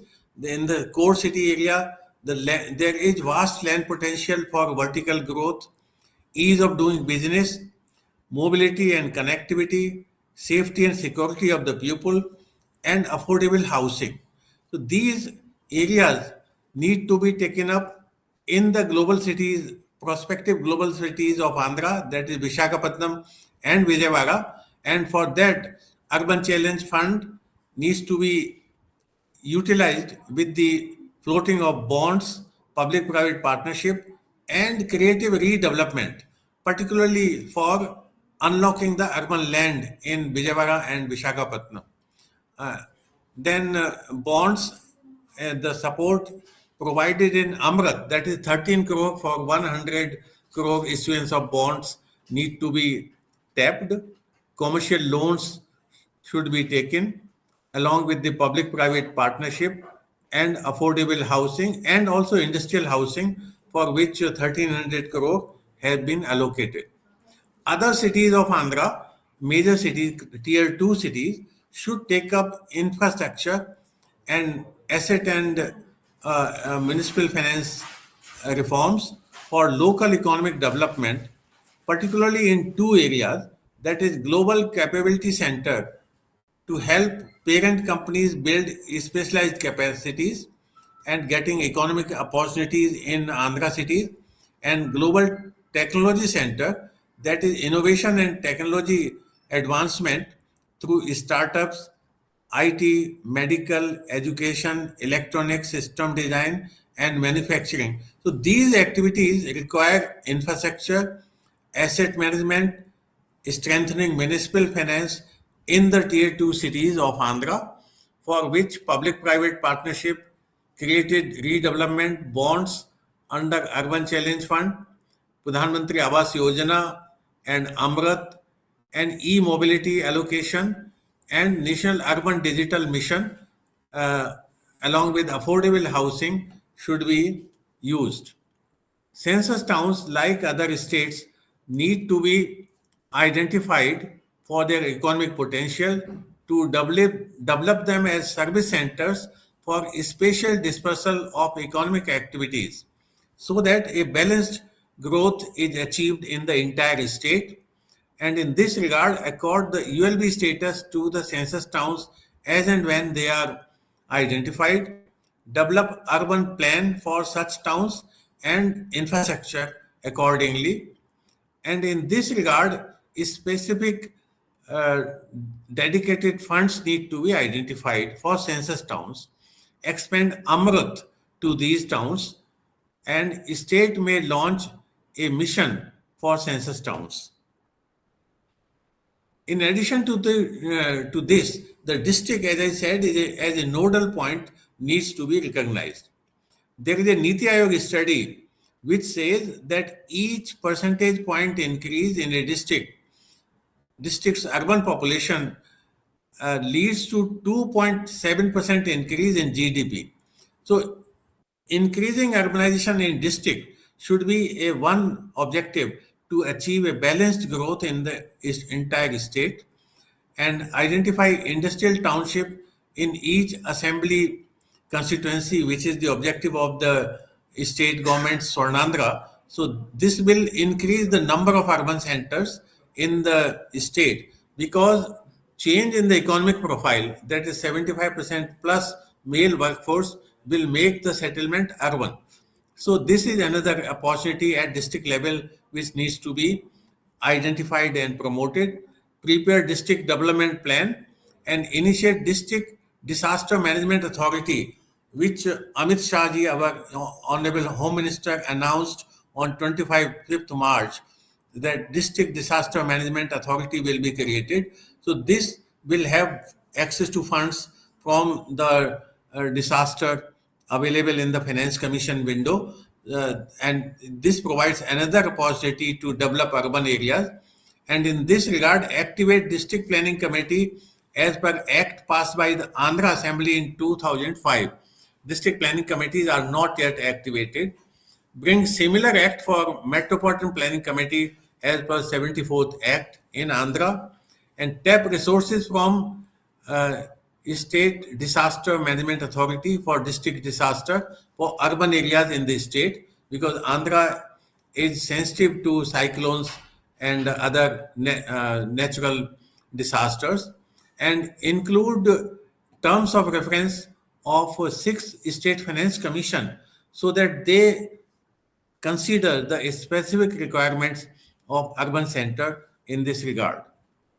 Then there is a need for a range of systemic reforms in the Andhra to align with the overall objective of the achievement of 2047 Swarna Andhra. In this sense, accounting in the urban local bodies with the double entry accounting application along with ratio analysis, demand collection balance, always best control uh, uh, types of analysis needs to be taken up. Auditing should be wider. Environmental audit, energy audit, structural audit, and safety audit of municipal assets. That is the roads, footpath, bridges in the city. We remember that Morabi, the bridge collapsed because structural audit was not done. Recently in Mumbai, advertisement board collapsed and 6 people died. So these type of, it is not financial audit only. Environmental audit, energy audit, structural audit, safety audit is equally important. Then budgeting, as I indicated earlier, realistic and bottom-up and inclusive budget should be prepared by city governments. Asset management should be strengthened, rationalized. Ownership should be given to municipal body on the lands already occupied by cities. Listing of assets, classification, and valuation with the purpose how to increase the revenue from different assets.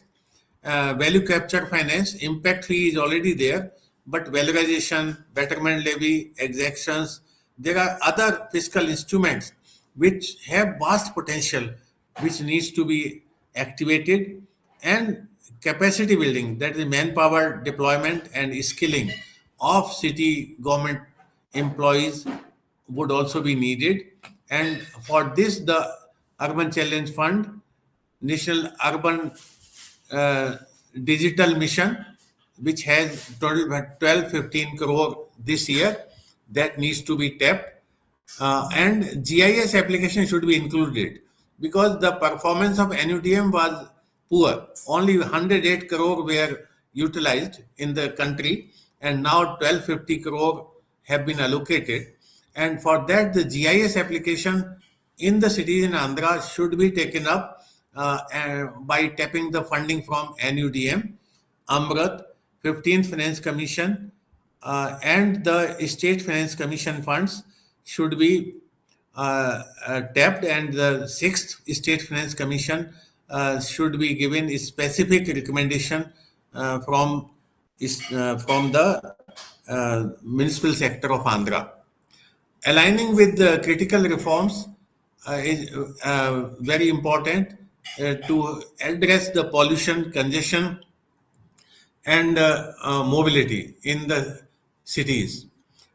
Implement MPC and DPC, and frame DPC rules as per the act of already passed in Andhra, develop district, and align with the PM Jan Shakti, MSME, and other budget proposals. So finally, what we see, Swarna Andhra is an opportunity for inclusive growth, complementary to national vision of Vikasit Bharat. So this step of government of Andhra is, needs to be appreciated and adopted by other states. Road to Swarna Andhra goes through cities and towns, global city, tier 2 city, census towns, and systemic reforms.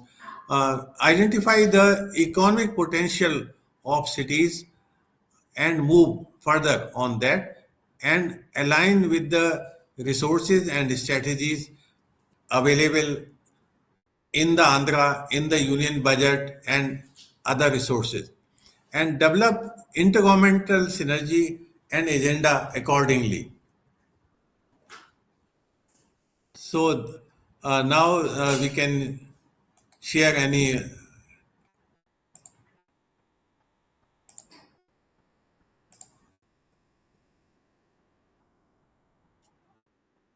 End of the session, sir. Okay, okay.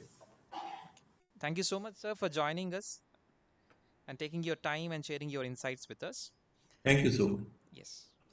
So for the next talk, now I would like to invite another dynamic and eminent personality amongst us, Dr. Saumyadeep Chattopadhyay, Professor in Department of Economics and Politics, Vishwabharati University, Shantiniketan, West Bengal. Dr. Saumyadeep Chattopadhyay is a professor at the Department of Economics and Politics, Vishwabharati University, bringing a wealth of expertise in development studies with a sharp focus on urban finance, inequality, and governance transformations in Indian cities. Holding a PhD from the University of Calcutta, he is a C.V. Raman Fellow at Clark's University Graduate School of Geography and Commonwealth Academic Fellow at the University of Sheffield's Department of Urban Studies and Planning. His extensive research featured in prestigious journals like Progress in Development Studies and Economic and Political Weekly, alongside contributions to global platforms such as The Diplomat and the UrbanNet, reflects his deep engagement with the urban and development challenges. Dr. Chattopadhyay's practical insights stem from collaborations with the Institute of Rural Management and Government of West Bengal, while his role as Associate Editor of International Journal of Rural Management underscores his influence in shaping scholarly discourse. His thought-provoking analysis and dynamic perspectives make him a compelling voice on urban and economic issues. Sir, please, over to you.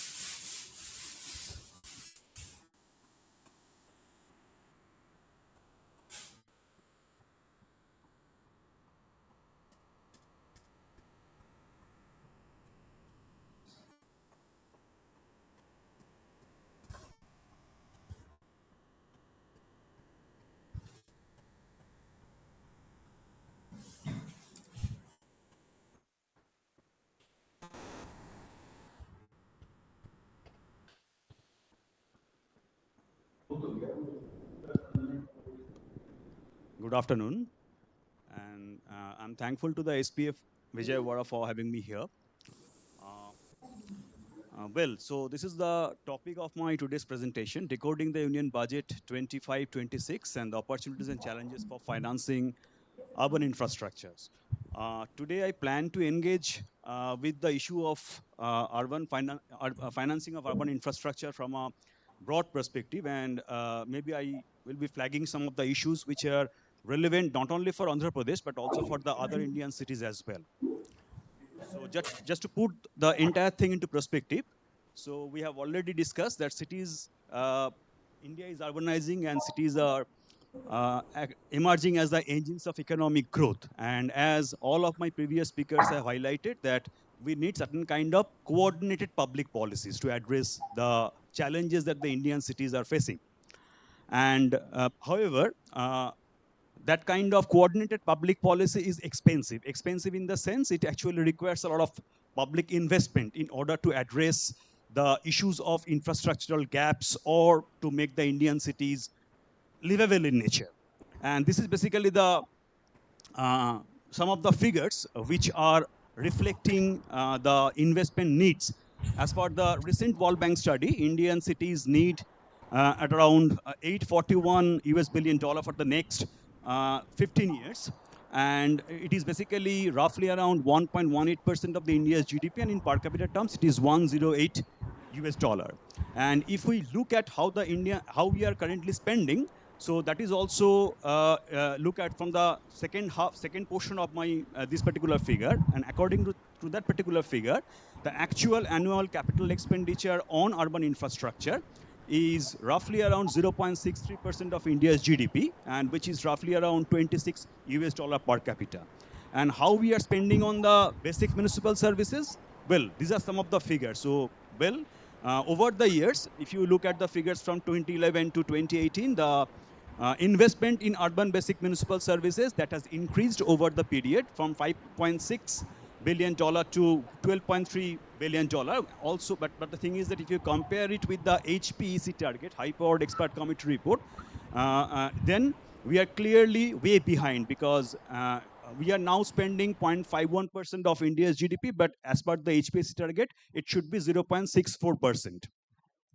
And if you look at the budget 25-26, then, well, on a positive note, there has been a prioritization of urban development as one of the key reform sectors to propel India into a higher growth trajectory that Viksit Bharat's are all about. Well, so these are some of the figures which have already been mentioned. For example, if you consider the figure for this year, the Ministry of Urban Housing, Minister MoHUA is actually receiving the allocation of 96,777 crores, which is an improvement of roughly around 52% over the revised estimate of the year 2024-25. And also in terms of the percentage allocation in total union budget, well, the MoHUA's share is increasing in some sense. Okay, and if you look at the some of the trends in the urban development schemes, so, you know, when we talk about budget, generally we do not expect any kind of magic solution to all the problems that our cities are facing. Okay, but if we look at the sectoral allocations, then we will get some idea about the priorities which the government has. Okay, so, and we know that there are two different types of schemes, centrally sponsored scheme and central sector schemes, and these are the figures over 2019-20 to 2025-26. For the first 5 years, the figures are actual estimates. Whereas for the 24-25, it is the revised estimate, and for 25-26, it is the budgeted estimates. Okay, so if we look at, there are 3 or 4 key takeaways. One is that 7 of the schemes, they are actually accounting for 90% of the entire MoHUA allocations. And among them, MRTS actually received an increase of 40% allocation. Allocation in PMAY, it actually has decreased by roughly around 20%. There is increase in the Amrut allocation of 25%. Also, and this is another important aspect which I think my previous speaker has already highlighted, that if we just take a look at the budget estimate versus revised estimate, then we will see that for all the major schemes which have crucial implications for provision of urban basic services, for them, the budgeted allocation is, or rather the revised allocations are significantly lower than the budgeted estimates. Okay, so that means the case of underspending, or there are some problem with the implementation of the schemes, which is a serious issue. And if we look at the other provisions, I'm just not getting into the details because all of us have already covered this. This is the Urban Challenge Fund, but the main point which I want to highlight here is that if we look at the funding structure of the Urban Challenge Fund, yes, it is actually proposing to cover a maximum of 25% of the project cost, which are bankable in nature. So this is a very crucial term, bankable projects. And what would be the contribution? For the other sectors, well, with a minimum 50% fundings through loans, municipal bonds, and public-private partnership. Okay, and if you again look at the other central sectors, centrally sponsored scheme, for example, in this year's budget, Amrut's allocation has increased by 25%. Okay, but if we look at the funding pattern of the Amrut's projects, then Amrut actually has 2 categories of cities. One is the cities more than 10 lakh population, and the cities with up to 10 lakh population. Now, for the cities with more than 10 lakh population, the funding pattern is, under Amrut, it is actually funding, the Amrut portion is actually funding 1/3 of the total project cost, whereas for the cities up to 10 lakh population, the contribution of Amrut is roughly around half of the project cost. Okay, so if this is the case, then the message is loud and clear, and the message is something like that: whatever budgetary allocations are there, that needs to be supplemented by the resources which are generated, which should be provided, which should be supplied by the either by the state government or by the city governments. Okay, so that is a very serious thing. But the important question is, are the city governments in a position to fulfill this objective, to challenge these needs? So let us just take a look at the financial health of the city governments. Okay, so let me just first share with you some of the macro figures, and which will be actually reflecting this deteriorating state of municipal finance, which are actually occurring all over the India. And I firmly believe that the case of Andhra is not that very much different. And these are some of the key municipal finance indicators. This is the indicators which are based on ICRIER report, one of the leading think tanks on municipal finance. So as per their records, if you look at the share of total municipal revenue as percentage of GDP, it is roughly hovering at, or roughly it is actually stagnating at around 1%. And if you look at the proportion of own source revenue or total tax revenue to the GDP, then it is about 0.43%. Okay, and we have to also keep this in mind that that these figures, they are basically related to all the urban local bodies. Okay, and then these are some of the other key municipal finance indicators. For example, these are the standard indicators which we generally prefer to use. One is revenue autonomy ratio. This is nothing but the share of own source revenue of the urban local bodies in the total revenue. And also we have these percentage of tax revenue, percentage of non-tax revenue, and percentage of property tax in tax revenue. So the most important part is that here the revenue autonomy ratio is showing declining trend. That means the municipalities, they are more and more becoming dependent on the grant from the higher level of government. Okay, but again, these are basically the figures of all the urban local bodies. And if you look at the smaller municipalities, they have performed really poorly in terms of revenue generation, because the contribution of municipal corporations on in the total own source revenue of the municipalities is almost 80%, and in some states it is more than that. Okay, so if this is the case, then this is the this is basically the the figures which are based on a recent RBI report on municipal finance, which came out in November 24. And according to that, and this report is based on only 232 municipal corporations. In India, we have 268 municipal corporations. So if you look at the financial performance of the municipal corporation, well, the total revenue of the municipal corporation is roughly stagnating at around 0.6%. And these are some of the key indicators. Again, the idea is that the revenue autonomy ratio, they are not recording some significant improvement over the period under consideration. Of course, we have to keep in mind the COVID phenomena, but still, the performance of the municipal corporations, they are not that much promising. Okay, and this is the financial autonomy ratio. This is the kernel density plot.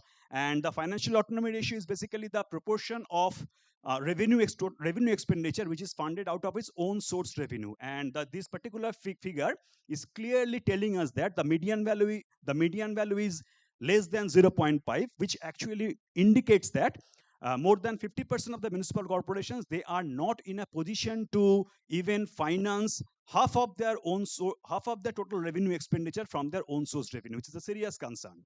Okay, and well, one of my previous speaker, he talked about the importance of land-based financing instruments. Okay, so well, those are important, but at the same time, we also need to keep a special eye on property tax, because property tax is generally considered to be the largest source of untapped municipal revenue. And in a broader sense, property tax is also related to these land-based financing instruments as far as the textbook examples are concerned. Well, so if you look at the contribution of property tax in the Indian context, it is roughly constituting 0.15% of GDP. Now, why then I'm saying it that this is the largest source of untapped revenue? Here are some of the figures. If you compare this with the percentage figures with that of the advanced market economies, emerging market economies, and low-income developing countries, then it is quite clear that if you look at the performance, then for the advanced market economies, the percentage of property tax, it is basically roughly around 1.7%. For the emerging market economies, it is hovering between 0.4 to 0.6.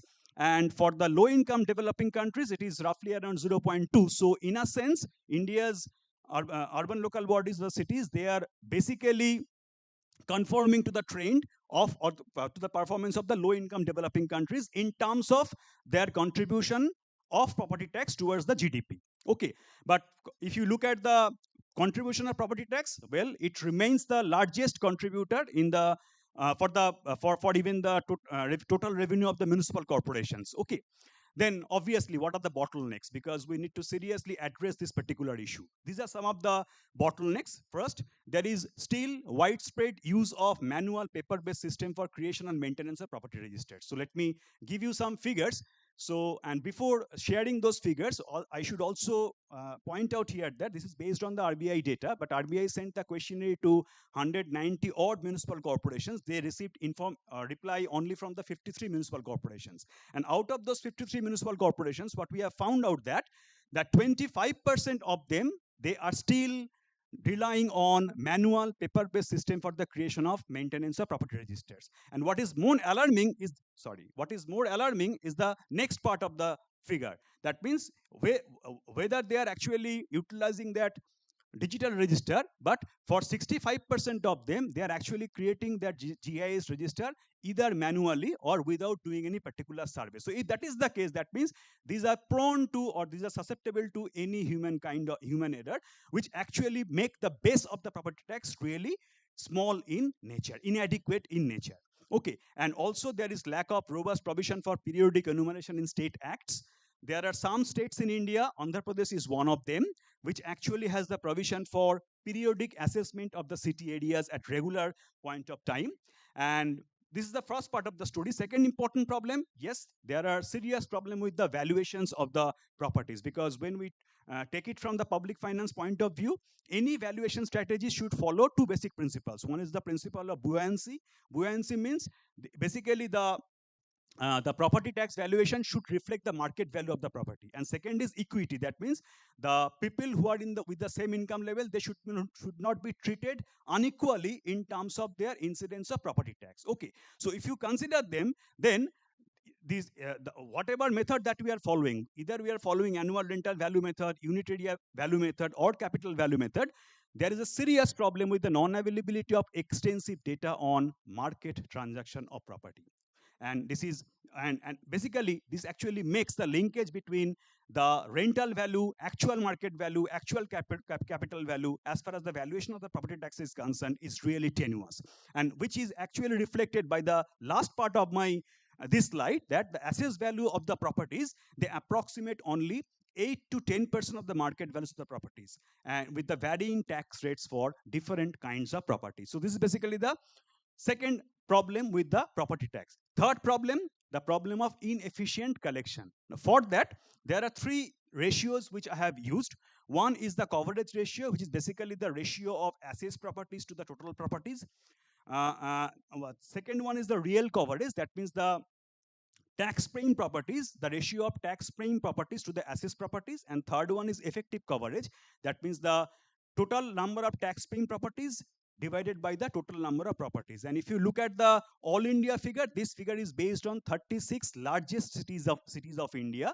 And if you look at the all India figure, well, the coverage ratio is 88%, which is pretty good. But if you look at the real coverage, that means how much tax assessed, how much properties which are tax assessed, then it is roughly around 63%. And if you look at the effective coverage, then it is turning out to be only 56%, with there are many city-wise variations are there. That means there are not, it is not the case that all the cities are performing that well. Okay, and another important thing is that collection efficiency, it is highly correlated with the incidence of staff deficit. There are several reports which are there, which actually figures or which are actually flagging this kind of capacity deficit issues. And third important aspect is the absence of penal provisions for defaulters and dispute resolutions. Hardly there are any municipal acts are there which can penalize the the defaulters for non-payment of taxes. Okay, and last problem with the property tax is, well, this is the case of widespread exemption. Exempted properties in India, it actually constitute 10% of the total urban properties, around 11% of the assessed properties. So this is a huge problem, and that is why the property tax remains untapped, largely untapped source of municipal revenue. I'm just skipping these particular sites. What can be done to reform the property tax? I'm just moving towards the another important component of, supposedly another important component of municipal revenue, which is the user charges. Again, from typical public finance literature, there is a huge, huge backup for imposition of the user charges, because actually it is supposed to promote the efficient allocation of public resources. Okay, if you impose the user charges. But if you look at the World Bank report in the context of Indian cities, water and sewerage utilities in Indian cities on average recovered only 55% of their operating cost. And this is basically the figure. And if you compare the India's performance with the performance of the other comparable city, then we can see that the Indian cities are performing very poorly in terms of both utilization and as well as coverage of the O&M for their basic for some of the basic services like water and sewerage utilities.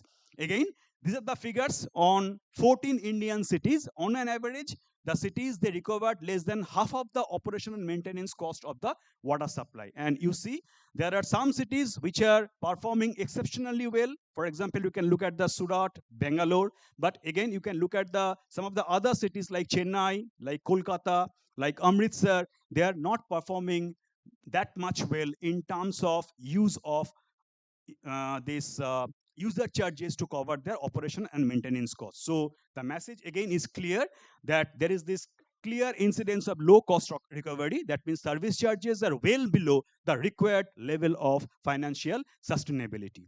And if you look at the post GST scenario, unfortunately, there hasn't been many studies which are taking up these issues. But there are some broad indications are there. There are several taxes which have already been subsumed under the GST. The classic examples are octroi, entry tax, local body tax, entertainment tax. These are some of the tax which are utilized by some of the most urbanized states of India, Maharashtra, Gujarat. But unfortunately, their urban local bodies have suffered a lot due to the subsumption of these kind of taxes within the GST. And there are various suggestions from the Minister of Urban Development and also from the municipal finance experts to share some of the state share of the GST to be given to the urban local bodies to compensate for their losses. But unfortunately, there is no such provision for compensation, which actually makes the situation a lot more difficult. So what is the crux of the story? Crux of the story is something like this: the Indian cities are facing huge revenue shortfall, and basically they are in a vicious circle. There is a case of poor resource mobilization, which leads to poor service delivery. It leads to lack of willingness to pay. That means we need to take certain fundamental reform measures so that our cities can move from this vicious circle to a circle which is to a circle or cycle which is virtuous in nature. So that is the urgent need that we need to consider. And it is not that much surprising, given this entire frail health of the municipal governments, that the municipal bond market in India has not take off in an expected manner. And this is basically the contribution of India's bond market. If you look at the contribution of Indian bond market, it is basically constituting roughly 3% of the total commercial debt. Now here, when we are considering this commercial debt, it is also including the debt provided by the state government backed financial intermediaries. So in that case, if you just consider the proportion of municipal bond to commercial loan taken from the market only, so that would be minuscule, even smaller than this particular figure. Okay, so that is why this is a very serious concern. And unfortunately, we are still relying or rather focusing or emphasizing more and more on the municipal bond. And this is basically the time path of municipal bond. I'm showing this time path because we need to understand the problems and prospects of municipal bond, because if we want to really really leverage on the municipal bonds, then we need to understand the problem. And there are three clear paths. In the initial development phase, there were some issuance of the municipal bond, then suddenly it got halted because of the introduction of the JNURM scheme and the fund available for under JNURM. And then after that, we have suddenly have seen some kind of resurgence. That is basically how it is reported in the government report, that incentive driven phase. And And this is the resurgence of municipal bonds since 2017. And there are certain facilitating factors. The first factor is, of course, this regulation. And there are certain important aspects of these regulations, which I'm not going into the details. Okay, and apart from that, Amrut, it has actually clearly specified provision of public financial incentives in the form of 2% interest subsidy for the bonds.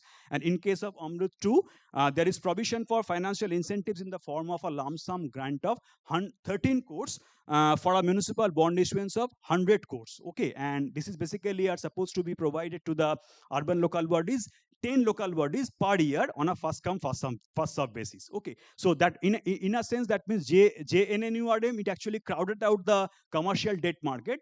So government tried to make a kind of course correction where Amrut scheme has been utilized to incentivize the the issuance of municipal bond. Okay, and well, so these are some of the key features which are very important for us to understand why the municipal bond market are not performing satisfactorily. The first thing is that the borrowing powers of the urban local bodies, they depend entirely on the state legislations. However, there are few states, and surprisingly, Bihar and Odisha are the two states which explicitly allow for the borrowing. The two state acts explicitly allow borrowing through the bond issuance. Okay, and these are the coupon rates. And yes, most of the municipal bonds, they are actually the institutional purchasers. We the common people do not purchase municipal bonds. Okay, and as per as the annual survey of Indian city system report, 66% of this has been used to finance the water supply, sewerage, drainage, and water treatment projects. And this is basically the current scenario of some of the bond issuance. Here I have categorically not listed the bond issued by the urban development agencies, because I'm only considering the case of the city governments. Well, so what are the constraints then? There are a couple of constraints. First is informed financial health of the city government. This is a serious concern, as I have already mentioned. If you are not financially strong enough, then nobody will believe you about your debt repayment or debt repayment capacity. Okay. Second important is city governments, they lack capacity to develop and implement revenue generating urban projects. There is the case of over collateralization. It is basically related to that lack of capacity, which some of my previous expert speakers have already flagged. In cases of over collateralization, there is withholding about 40 to 50% of the municipal revenue resources. Non-availability of timely information. No audited information is available. Even if you look at the the report of Vijayawada and Visakhapatnam, you won't find the audited annual report for the last 5 years at a one go, at a one stretch. Okay, and well, also there is lack of project-specific fund monitoring and compliance checks in place. This is the credit rating assessment. This actually signifies why we need so many data. Well, when we try to go for municipal bond. Okay, and this is the credit rating agencies. So generally all the institutional investors, they prefer municipal bond to be with credit of A- and above, just because any bond rating which is lower than grade A, the cost of borrowing will be high. Okay, so if you see that the number of municipalities which are having credit rating of A- and above is not that many. Okay, and apart from that, these are some of the other constraint. And another serious issue is that absence of any specific statutes contemplating the insolvency of local bodies. Here also I should mention about the Andhra Pradesh, because Andhra Pradesh is one of these three states. Apart from Andhra Pradesh, there is Gujarat and Maharashtra. These are the three states which actually have specific insolvency act. That means there is specific provision of attaching the municipal properties with the bond issuance. Okay, but again, there is no such cases I have found out whether how this kind of statute actually being implemented. So that is another problem. Okay, so what is the way forward then? These are my two of my last slides. So whatever things that we are discussing, the fundamental thing is that there are no schemes, no strategies they can ever act as a substitute of getting the basics rights. You have to find out ways to strengthen the own source revenue generation capacity of the urban local bodies. There is no other way about it. Well, so the most of the Indian cities, as we have already seen, that they are yet to unlock their full potential. And also the cities are different. This is a serious thing. There is no one route that the cities can or should take to boost their revenues.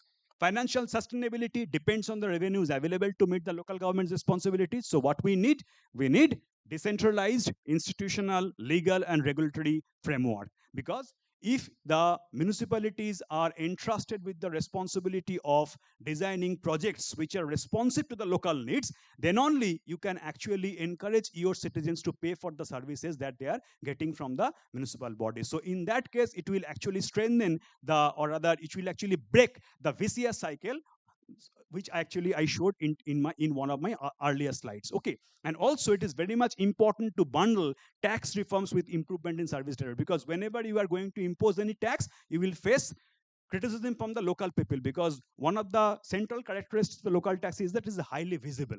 Okay, so you have to think of a way to bundle the tax reforms with improvement in service delivery.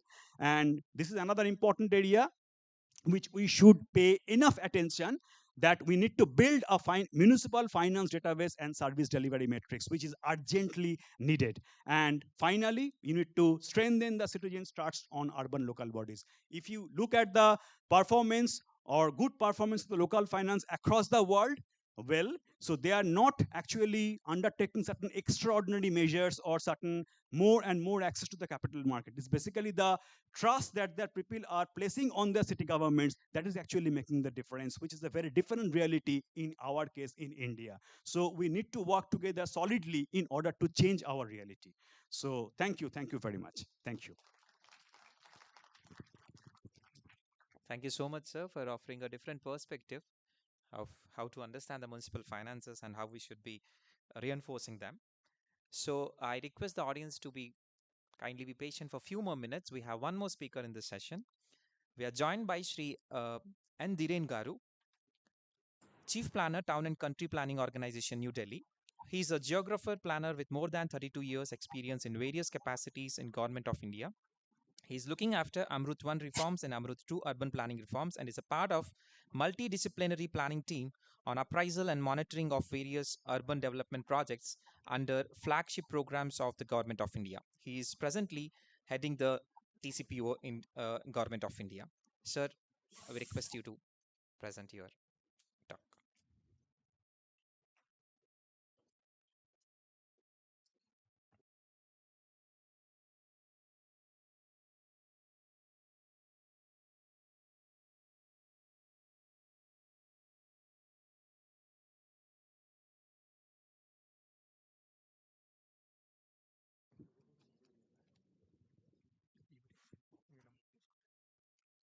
Forward, backward. Okay.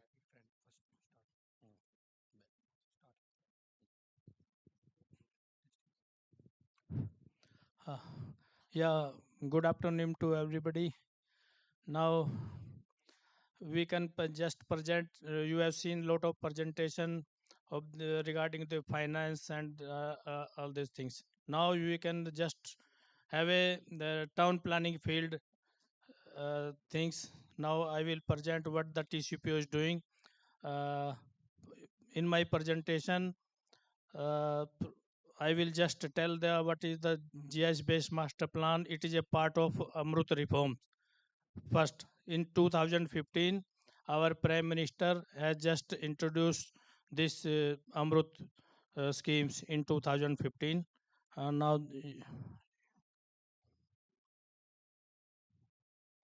next.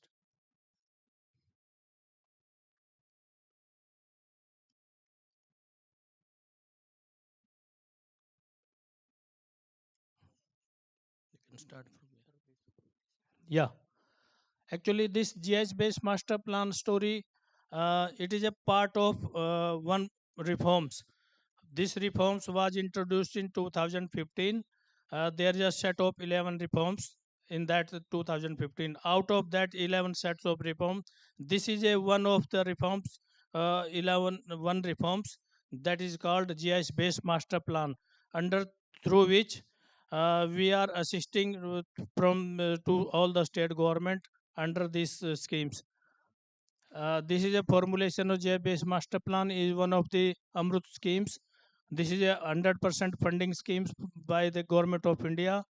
Under these schemes, as on date, 35 states and UT have been participated, and MOU have been signed through the NRSC to preparation of master plan for all these towns in the first phase.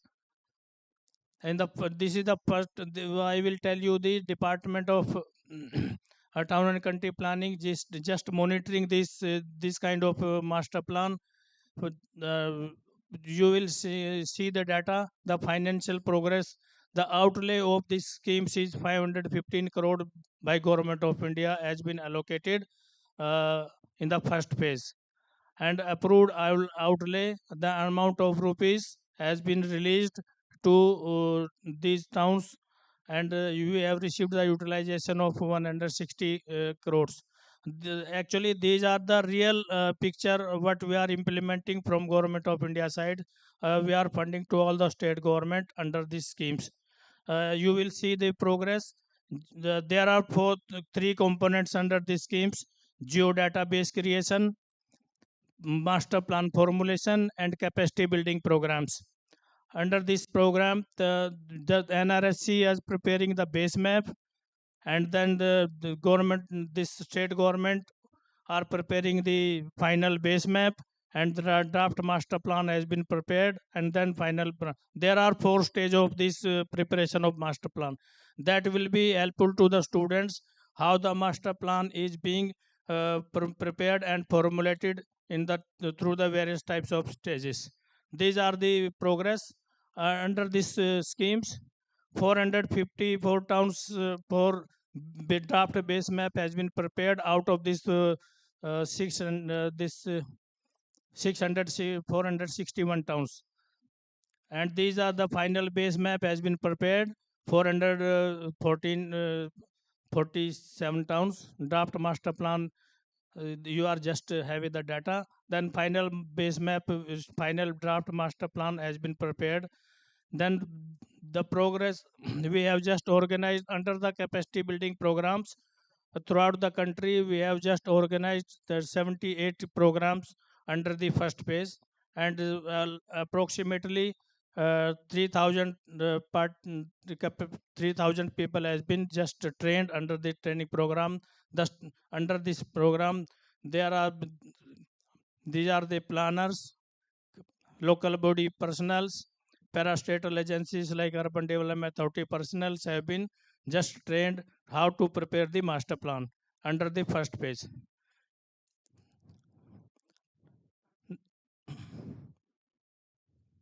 Next. Okay. Now, now this is the second Amrut 2. This was started in 2021, and this GIS-based master plan for earlier the scheme was just for the class 1 town. Now this scheme has been launched in 2021, and the scheme is meant for the class 2 town ranging from 50,000 population to 1 lakh population. Then small and medium towns have been covered under this program. Now the Amrut 2 is a 100% centrally sponsored schemes from Government of India. The budgetary allocation is 631 crores for, and under that 675 towns have been covered, will be covered under the schemes. The objective to develop the standardized base map throughout the country under these the towns we have just participated by the states. And the same components under the components, creation of geodatabase using the drone technologies and very high resolution satellite imageries, and through this technology just you can prepare the GIS based master plan for these type of towns.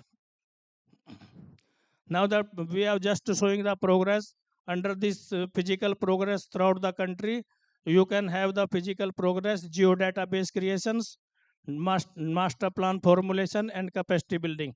The same program what the earlier scheme Amrut 1, the same scheme has been launched to Amrut 2 for the small towns, up to less than 1 lakhs. You can see the status of this 125 base map has been prepared by the throughout the country. Final base map 81 towns, and master plan formulation the only 54 towns. And under the second phase, we have organized 11 training programs. Out of that, 600 approximately people have been just participated. That includes the town planners, municipal bodies, personals, and parastatal agency like development authorities, and even some students can also participate under this program.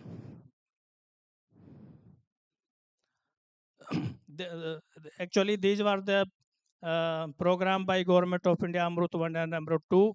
Now that this is the second, the third schemes, that is called Special Scheme for Special Assistance to the States for Capital Investment. These schemes were started in 2022 and 13. These are the reforms milestones we have covered under these schemes. These are the components we have covered: modernization of building bylaws, adoption of TDR and TOD. I will not go into the details because the objective of these schemes is to actually remove the contradictions. We are facing a lot of problems and difficulties to give the approval of lot of things, to make the ease of doing business under that schemes. We have just incentivized all the state governments to get the fund from these under the schemes. In 12 states have been participated in 2022 to 3 and we have just released 4,000 crore to these 12 states. That is a incentive schemes. The people will just, state government will participate, and they will remove and they will adopt the latest demand of the states and local bodies. Then the state government just give, the central government will give the incentive to the states.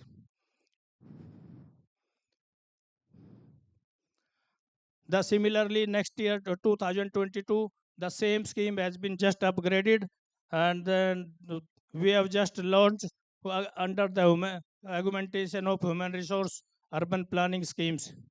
I will tell you that the things that under this augmenting of human resource development, all the 24 states have been participated under this scheme in that year, and I will tell you the detail that under the augmenting of human resource development, 24 states have been just recruited thousands planners under their just recruitment. This is a very big incentive to all the state government and town planning department. Actually, under this, then one actually planner, one planner we have just hired, we have just incentivized. If you hire one planner, we will incentivize 1 crore for each planner to your department. So most of the state government just hired thousands of planner under these schemes.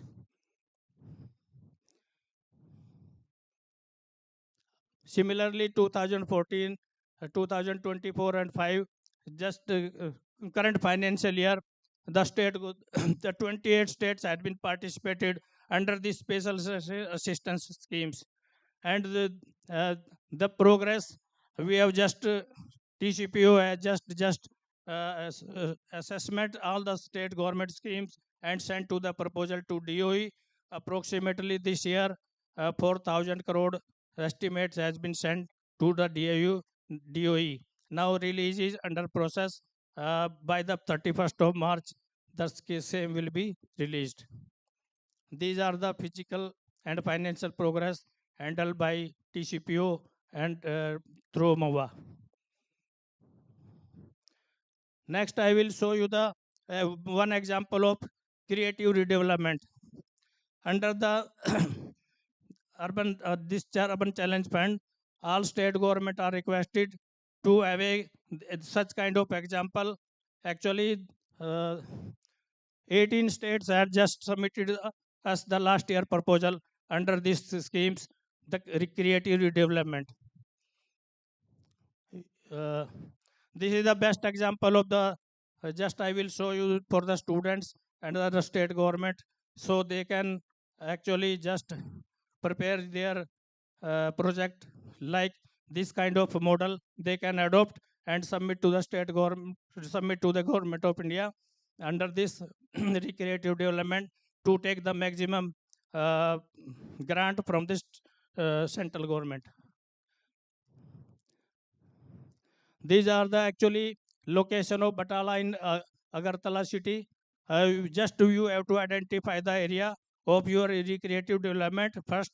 Concept plan you have to submit, and you can get the incentive as per your requirement under this recreative development fund. And last year also, and this year we are just planning for the scheme for this urban challenge fund. Such kind of scheme will be taken in the next during this after April and onwards to this financial year. Actually, the Batala in Tirupura, they have identified that two areas. One is this riverfront development, another is this area. These are the site information. They have selected such kind of located recreative development in the core city area where they are facing a lot of problem in their cities.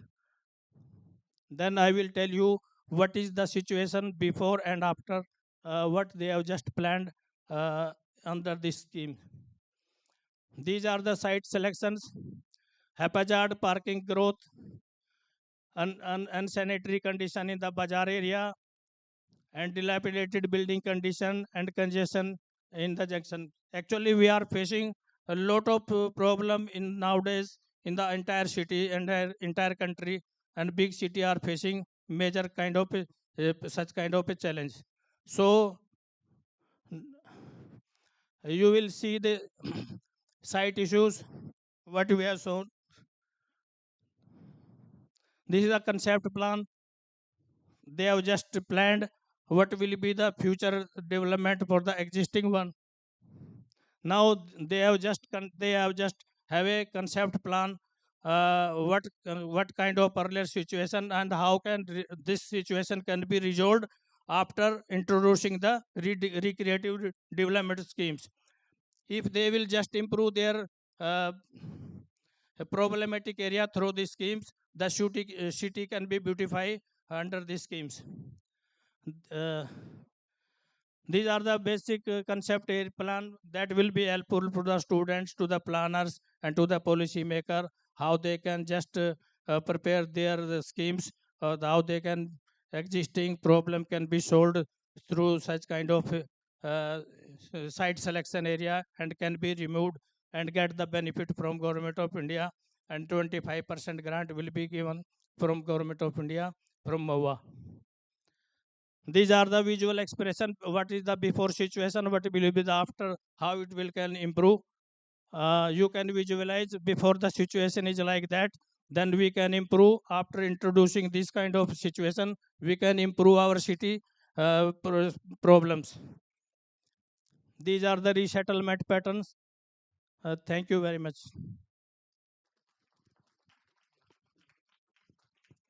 Thank you so much, sir. So as a rapporteur for this session, I'll quickly conclude this particular session.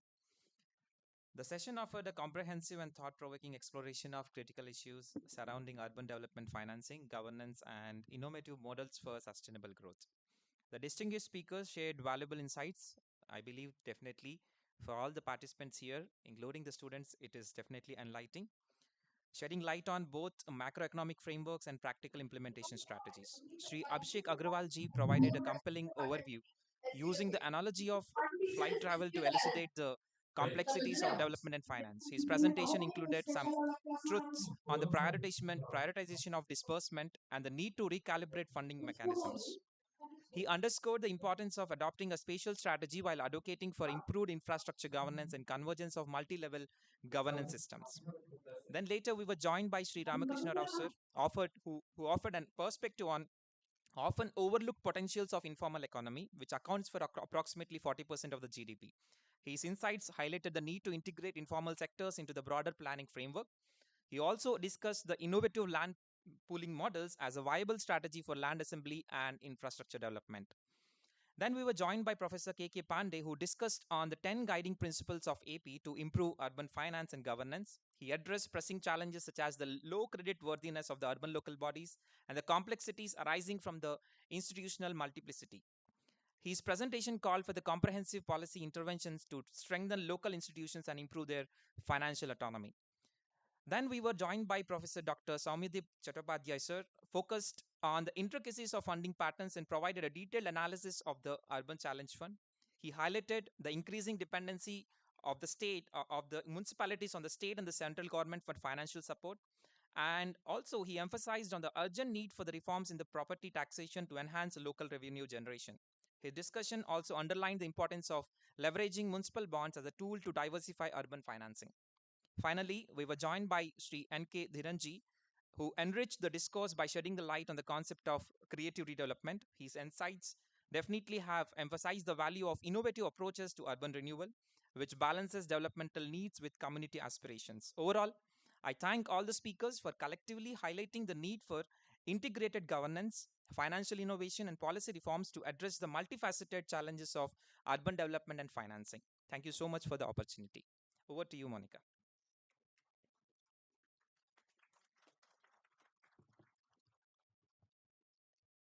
Thank you, sir, for rapporteuring the session. We would now like to invite the speakers for the session onto the dais to kindly join us here for felicitations. Shri Abhishek Agarwal sir, Shri Ramakrishna Rao sir, Dr. Soumyadip Chattopadhyay sir, Shri N.K. Dhiran sir, and Dr. Arpan Paul sir, the rapporteur. We thank Professor K.K. Pandey sir for joining us online.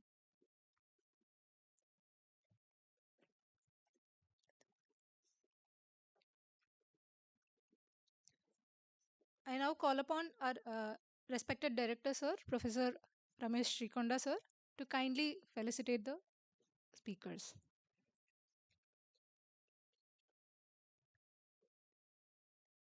I request director sir to kindly felicitate Shri Abhishek Agarwal sir.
Technical session of the day.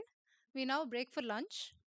We request VVIPs, municipal commissioners, and guest speakers to kindly proceed to the director's office for lunch. The student volunteers shall kindly guide them.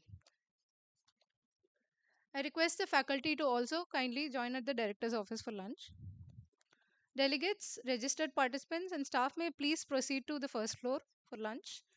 Student volunteers kindly lead the way. Students may please proceed to the second floor of the architecture department for lunch.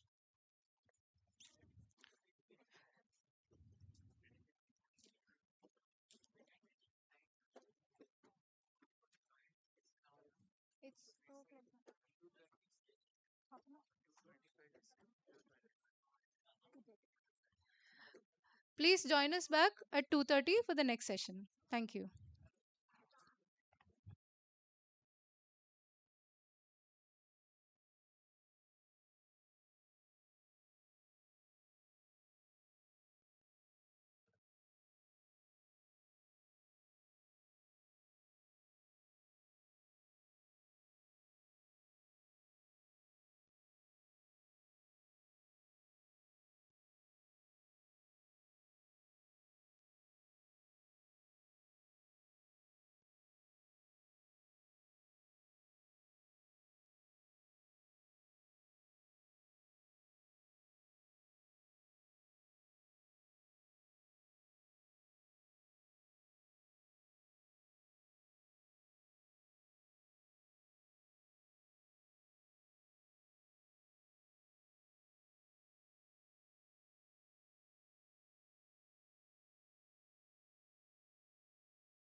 Hello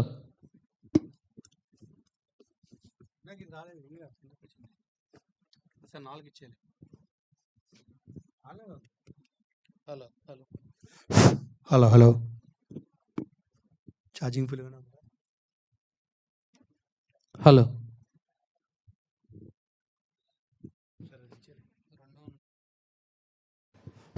charging ఫుల్గానే ఉంది కదా hello hello hello hello hello hello hello testing hello hello hello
सुर में गाना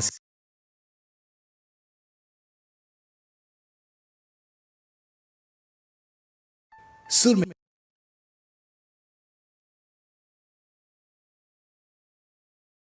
सुर में गाना सीखिए पाधानी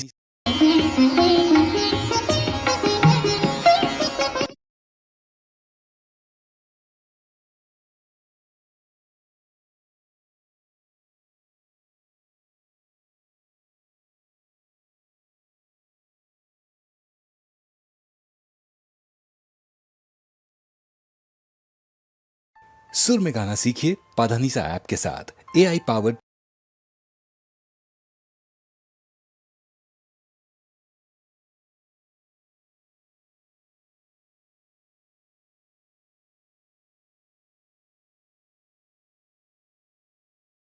सुर में गाना सीखिए पाधानीसा ऐप के साथ AI powered personal music teacher from Saregama.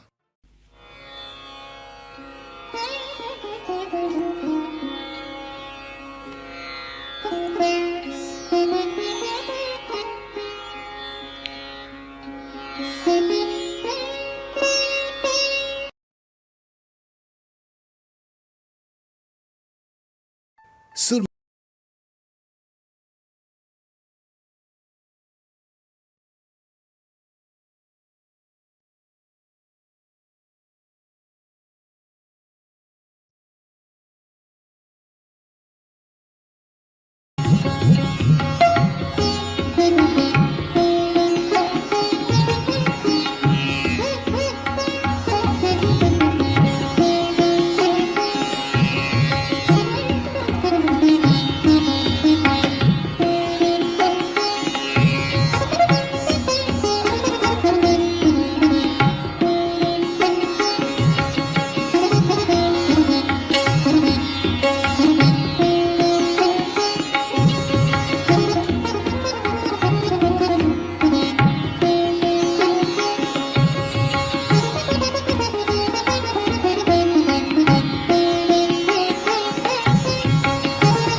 Now you will hear the concluding item.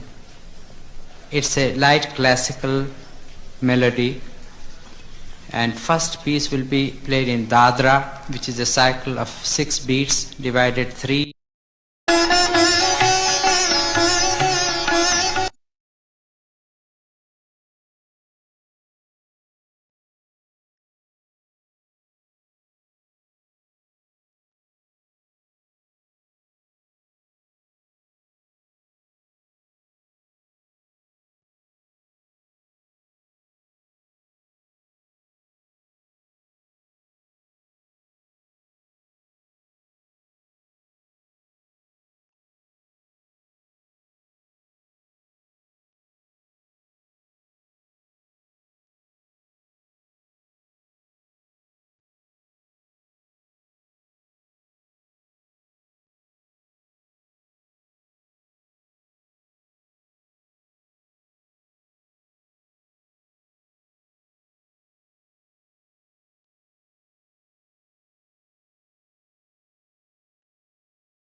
orators.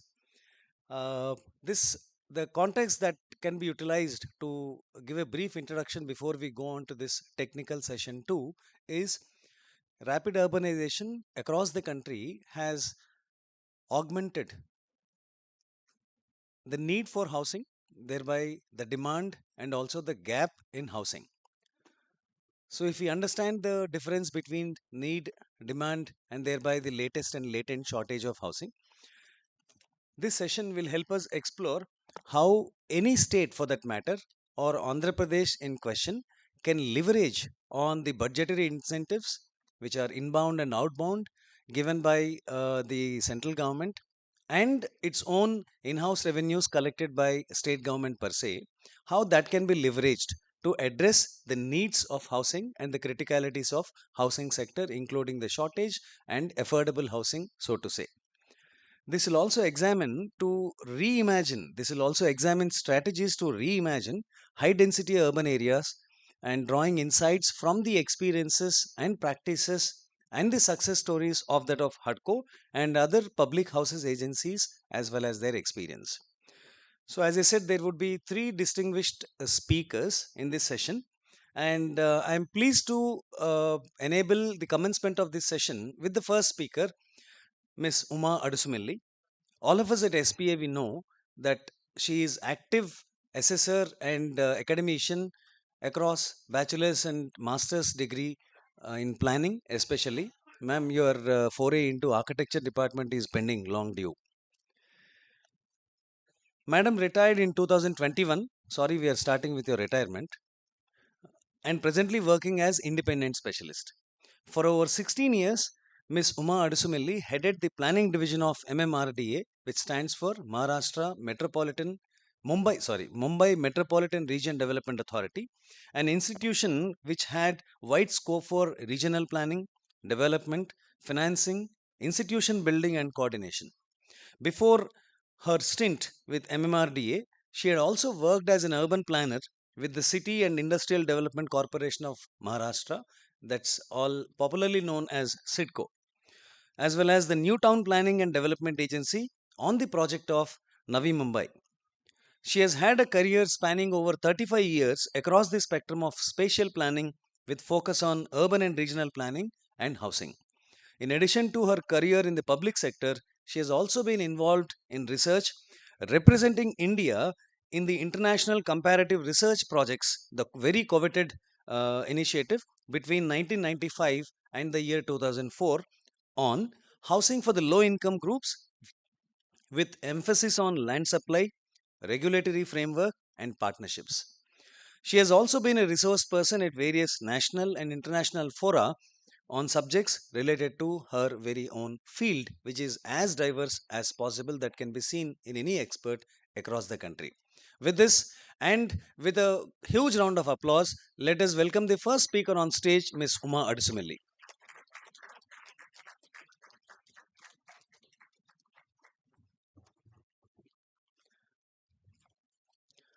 Ma'am, needless to say, please stick to the timing.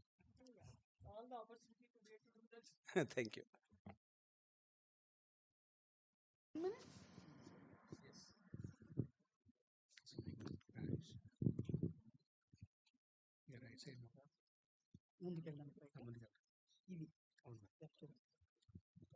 Hello. Yeah. Good afternoon, everyone.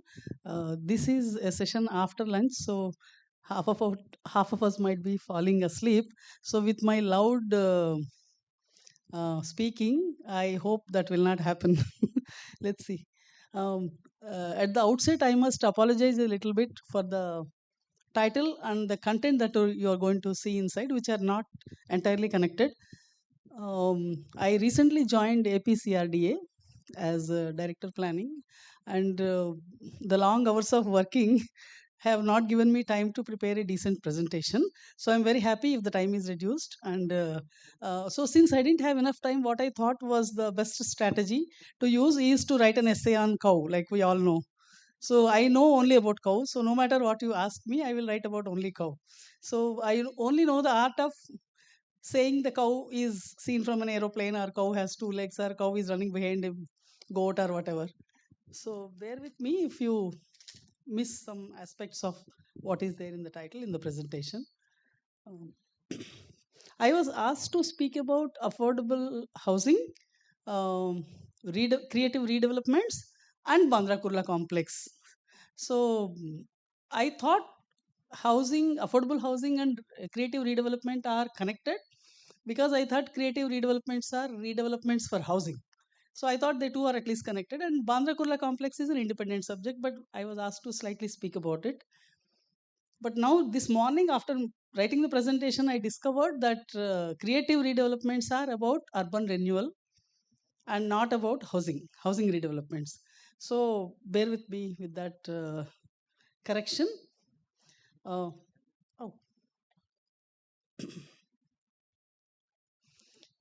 The terminology used for affordable housing traditionally in India is, in my time, we used to call it social housing. Then it became housing boards came. Then it became public housing. Then housing for the poor, housing for the low income groups, housing for the disadvantaged, and there was a word that was included somewhere in between was inclusive housing. Now we are calling it affordable housing. So after calling it affordable housing, we brought in the middle income groups into the list. Earlier it was limited to economically weaker section and low income people. And affordable housing can be provided by way of both new developments as well as redevelopments of existing squalor and squatter settlements. So when we talk about affordable housing through new developments, I am keeping myself to fundamentals only, not going into details. So through new developments, we do it in 2 or 3 different ways. One is through regulatory instruments. Everyone here who is a student also will understand this. That we write in the development control and promotion. Now we call it promotion also, but we still do development control. So when we put in the development control regulations certain rules that people must build some low income housing, that's what we mean by regulatory instrument. So that way we make private sector to deliver some low income housing, either land for low income housing or tenements for low income housing.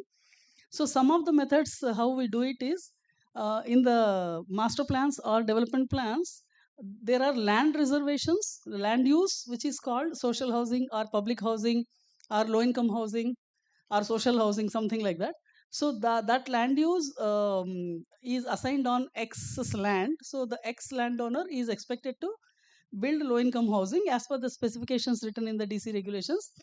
And either in some states they say that you sell them to the government at a pre-agreed rate, then government will actually allot them as low income housing to different people. Or in some regulations they say that you build small units and you sell it yourself and make money also, but you sell it to the low income people according to these specifications. So that's one method. Now this used to be prevalent in UP and MP and states like that once upon a time, but now this has gone under the name of inclusive housing and it has entered DC rule books of all states, almost all states. This is more recent phenomenon where it entered the different states, and most of the states say that if there is any land development happening over and beyond 4,000 square meters of land, then a certain percentage of the land or certain proportion of the floor space index must be reserved as for EWS and LAG housing, and that must be transferred to the municipality or planning authority or the state government, as the case may be, for them to utilize it for low income housing. So if they are constructed tenements, they are compensated for the cost of construction, either in cash or by granting them additional FSI or by giving both. That compensation is given. In Maharashtra, the government takes over these tenements and gives them a very handsome additional FSI or TDR to be consumed on the same plot as well as that can be transferred elsewhere. So this is, but the variations of this that have crept into this rule across the country are either you earmark a part of your land or FSI for EWS housing. So when the developers went and negotiated with the governments that this is very difficult for them, this proposition, then government came out with an alternative. Most state governments came out with the alternative that if the developer owns some piece of land elsewhere in the city, they can also build this low income housing there or give parcel of that land to the government instead of giving a part of this prime land where they are. So in states like Andhra Pradesh, it doesn't say that there has to be area variation or FSI variation if you give it in a very lowly priced area. But in Maharashtra, the rules clearly say that if you give it in some other land, some other part of the city, the value of that land versus the value of this land will be indexed, and in that proportion you will get either higher, you will be asked to give higher area or lower area. Then people also protested against this. And then the third alternative was found in most states that, okay, you don't give anything to the government, you give some cash. It's called shelter fee. And which is supposed to go into a fund created in these authorities called shelter fund, if I am not mistaken, Ramakrishna Garu, it's shelter fund. Yeah, but a fund must be established in the organization called shelter fund, and this shelter fee must be deposited into that, and it must be used for by the state to construct low income housing again. But this fee is peanuts in general, and even if that is deposited, it goes into the overall kitty of the organizations. No one is, to my knowledge, no one is maintaining a special fund for it. So it's going into the general account of the organization or treasury, into the treasury of the state government. So the money is not recycled into creation of any housing stock. So the outcome of this particular regulatory instrument is the successfulness of that in terms of providing low income housing is unknown. So in Maharashtra, there are many schemes called special township scheme, where if you have 100 acres of land, you can build massive housing with gross FSI on 100 acres of land. But in return, on 20% of the FSI, you must construct low income housing and sell it back to the housing boards at a pre-agreed rate. So these kind of provisions are there in many regulations. And as an alternative to this market-driven production, there are direct provisions by government. We know that housing boards, housing corporations, then municipalities and urban development authorities, regional development authorities, all of them do produce some amount of housing. And whenever they construct housing, it's public housing, and under any of those schemes, they are expected to provide majority of the stock as low income housing stock in the affordable segment. So that's one way of direct provision, which most of us from old school of thought expect is a much better way of providing affordable housing than leaving it to the market. And there are facilitations of rental housing schemes. I'm going to discuss about that a little bit more, how rental housing is conceived. And MMRDA, my previous office, has done one of the most popular schemes of rental housing and produced about 50,000 units so far, free of cost from the market. So I will explain that a little bit more.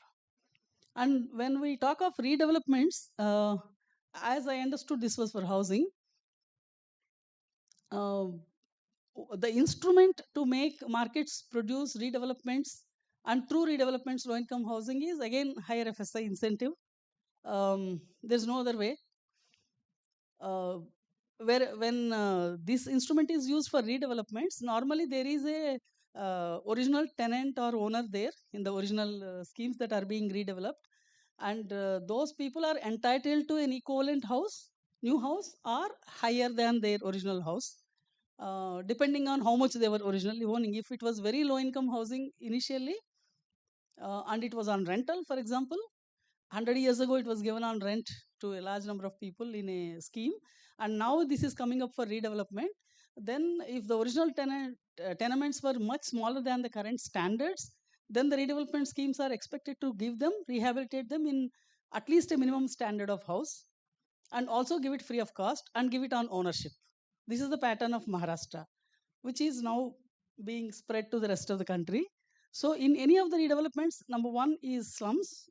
When slums are redeveloped, they have the same kind of policy. And when old and dilapidated buildings are redeveloped, again the same policy is applied. However, in these old buildings which are not slums, there may be some low income ones, but there may be also middle income kind of housing schemes which are being redeveloped. And in case if the scheme that is being redeveloped has a component of HIG in it originally, then they are not they are expected to pay for it.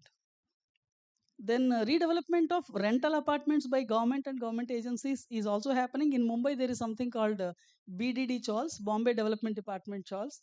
They were constructed 100 years ago as a single tiny room and community toilets at the end of the corridors. So there were thousands of houses like this in Mumbai, and they're all under redevelopment now with 4 FSI, and those people are getting a 2-bedroom house minimum, free of cost, and instead of rental, they are getting it on ownership now.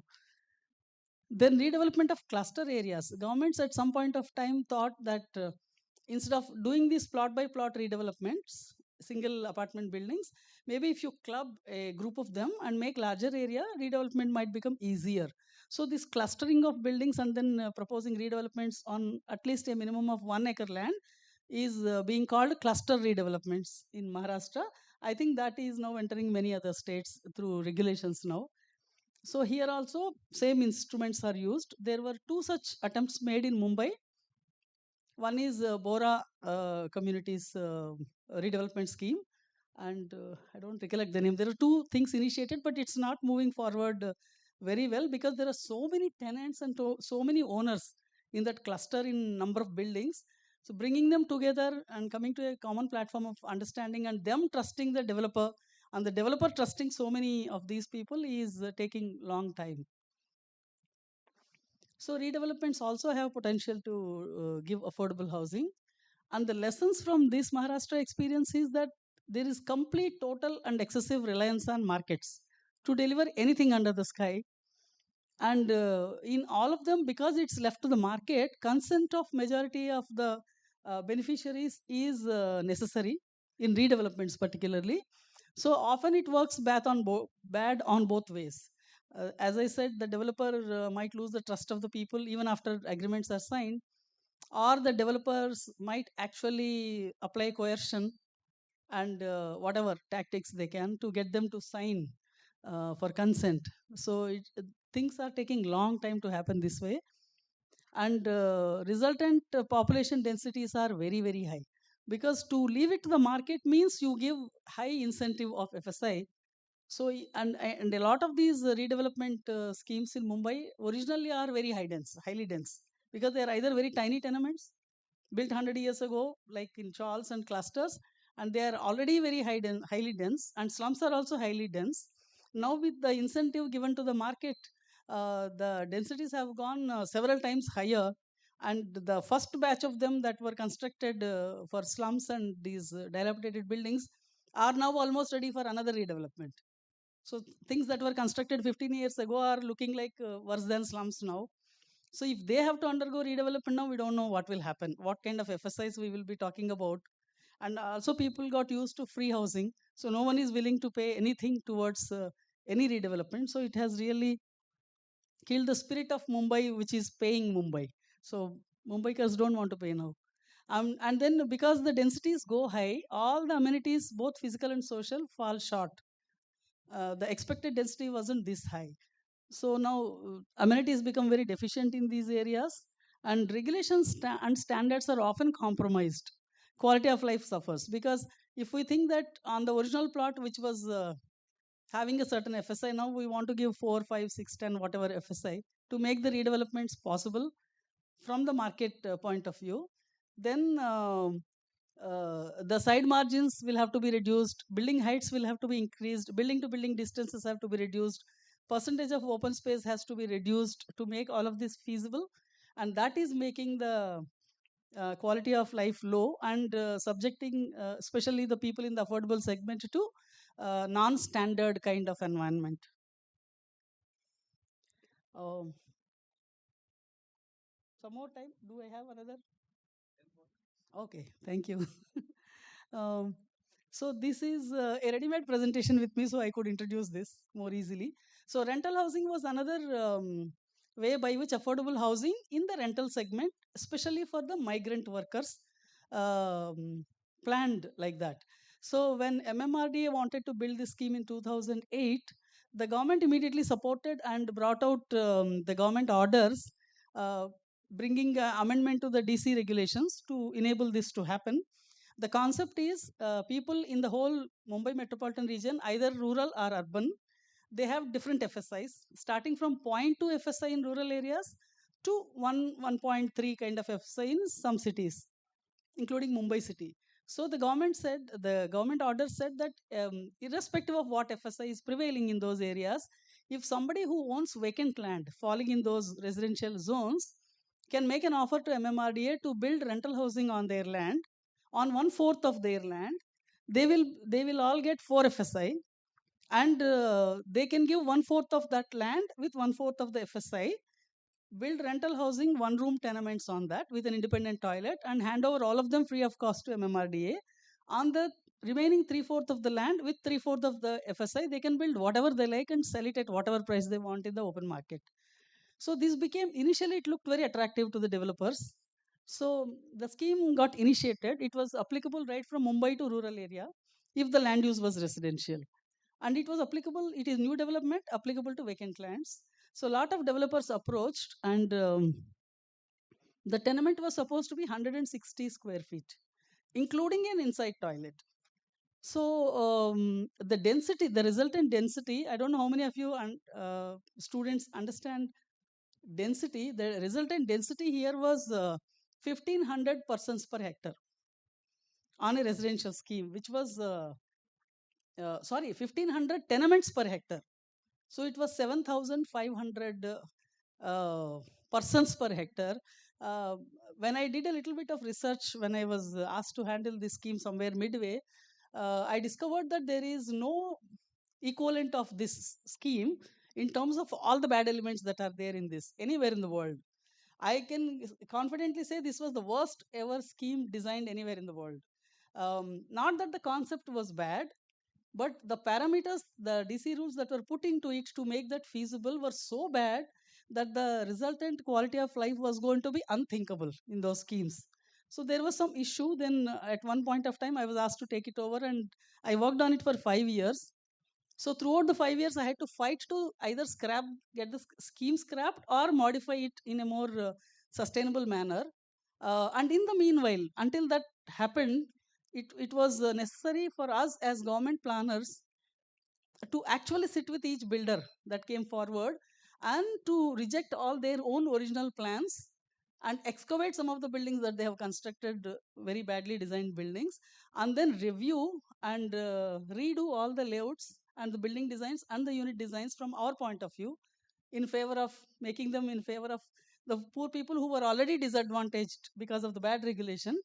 But because of the lack of or because of the apathy that the government institution had towards intervention in the scheme with the developers were building what they liked. It's not that they badly intended this scheme, but then they did not really care because no one was asking them to do something in favor of the poor people who were going to live in them. So they just used all those bad regulations and built accordingly. So the schemes that were coming up were so I mean, someday if I get a chance, I will show the details also to the students. So it was unthinkable that governments were promoting schemes like this. The parameters of the scheme are that government of Maharashtra wanted to create this affordable housing stock. These 160 square feet tenements were there and grant additional FSI as usual. And it was declared as a vital public purpose project, and therefore no one was supposed to object to it. And the commitment of the government in doing the scheme, the noteworthy commitments that the government had was that they were going to build formal housing stock for the poor and give it on rent so that it becomes even more affordable for the migrant. Second, rental so affordable. And third is, at least they were providing certain minimum area of these tenements. So this one subsequently it underwent some changes, as I said, through the government.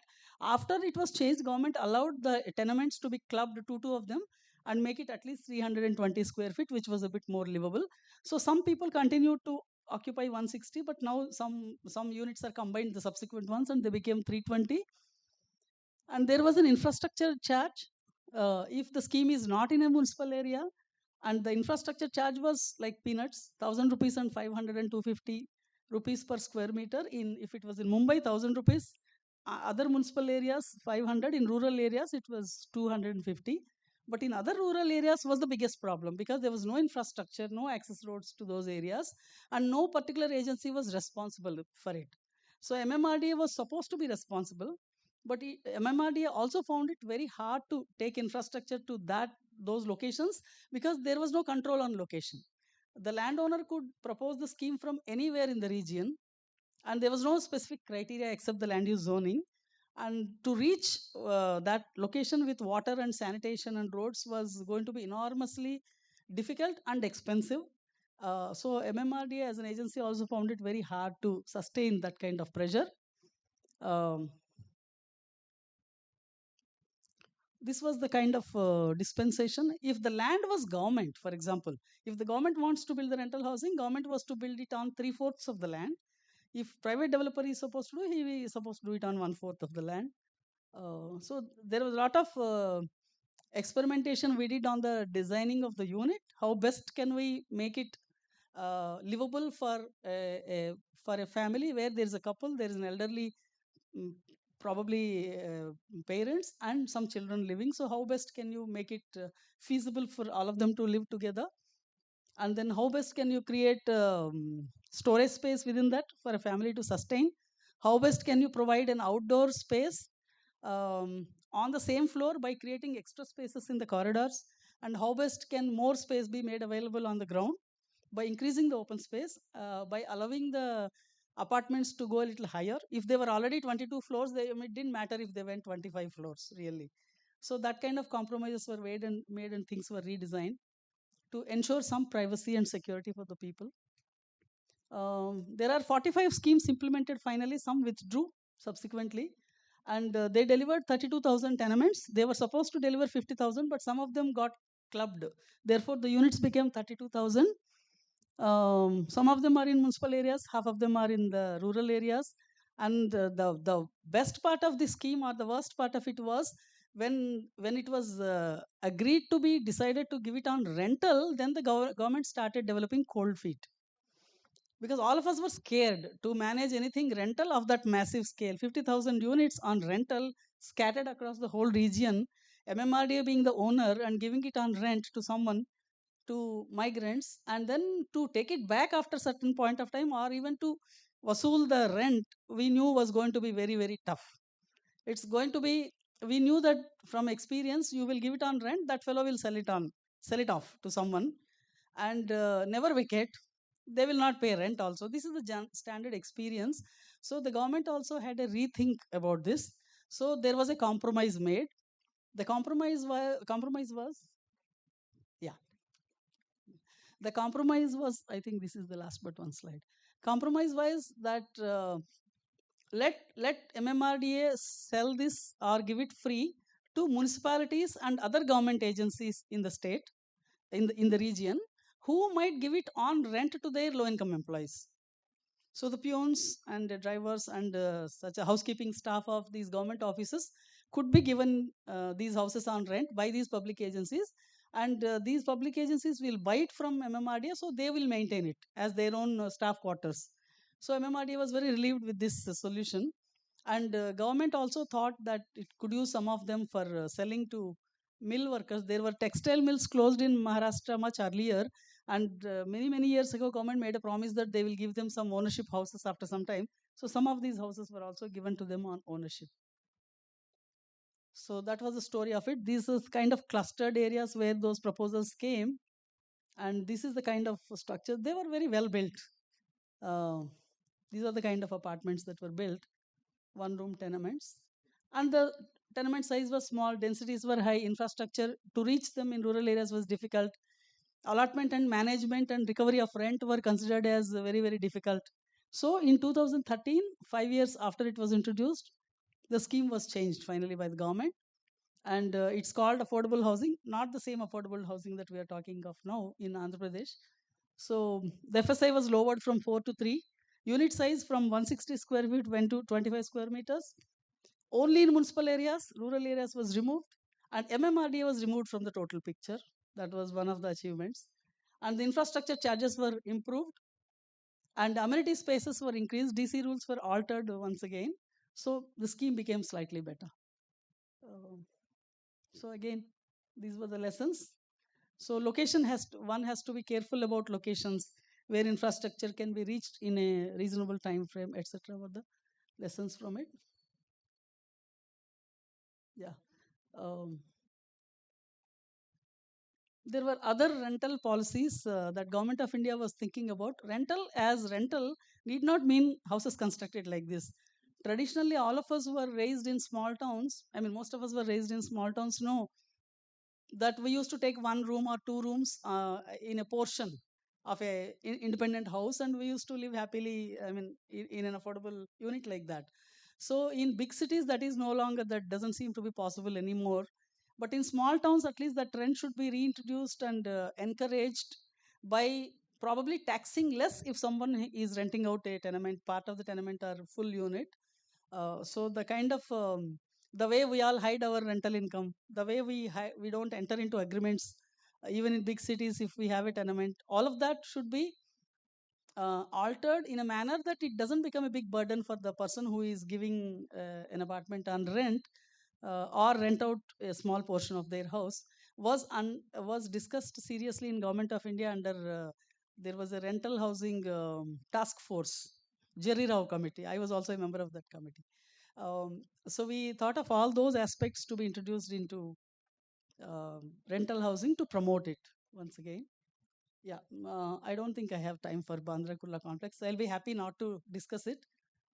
Bandra Kurla complex is acclaimed as the most successful experience in India. It has one of the highest property values anywhere in the world.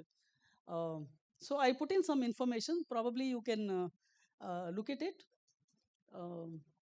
So that is how it looks. And the land values there, MMRDA does not sell Bandra Kurla complex properties by land in square meters. It sells FSI in square meters. And residential FSI in Bandra Kurla complex sells at something like 4 lakhs per square meter of built up area. So the plots have 4 built up, 4 FSI. So it's like 4 times of that when it is translated onto the land. So 16 lakh rupees a square meter of land is the current price, and residential sells at higher price than commercial in Bandra Kurla complex. So it's now International Finance and Business Center. The first bullet train of India starts in Bandra Kurla complex, and Government of India, NITI Aayog has identified it as in 2024, it revealed a blueprint for showing Mumbai metropolitan region as a global economic hub. And it has also the target of economy related to to Mumbai metropolitan region, and particularly also Bandra Kurla complex. So we will have to see how that is going to shape. Thank you.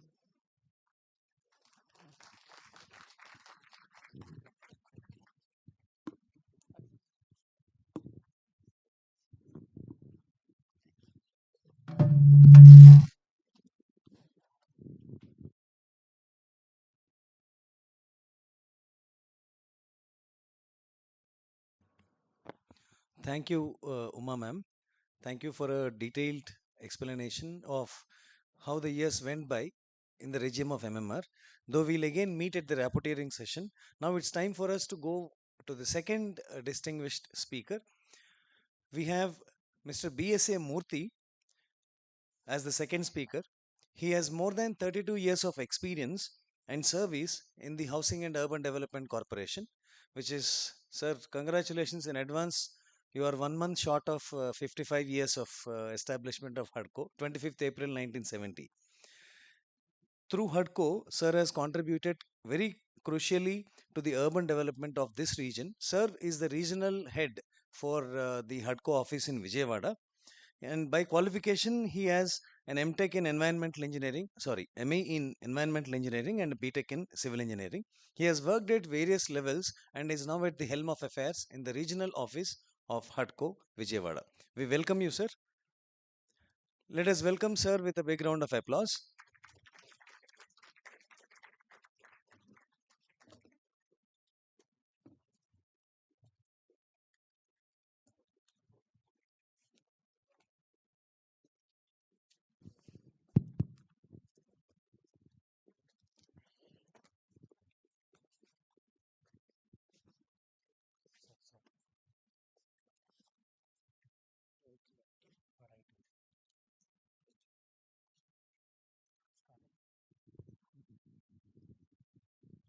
Yeah, good afternoon, everybody.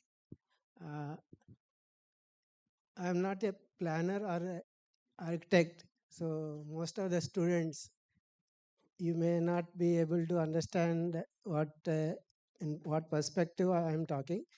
Basically, I am an engineer, but converted into financer. So after planning all the guidelines for any project like PMA1, PMAY, or JNURM projects, at the end of the guidelines, you have to raise the finances from the market only. For raising the finances, you require a viable project. As a financer, whatever the investment you will do, you will be seeing only whether my money will be coming with return of whatever the interest I am offering to that end user. So as a planner architect, you have to think from the background last point also, whether whatever you are planning, whether your ultimate end use plan is really viable from the market's perspective. Maybe viable from your point of view, but whether it is viable from the market's perspective. Perspective means whether the customer will be able to afford what you are offering into the market. If customer is not able to afford it, then entire your plan, whatever the guidelines, whatever the master plans created will end up in non-starter. So I will share my experiences in HUDCO. This is basically HUDCO is a techno-financial institution. We have architects, planners, engineers, CAs, and legal luminaries also. So we do the financing. One is financing for the bread and butter, and then the second comes the consultancy for the, we offer consultancy at sometimes without cost also, to for the benefit of the social objectives. And the training is provided through HSMI. We have a separate HSMI institution where the training is given to the end customers of our company, basically the municipal commissioners, sometimes planners, architects, engineers, and even work inspectors also trained at HSMI. This HSMI was created when in 70s, when there is no masters in the municipal corporations. So at that time, even getting an engineer is a difficult task. At that time, this training was very crucial for the end customers. And then the Government of India schemes. We are the basically handholders of the Government of India schemes. At the end of the day, Government of India gives 50% subsidy through central and state subsidies, but remaining 50% has to be raised from the market only. From the market means the bankers will not come because there is no profit element in this. So being a government institution and we have the objective of social objective with profitability, we offer that loans at cross subsidized rates by raising the rates for the commercial projects and cross subsidizing the these kind of PMAY projects. So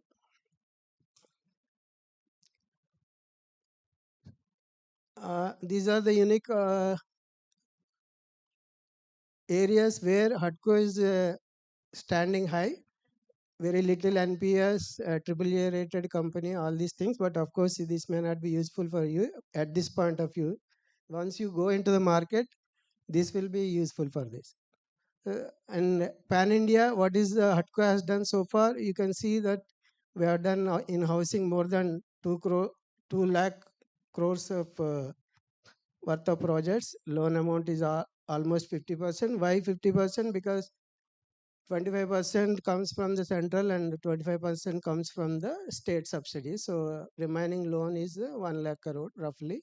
And we have funded almost 2 crore units since inception. After these 2 crores, in Andhra Pradesh, we have funded almost 10%, means roughly 20 lakhs. In infrastructure, that is the funding pattern. See, in Andhra Pradesh, these are the overall exposure we have done. And if you see that social and commercial infrastructure, out of that, more than 14,742 crores is almost for social housing projects only. That means almost 60 to 70% went into the social housing only. So remaining projects are basically for offsetting the losses in the social commercial social projects. So if you see communication, energy, all these are infrastructure. Without infrastructure, your social housing also will not work. So whatever required for the housing, that will be funded by HUDCO. So now the challenges are, everybody knows, but from financial point of view, what is the challenges? Demand far exceeds available supply for EWS LIG segment, whereas demand supply is very high for HIG segment, whereas demand is low for HIG segment, whereas for EWS segment there is no supply side. Supply side problem is there. That is why PMA 1 and 2 is proposed. The second is the high construction cost. Even though if you see the PMAY 2, that central government will be giving 1.5 lakhs as a subsidy and another 1 lakh from the state subsidy. So 2.5 lakhs is the amount available for a unit of 300 square feet. If you even take 1000 rupees square feet construction with very low specification, it will be 3 lakhs. Even then it will not come because the land cost, infrastructure cost has to be added. In the previous PMAY 1, the TIDCO construction cost per 365 square feet is coming to 10 lakhs, including infrastructure cost. Now, if you give only 1/4 of amount and you ask for the best quality of the product to the public and assume that the planners and other engineers have failed in achieving their target, will not work. At the end of the day, the money has to be there for the complete construction cost. That part, now here comes your part. How best you can design a layout within, so that your cross subsidization will come in the best way. The madam, Uma madam has said already, 20% is reserved for PM low cost housing in big layouts. But if the layout itself is for the only for EWS LIG, how he will design as a commercial viable project. So you have to come out with some kind of plan where you can say that out of 100 acres, 35% will be used for economically weaker section, remaining 15% commercial and remaining 50 MIG, LIG, MIG, HIG segment. Then you can cross subsidize up to certain extent. Again, there will be a viability gap in which the government has to step in. If you see the Mumbai example, Mumbai has the advantage of the highest selling price in the market. If you go for any area, it is not less than 10,000 rupees per square feet of construction for any unit. If you go into the main area, it will be in the lakhs. But in Vijayawada, if you see in Vijayawada, main area, it will be around 5 to 10,000. So the Mumbai example will not work here. So you have to see what is workable for this location. That is where your curious minds and young knowledge is required. So you think in that way whether we can change this complete freebies to certain kind of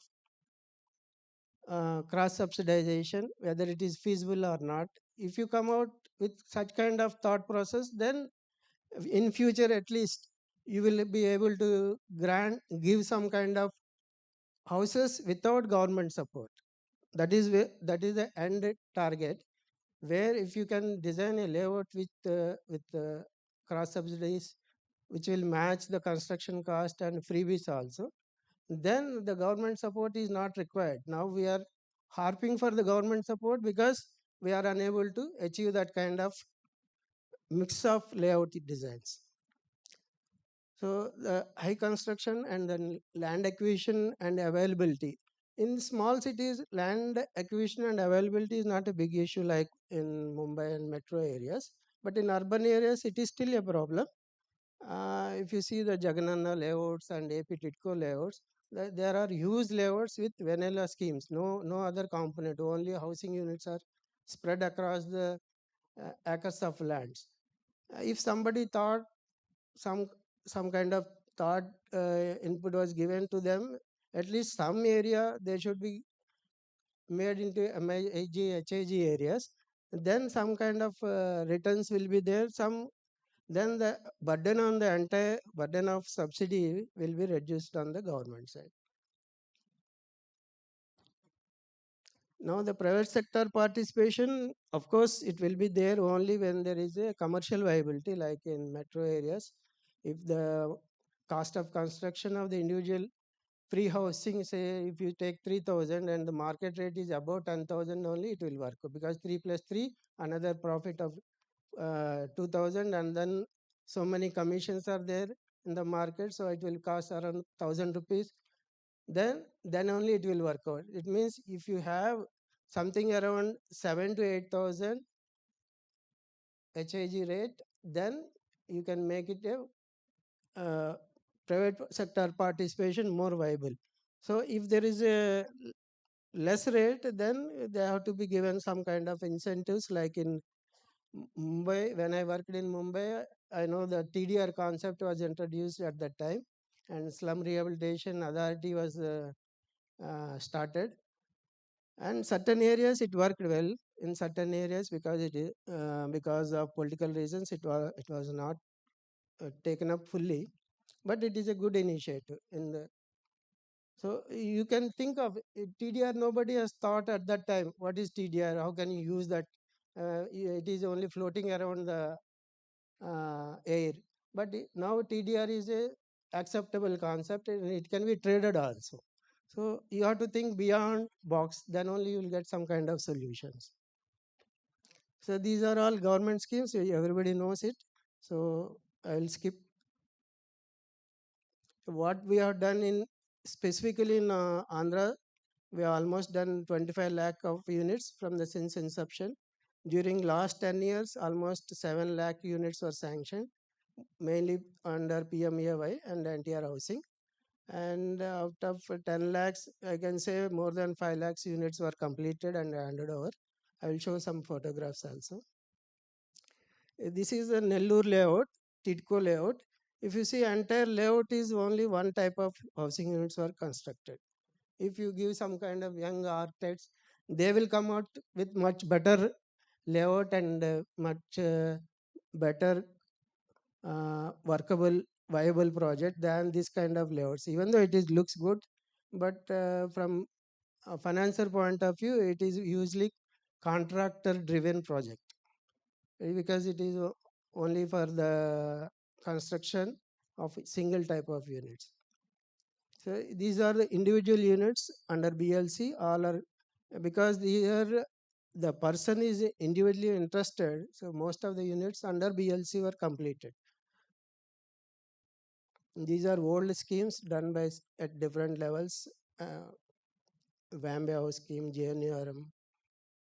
See, you may say government sometimes come with some project and that end result will not be there and the people will not be using that project. But if you go and see that the people are there, they are happy. The people who are not having even a single room tenement, they will be having some kind of shelter. They can start their life from that point. But in Bombay, there is a concept of incremental construction provision also. In one of my Dharavi first project, I still remember Spark is the Spark करके एक NGO थी. They fought very strongly and they said we will construct on our own, that whatever the slum rehabilitation, instead of giving it to the builder. They come up with a idea of each floor height is 14 feet, but BMC rules doesn't allow more than 11 feet. So 14 feet, what they want to do is mezzanine floor they want to build, so that their children can sit there and study there. But this simple idea has never gone into the DC rules. For changing the DC rules, That NGO went through so many steps of government hurdles, and then ultimately they got the approval and they constructed. So each individual can think differently and then come out with solutions.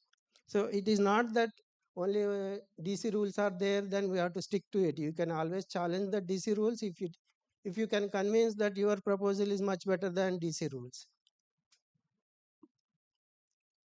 See, now now what I want to say is, most of the locations we are using land as a resource. If you see the previous slides, there is no land as a resource. It is just free. Entire thing is free of cost. Government is bearing entire cost.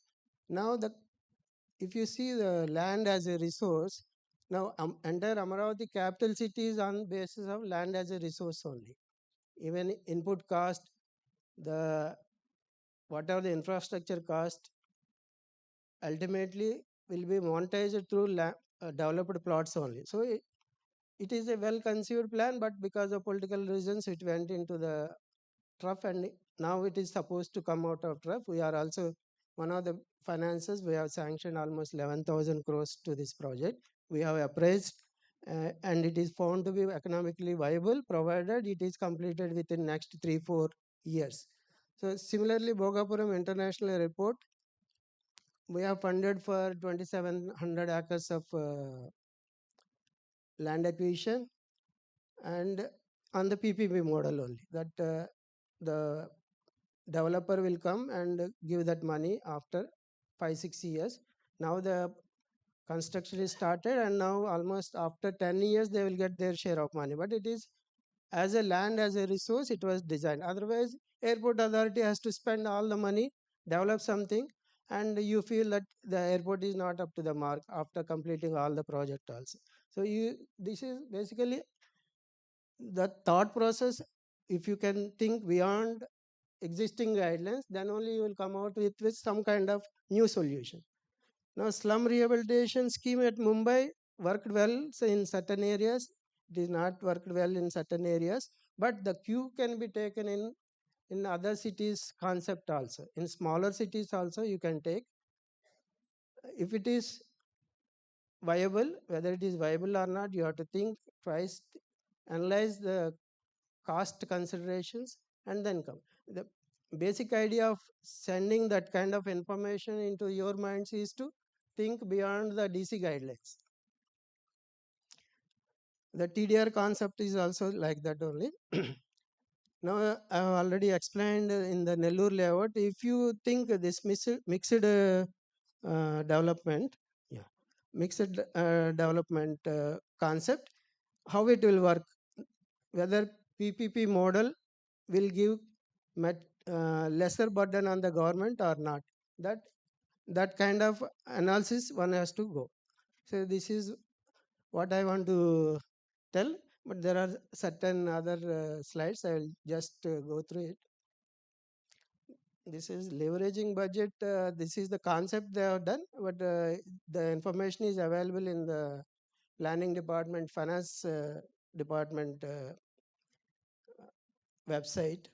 This is the total almost 5 lakh, 6 lakhs is the central government schemes, different schemes. What is the apportioned state expected? Around 5,20,000 is the total amount of allocation. After that, around 38,000 is expected, provided you comply with all the compliances of the central government.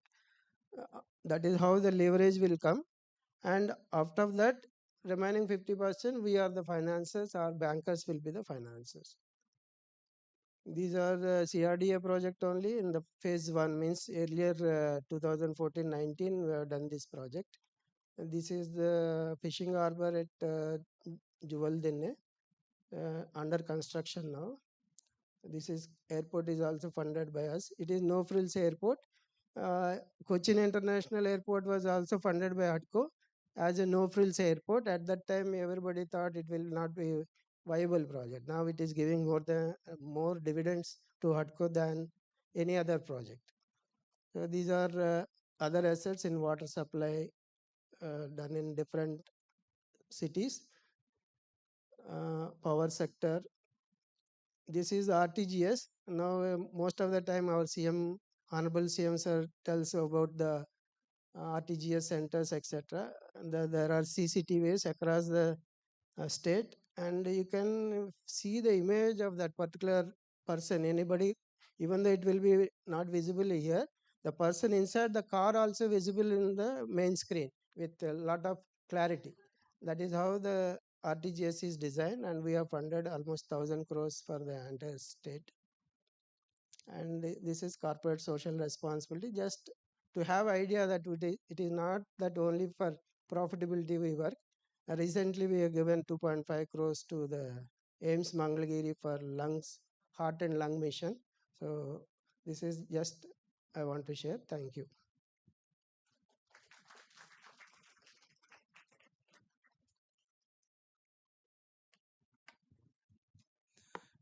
If you have any questions, we can reserve them to ask at the end of the session.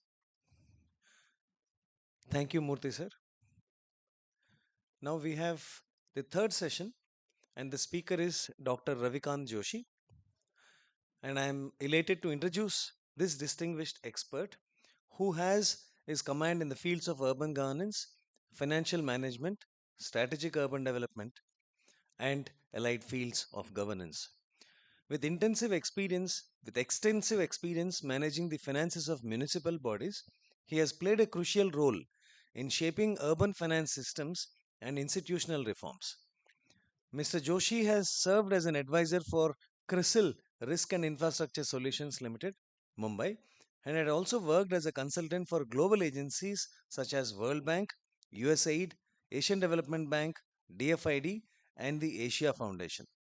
His expertise has significantly contributed to urban management reforms across various state governments in India. Beyond his professional roles, he is an accomplished academician, serving as a visiting faculty and guest faculty at premier institutions like the National Institute of Urban Affairs, Administrative Staff College of India, Hyderabad, Telangana, CEPT Ahmedabad, Symbiosis School of Economics, and many such institutions of repute. He has also held the position of Chair Professor for Urban Management at St. Joseph's College of Business Administration. And last but not the least, Dr. Joshi specializes in designing, implementing, and reforming key urban financial systems, be it budgeting, be it accounting, be it property tax management, or financial performance management. His work was instrumental in improving urban service delivery and governance across India.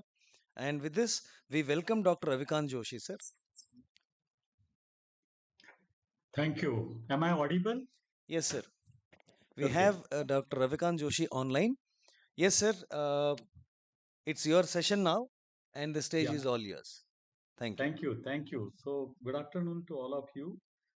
It's a pleasure to, of course, I would have loved to visit, and one day I want to visit School of Planning and Architecture, Vijayawada, but unfortunately, because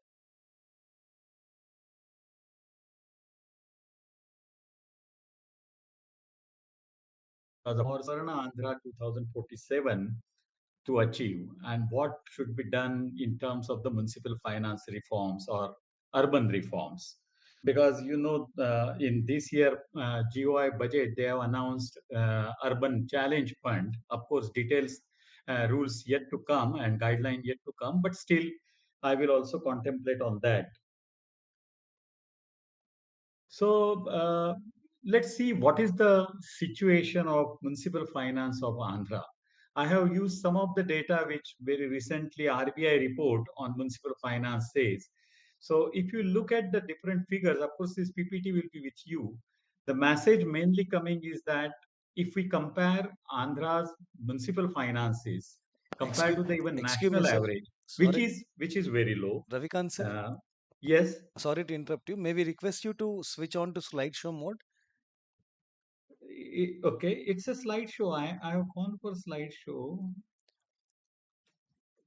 Let me share again. Yeah, sir, you share the entire screen so that we can view your presentation Okay, in the full screen mode. I should go for entire screen. I shared window at the moment. Let me again put it on entire screen.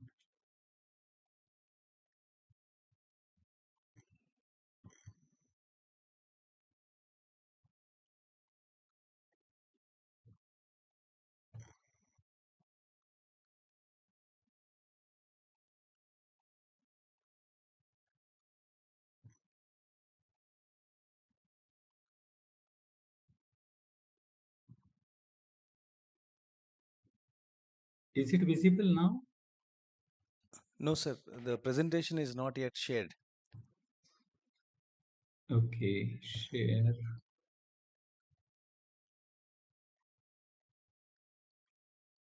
I have shared it. No, sir. Go to the third button from there. Yeah, I have gone to entire screen. No, earlier I went for the window. All right, sir. Do whatever you were doing earlier.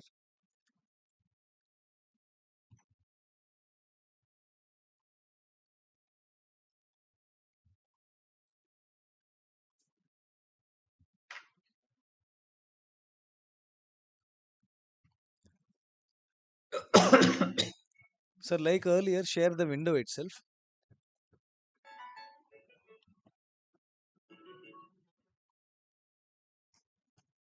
Yeah.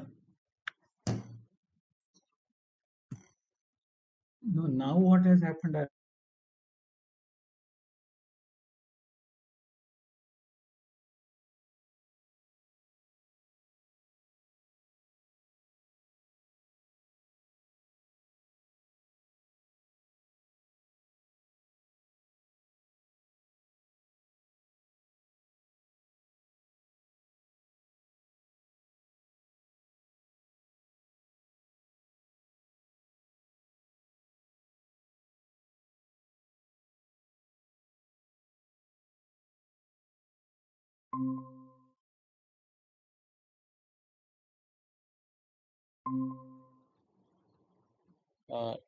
Sir, your vision.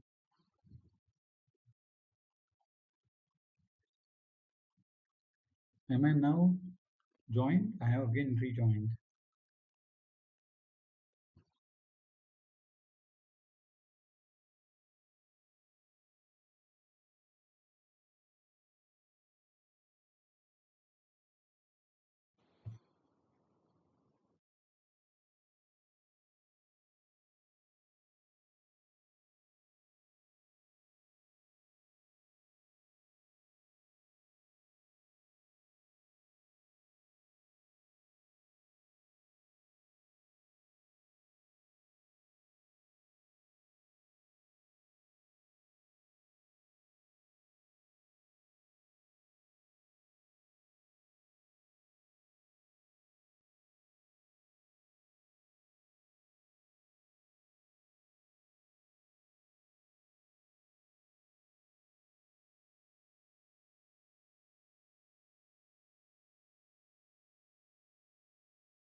Yeah.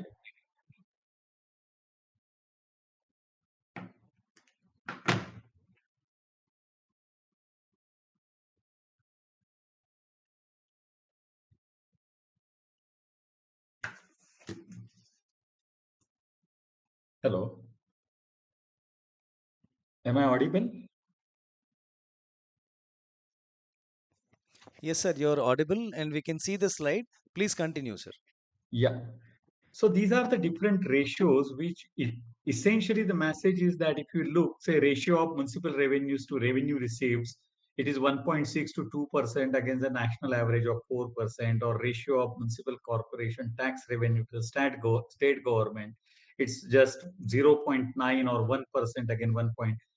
Or if we go to the another statistics on the neck, if we compare these revenue receipts to the state GDP, then Andhra is somewhere 0.20 or 0.24 against the national average of 52. Also, I have given who is the highest. Maharashtra has almost 1.77, correct? Same thing in the revenue expenditure or capital outlay as a of the municipal corporations. Here the data is of municipal corporation, but which are the really big one and which represent. So RBI has taken this data of 232 municipal corporations across the India and then worked out the averages, which has the latest data.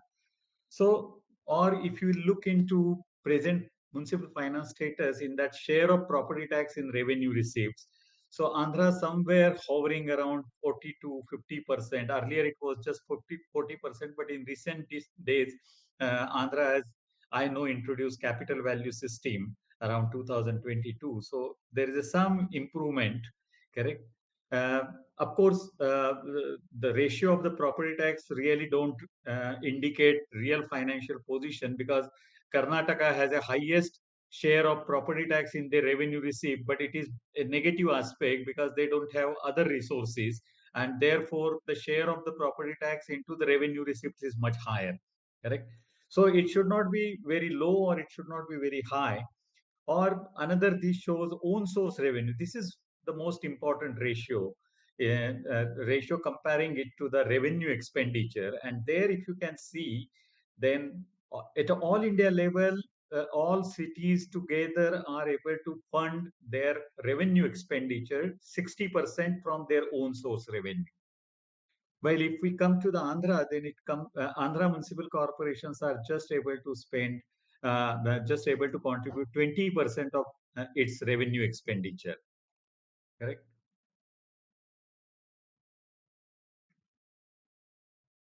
Hello. Slides are not printing. I don't. Now it is changing. Okay. So when I'm putting it on a slideshow, it is not working. Yeah. So these were the things I was showing. This is the share of property tax in revenue receipts, where Andhra is comfortable, not very bad or not very low or not very high, because as I said, high share of the property tax in a revenue receipts would indicate that there are no other taxes being used or non-tax revenue is very low. But this is the most important chart which shows that Andhra municipal bodies are able to fund their revenue expenditure just 20%. So they are dependent almost 70 to 80% on the government grant, and that too revenue grant. Or this shows per capita capital expenditure. So all India average 11,000 rupees, and then if you look at the Andhra municipal bodies, then it is much, much lower, of course, compared to the 22, 23, 23, 24, which are the budgeted figures or revised budget figure, which is higher, but we can take the average of it. But if you look at the all India line, then it is much below. So it is less than even 5,000, correct? So it is half of the rate.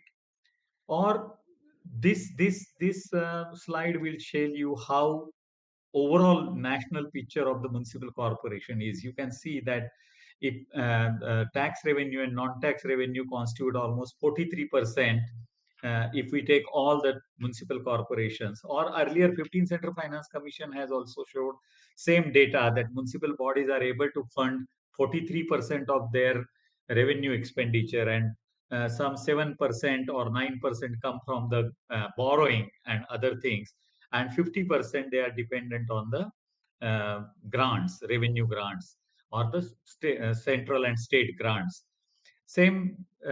So if we look at all these, then what should be done, or what are the pathways for municipal finance reform for Andhra to achieve Swarna Andhra vision? So as I said earlier, if we take the entire Indian situation, which is not great, overall national status of municipal finance is very weak and stagnant for last 20 years, municipal finance is just constituting 1% of the GDP, and recent RBI, as per report, it is 1.3% of the GDP. So all indices of municipal finance, but when national level picture is so weak, and then when we look at the all indices of municipal finance within that for Andhra municipal corporations, they are much lower than the national average. So that's a matter of concern and a long way to go. So if at all Swarna Andhra vision is to be achieved, then not much will be left to the municipal bodies, but government of Andhra Pradesh will have to take a lot of initiative and a very big role. It will have to require to devolve more funds to the municipal bodies. Of course, that is again a national level truth, but more so in case of Andhra. So Andhra government will have to devolve more resources in the hands of the municipal bodies so that they will be able to fund urban infrastructure development. Not only that, they will have to give more tax resources in the hands of municipal bodies. So not only the revenue grants and the capital grants. Already the revenue grants and capital grants are very high, as the all indices showed, almost 70 to 75%. So need to be given resources in the hands of the municipal bodies in the form of tax and non-tax. But the story won't end there. What really required, this giving just resources in the hands of municipal bodies won't help, because of the political economy and capacity constraints and awareness and the willingness, all issues together, municipal bodies will not optimize the resources the way they are not optimizing. Across the India, municipal bodies have much less resources, but the another fact or another side of the coin is that all municipal bodies across the India are not optimizing resources, whatever resources they have. We go on claiming that they don't have adequate resources, which is a fact. But the second fact is that whatever resources they have, the utilization of those resources is just 20 to 30%. So that will have to be ensured. Not giving only resources or autonomy or powers in the hands of the municipal bodies, but municipal bodies will have to be taken to the task and made to optimize their own source revenue to become financially viable. Because unless and until municipal bodies will become financially viable, they will not be able to go to the market for borrowing, will not be able to go for PPP. I will be explaining that. And also will not be able to access the fund under the Urban Challenge Fund, which is coming from this year. Finally, GOAP will have to put in place fiscal responsibility and budgetary management. How you achieve this monitoring, how you achieve this push or taking municipal bodies to the task. Because not only non-augmentation of the resources is an issue, but cost inefficiency and financial mismanagement or budgetary mismanagement is also a curse associated with the municipal bodies across the India, and Andhra municipal bodies are not exception that the data shows. So there has to be a fiscal responsibility and budgetary management regulation to improve financial management in the municipal bodies, cost efficiency, and the financial transparency of the municipal bodies of Andhra. With all these four things happening from the GOAP, naturally reforms will have to happen on municipality, but lead will have to be taken by the Andhra government. Let's come to the PPP aspect. PPP asks for a very complex long-term relationship with the private investor that is built on apt risk sharing. The game is the risk sharing and monitoring mechanism to see that the PPPs stay in course. So well-developed PPP projects, they are required because it improves the service delivery through asset creation, and we have a huge backlog in asset creation. So we require private capital to flow into the public sector service delivery, more so at urban. India has great experiences and great success in terms of building the ports, airports, railways, and then the seaports and the highways. There are success stories, great success stories, but that at the national level and the state level urban infrastructure. When it comes to the state level infrastructure, but not at the urban infrastructure level, very few projects at a city level, but real requirement is in urban infrastructure. And in future coming years, with the cities growing, urban infrastructure would be main thrust, and there we will require more private capital to come in. But across the India, role of the PPP is very negligible. Not to speak of Andhra, but overall in country situation is that because risk appetite for the large concession with demand risk to private sector has sharply waned. Initially, there was a renaissance period, say around 2009 to 11, where private sector was contemplating of entering into urban infrastructure, but the demand risk they are not able to take at a city level. Taking demand risk and financial risk in a case of an airport or a seaport or highway is a different thing, and taking that demand risk by the private sector or financial risk by the private sector at a urban level is very difficult. So PPP is having moderate demand risk or financial risk to private sector is a way forward, but that would entail a hybrid annuity model. And for that annuity model, municipal bodies must have a financial sustainability, must have financial resources. Correct? It cannot be 100% financial risk by the private player. And if financial risk is not to be transferred to the, then you have an annuity model or management contracts to get the cost efficiency and financial efficiency. But in that case, municipal body will have to pay for those services to the PPP player. And for that, then there has to be financial sustainability. Their own source revenue must go up. So again, going back to the earlier pathway I discussed, municipal bodies will have to be given more resources, tax resources. They need to be made to optimize the resources in their hand. They need to improve their cost efficiency, financial management, transparency, because PPP will happen only if there is a fiscal transparency. You will be able to go to the market for accessing the borrowing or other capital. Again, you will require the fiscal transparency. So I won't go much into the detail, the heart of the thing, as I've said, but so these are the constraints. There is a weak counterpart capacity. ULBs do not have capacity to engage with the private player. So you will require a credible state level intermediary to help municipal bodies. So many states have created, and I know even Andhra Pradesh has created such kind of agency, but that agency will have to play a gravitating role and a very more role to develop the projects for the PPP in the sphere of urban infrastructure, because on their own municipal bodies will not be able to develop the projects or negotiate the PPP projects with the private player. Also, the ecosystem need to be created because of the risk profile and all that there is a developer breeders ecosystem is weak. We have big PPP players in the national projects, which I said earlier, highways and all that. But when it comes to the urban infrastructure, because of not much of the business and other ecosystem, even counterpart, that is the entrepreneurs are not there who are ready to do the PPP. So government will have to act on developing even bidder ecosystem also. So urban PPPs are thus timed by lack of program scale initiative.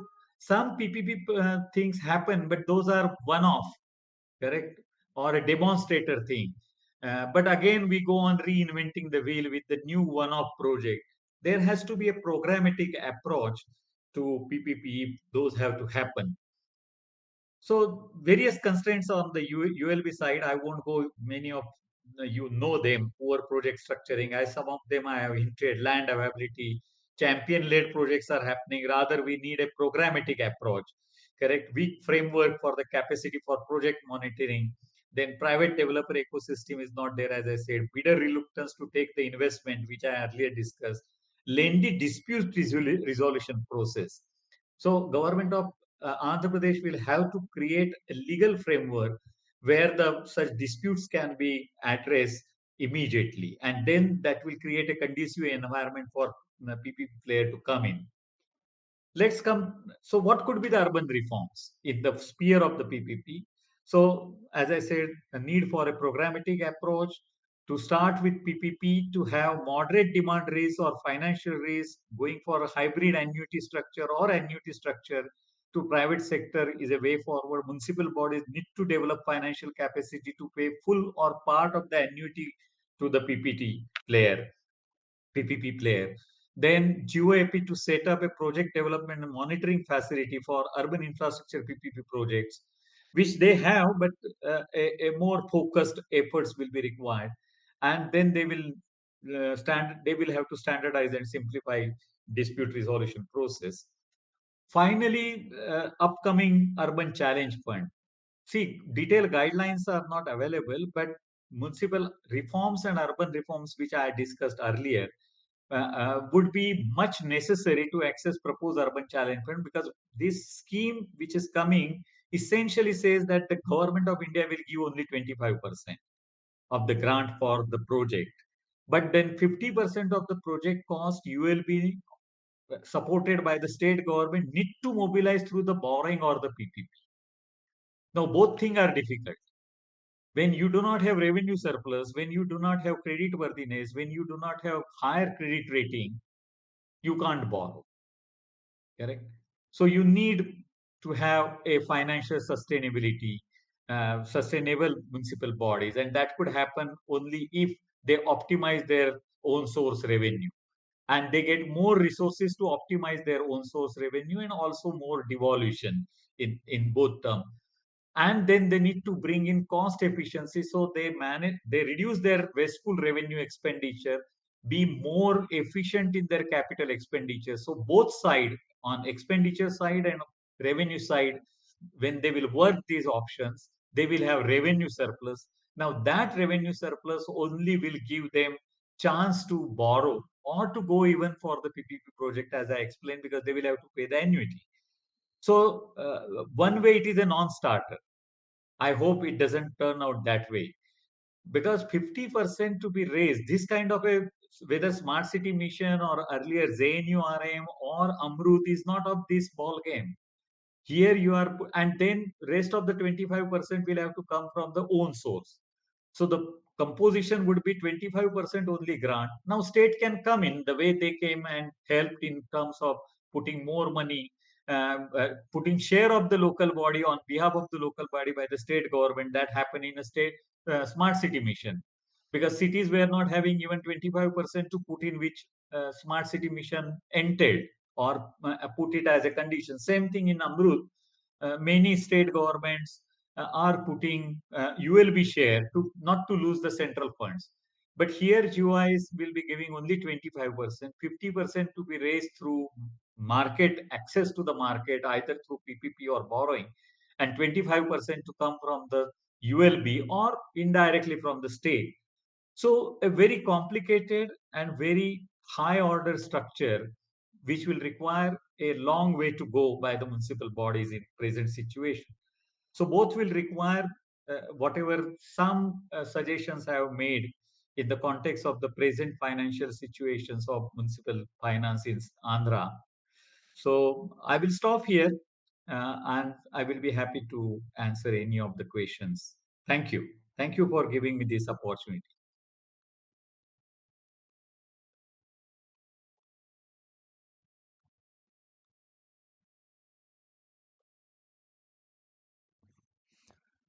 Thank you, Ravikant Joshi, sir. It was the previous two speakers spoke about affordable housing and their respective organizations as well as their role in affordable housing. And this is about municipal finance and the strengthening and financial viability required and expected of municipal finance. Thank you. So if we can we take a few questions on the last speech, on the last session?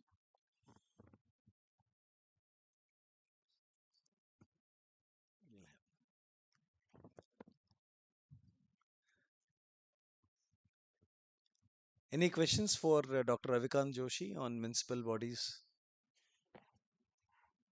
municipal finance? Okay. Yes, ma'am. You can ask. Mike, please.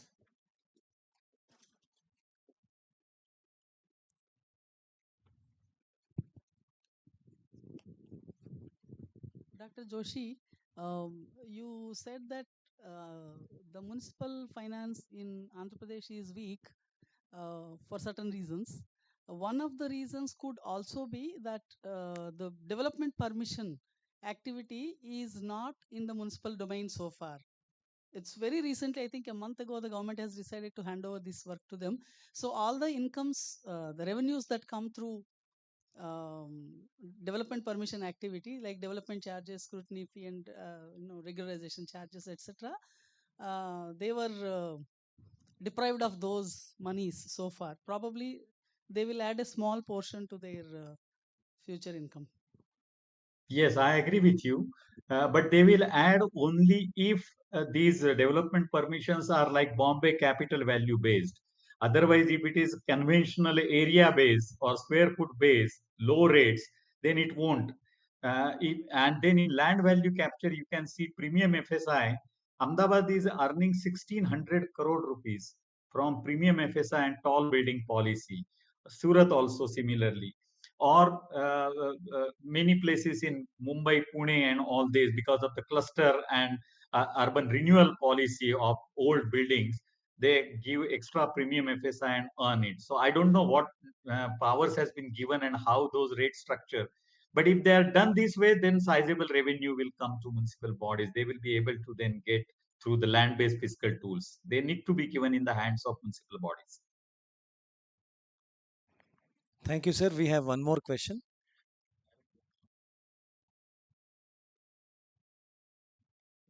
Hello, I'm Director, School of Planning and Architecture, Vijayawada. I have one question to you, Joshiji. Why PPP mode of projects are not that much encouraging in India? In what way we can able to strengthen these projects at ULB level? See, at ULB level, it's very difficult because it has a retail kind of a thing.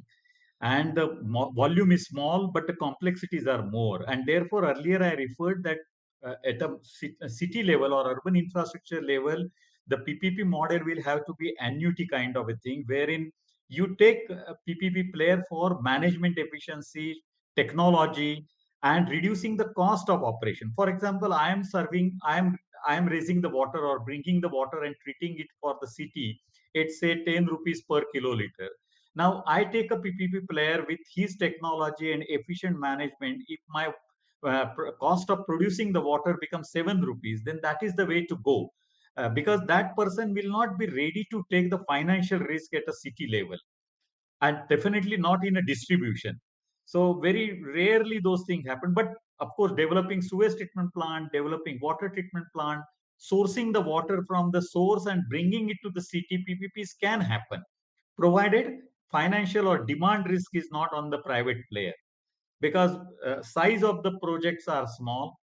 Also, as I said, there is a because this business hasn't got developed, that ecosystem is not there. Once demand is there, contractors will develop that kind of ecosystem. They will have that capacity to come in. While highways and constructing airport, that is happening successfully in India, or seaports even.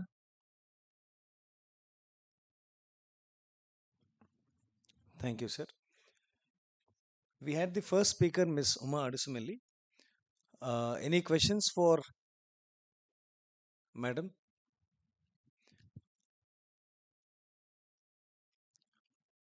Or for the session of Mr. B.S.A. Murthy from HUDCO?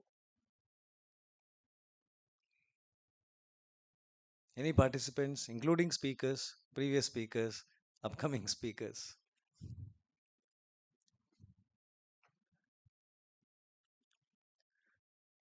Okay. If there are no questions, yes, and we acknowledge the presence of our Professor Dr. Ayan Tarafdar. Sir, please come to the front row.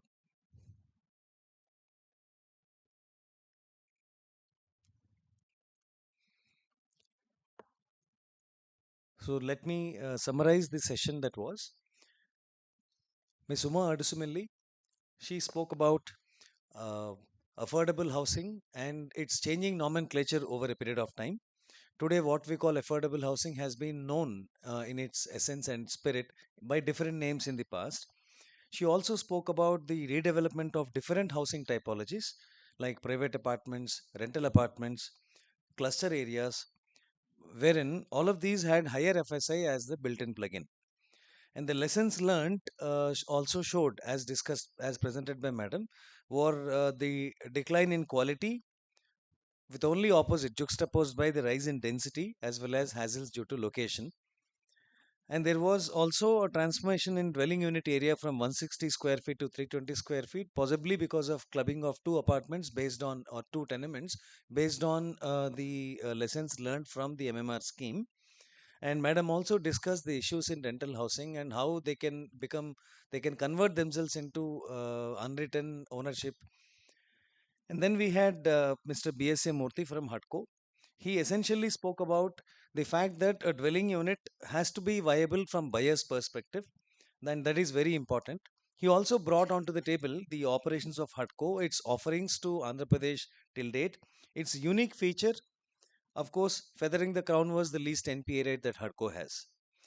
He also spoke about the challenges of affordable housing and listed the schemes which most of us and most of the schemes are known to us. And HUDCO has been one of the front runners in affordable housing. And Sir talked about land as a resource for development, and which that area has to still mature so as to fructify and help a particular state in affordable housing.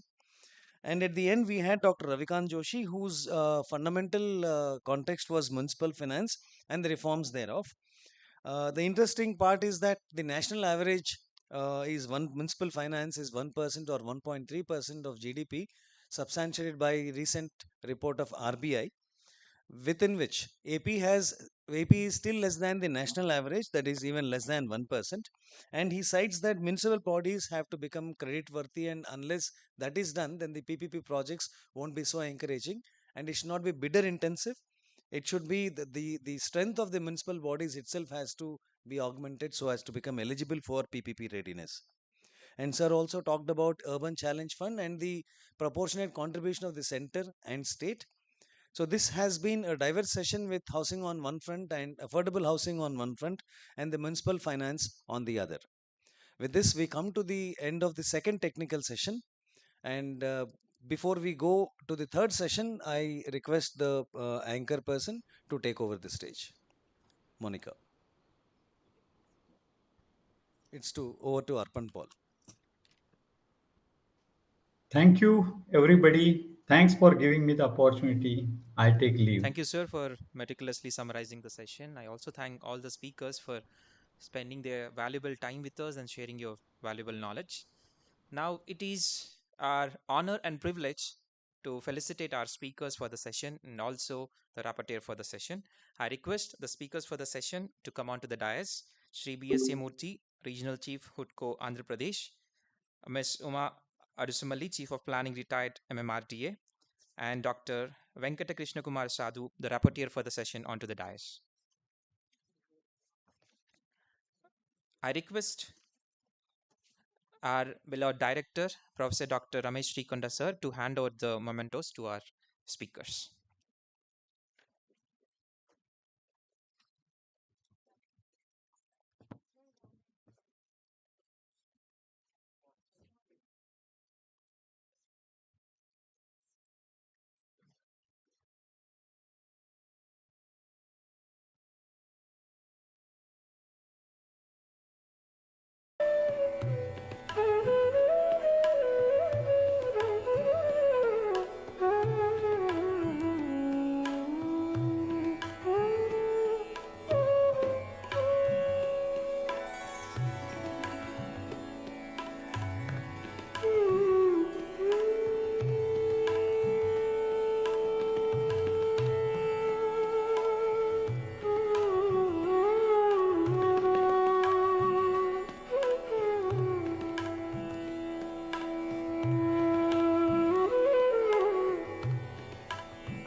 Thank you so much, sir. We now commence with the third and final technical session of the day, themed Urban Innovation and Urban Mobility, where we have two speakers. We call into the dais Dr. Rajkumari, faculty at SPA Vijayawada, to introduce the session and the speakers. Over to you, ma'am.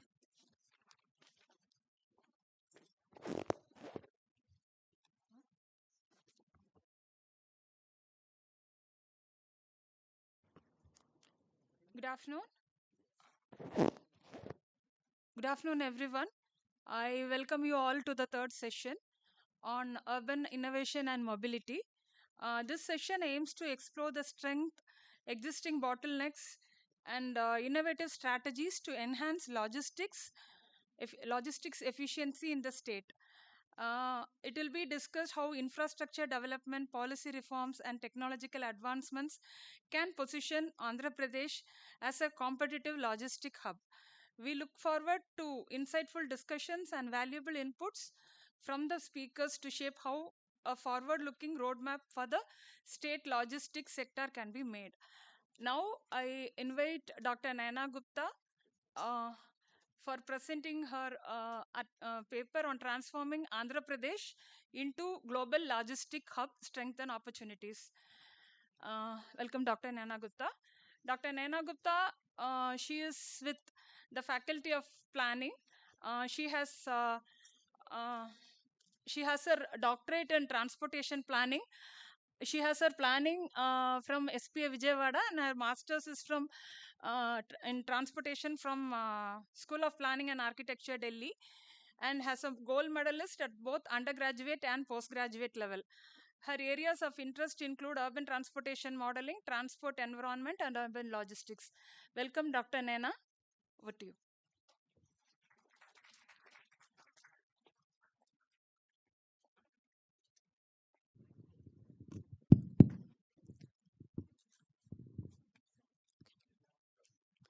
So, a very good evening to one and all.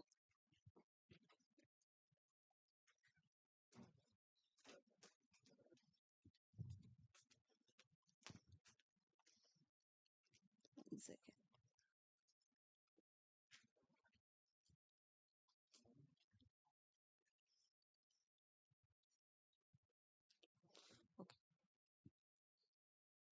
So, very good evening to one and all.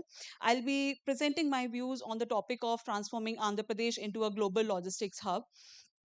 So, talking about Andhra Pradesh has an immense potential to be a major player in terms of the global trade and the maritime because of its existing infrastructure, the policies which are supporting, as well as the strategic location. So, talking about today's presentation, I'll be giving a brief overview about the Swarna Andhra vision, then talking about the existing challenges with respect to the maritime sector, the opportunities from the budget, the performance of the maritime sector with respect to the global context, the potential and the competitiveness of the different major ports that we have, and then talking about the significance of Andhra in the maritime as well as the performance of the Vishakhapatnam port and its potential of and the further opportunities which it holds in terms of the road, rail, water, and the air transportation, and overall further opportunities for development in Andhra Pradesh. So, if we look into the vision that we have for Swarna Andhra vision that is there for 2047, so Andhra has set up a very ambitious and goal for 2047, which is focused around the four major theme areas that is on sustainable agriculture and drought-free state, economic and technological advancement, social inclusivity and empowerment, and industrial development and skilling. Each of these developments have also certain supporting principles and budget allocation are the strategic investments for that. One of the major principle that we have that is for global best logistics hub or transforming Andhra as a logistics hub for the east with best in class infrastructure and seamless connectivity which is powered by a robust ecosystem that drives the economic vitality. So in order to achieve the vision that has been set up, the government has also established different benchmarking standards to monitor its performance over the year till 2047. So there are standards which have been established looking into the global benchmarks at national as well as international level. So with respect to the share of total cargo traffic that we handle, Andhra or the Vizag port, it handles at the fourth largest share in the Indian cargo. But the target is to achieve up to 20% of the share in the Indian cargo that we handle.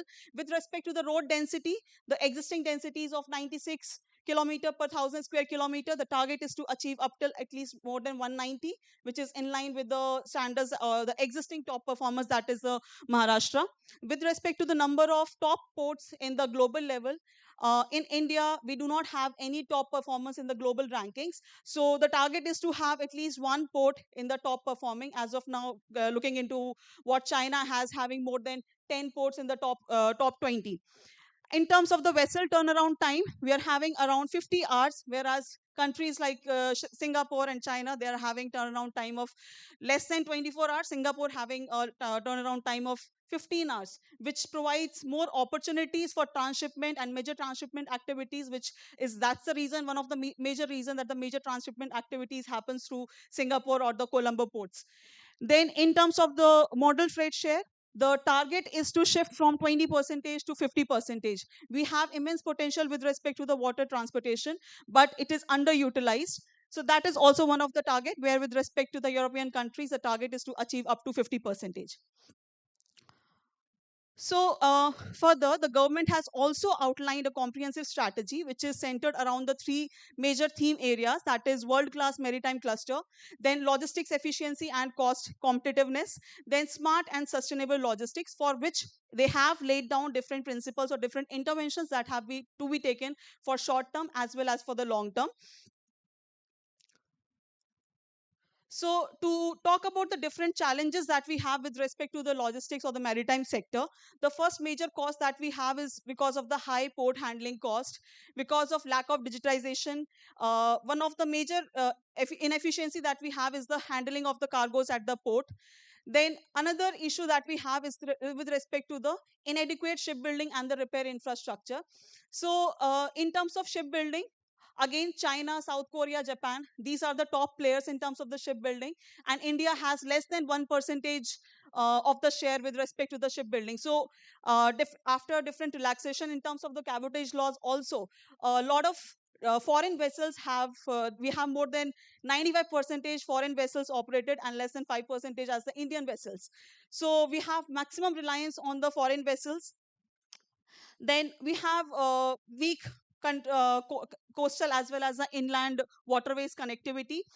Then other issues is related to the slow adoption of the digitization as well as the investment, which it requires intensive investment, and slow adoption of the green fuels. So if we look into the budget that we have for 2025-26, it has established a maritime development fund of 25,000 crores. So it provides an opportunity to develop with respect to the port infrastructure for developing different deep draft ports, then expanding coastal as well as inland waterways, the maritime security and digitization, creating new training institutes for shipbuilding, then promoting more sustainability and green shipping, then shipbuilding as well as repair. So all of these is likely to have a positive impact in terms of our dependence on the foreign vessels, in terms of cutting down the logistics costs that we have, and for strengthening the India's maritime position in the global landscape. So we had looked into, from the global perspective, the different maritime connectivity and the performance. So if we see in the top 30 performance also based on the throughput, we have majorly China and Singapore as the key players. And if we see in terms of the connectivity of the different global ports, so majority of the South Asian ports, they have the major advantage in terms of the centrality, and they have a well-established international maritime trade network. But because of the poor infrastructure or the world-class infrastructure which is required for handling higher capacity or the higher cargo, that infrastructure, lack of that infrastructure, the majority of the advantage is taken by the other ports like Singapore and Colombo. So, and latest also with respect to the container traffic, recently the Visakhapatnam has been ranked as at 19th position. So further looking into the type of traffic which is being handled, we can see we have hardly 3% of the total traffic which is transshipment, less than 3% of the total traffic which is transshipment. So of the total traffic which Vizag is handling, which is the fourth largest with 7.6 MMT of cargo which it is handling. So the majority is inbound and outbound. The major drivers for the performance of these particular major drivers for these existing scenario is the port infrastructure, the operational efficiency of these ports, the existing supply chain that we have, the infrastructure and assets at the port, and the different technology adoption. That is one of the major reason for the less transshipment and the major of inbound and outbound cargo that is being handled. So if we look into the performance of these different ports, we are looked into the different parameters related to operational efficacy, operational utility, financial efficacy, IoT infrastructure, operational serviceability, and model integrity, where we have seen there are different factors which are hindering the growth of Vizag port. That is the number of vessels, the pre-berthing retention time, the capacity, and the capacity utilization of the storage. So because of these particularly indicators, the Vizag port had ranked 8th in terms of the performance. And further, in terms of the competitiveness, for the purpose of competitiveness, we have taken different indicators like geographical concentration, the intermodal connectivity, the transshipment, the berth utilization, intra-port market structure, and the average turnaround time. In terms of global competitiveness of the port, Vizag port holds 4th position. So this particularly is because of the geographical concentration as well as the containerization of the traffic which is handled at the Vizag port. So this particularly talks about the significance. So basically, Vizag port, in terms of the competitiveness, it's among the it's ranked 4th.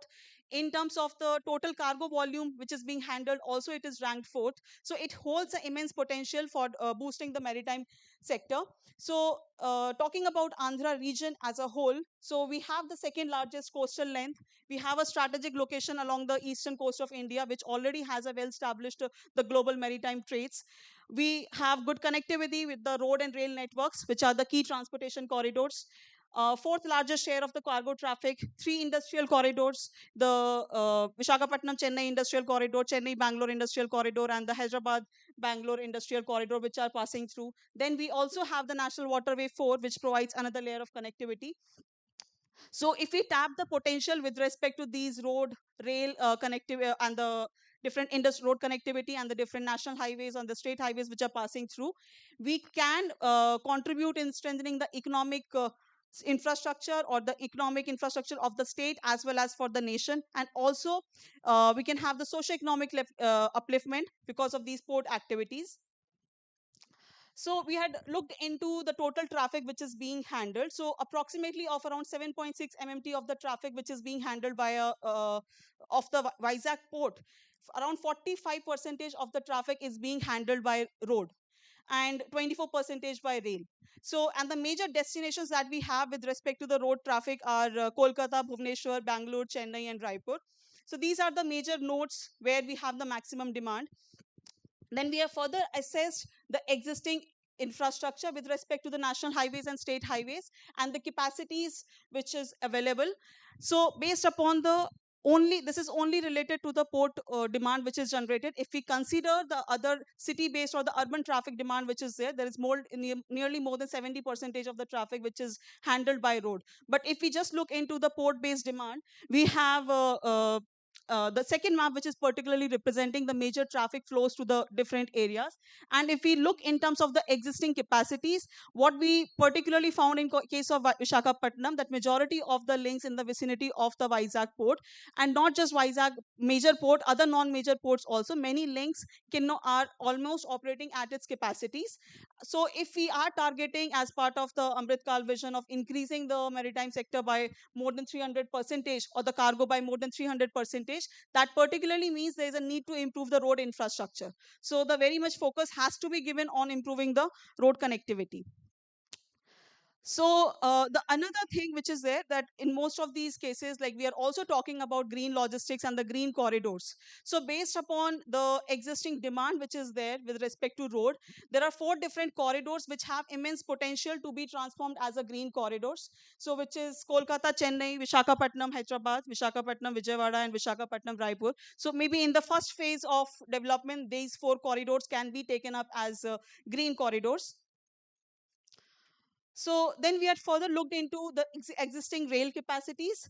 In terms of the rail capacities that we have seen, majority of the rail links which are there, there is single line connectivity, and majority of the rail links are operating again at its maximum capacities. So in terms of utilization also, and if we are targeting to increase the further rail share, so the existing links, the capacities of these links also have to be widened. And this side we are seeing the majorly the hinterland area for the rail traffic which is coming from the port.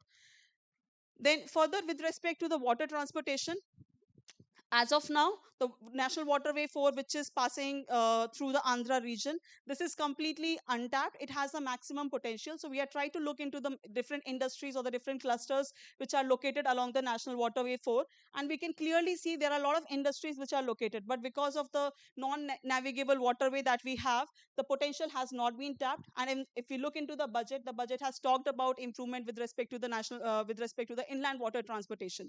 So this particularly holds immense potential here.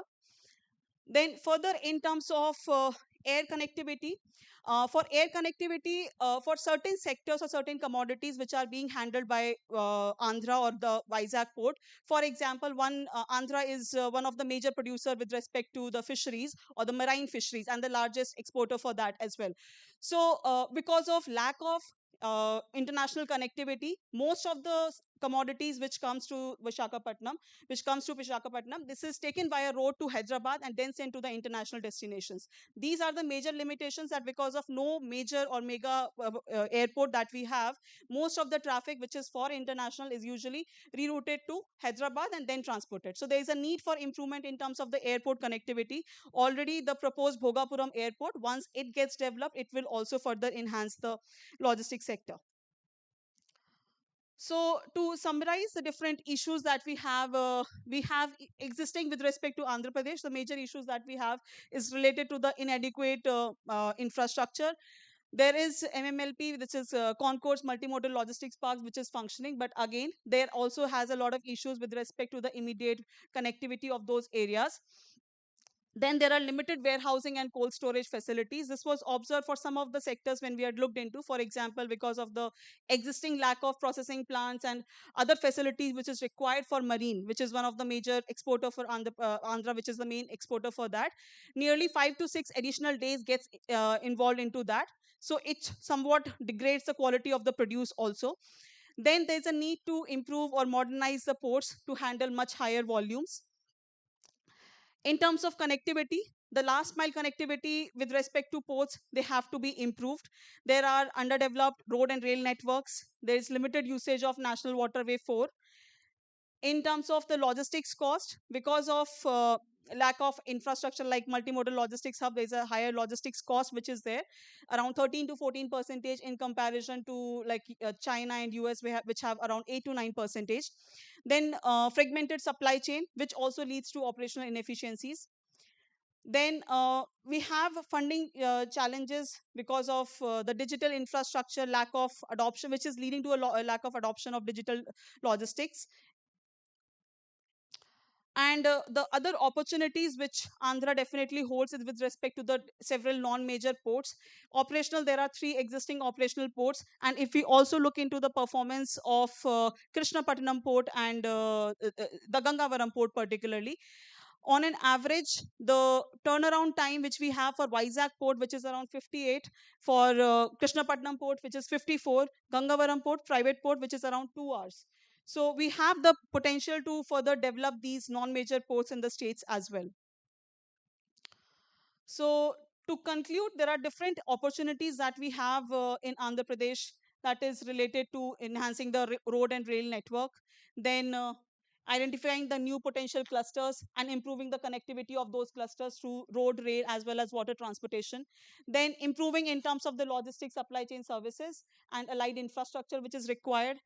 Then cost saving by bringing in shift towards the intermodal transportation. Then digital transformation in logistics, adopting green logistics practices. Then looking into the significance of the non-major ports and the major minor port dependency. And further developing different city level or state level logistics plan to address the different road, rail, and water related transportation requirements. So yes, that's it from my side. Thank you.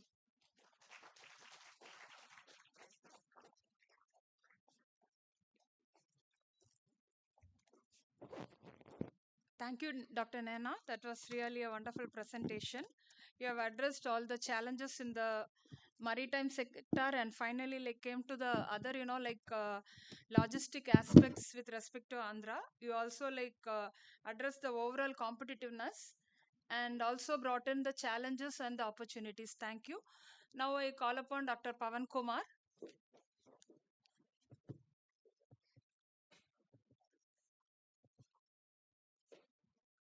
Dr. Pavan Kumar is an assistant professor with School of Planning and Architecture, Vijayawada.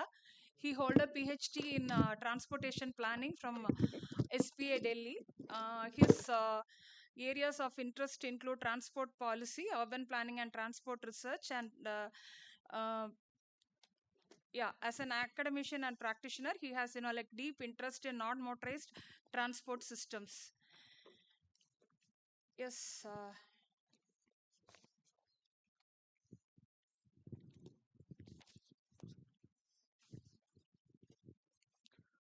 Good afternoon, everyone. In the previous presentation, Dr. Naina has already spoken about the importance of logistics sector and how it is contributing to the Swarna Andhra 2047 vision. And coming to my presentation, it is just add on to the previous presentation. Like I'm going to discuss about one of the key strategy to promote the logistic sector to achieve the Swarna Andhra goal, that is by promoting the green logistics. So my overall presentation would look into the enablers and barriers for adoption of green logistics in Andhra Pradesh.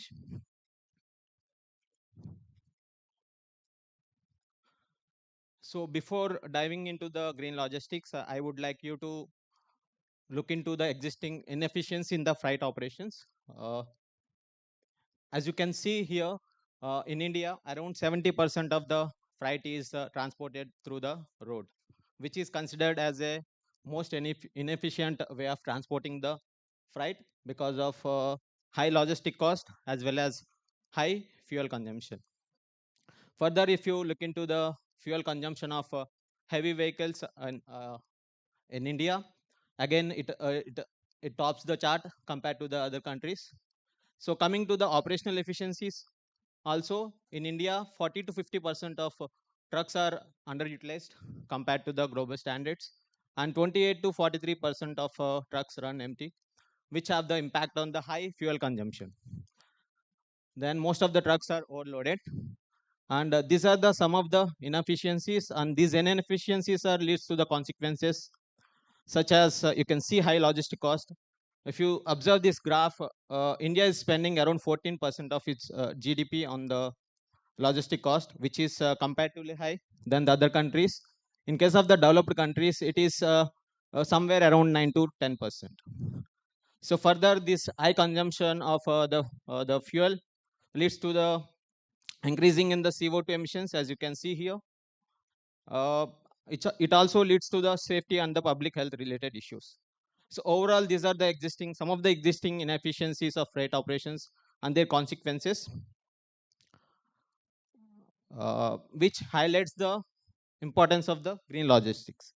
Then going into the green logistics, first of all, what is green logistics? Green logistics refers to the sustainable management of supply chain activities, focusing on minimizing the environmental impact,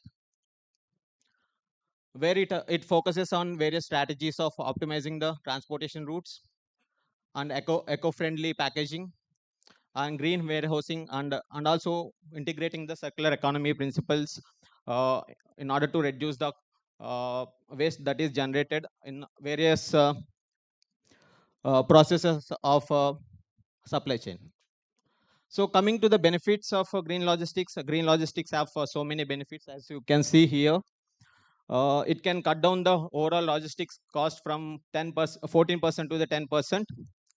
Further, it also reduces the overall energy consumption. As you can see, it can reduce up to 50% by the end of 2050.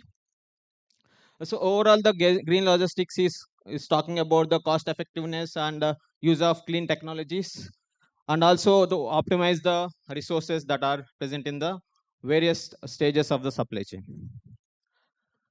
So because of this advantages. Even many governments across the countries, they have focused on implementing the green logistics. As you can see here, even in SDGs, out of 17 SDGs, 7 SDGs are directly or indirectly focusing on the importance of the green logistics. So next, coming to the drivers of the green logistics, there are 4 drivers for the green logistics. The first one is the cost. Why cost? Because there is increasing in the fuel price and also other supply chain related cost, which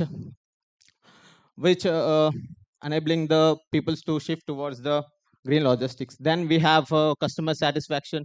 Nowadays, people are aware of the consequences due to the environmental issues.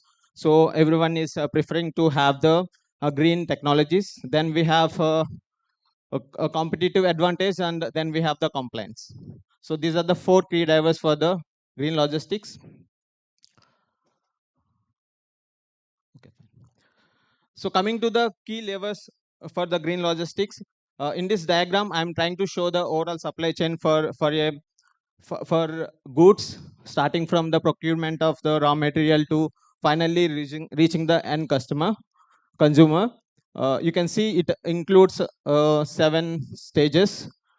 So in order to implement the green logistics at various stages of supply chain, we have some key important levers I have listed here. The first one is the network optimization, which talks about the enhancing the transport efficiency and minimizing the carbon emission.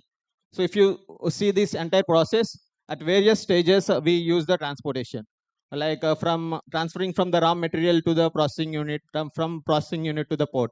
So the effective network optimization can reduce the overall transportation cost and also the production cost. So then coming to the green warehousing, it talks about the implementation of sustainable storage solutions and implementing the energy efficiency.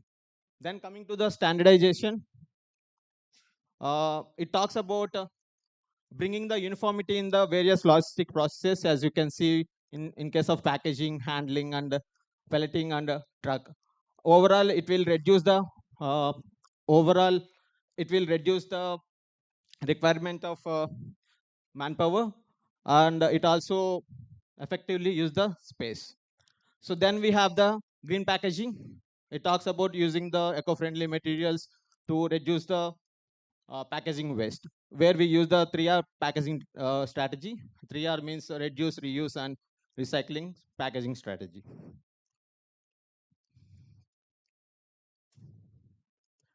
So though we have so many benefits of green logistics, there are some challenges here I'm listing down. The first one is the cost consideration.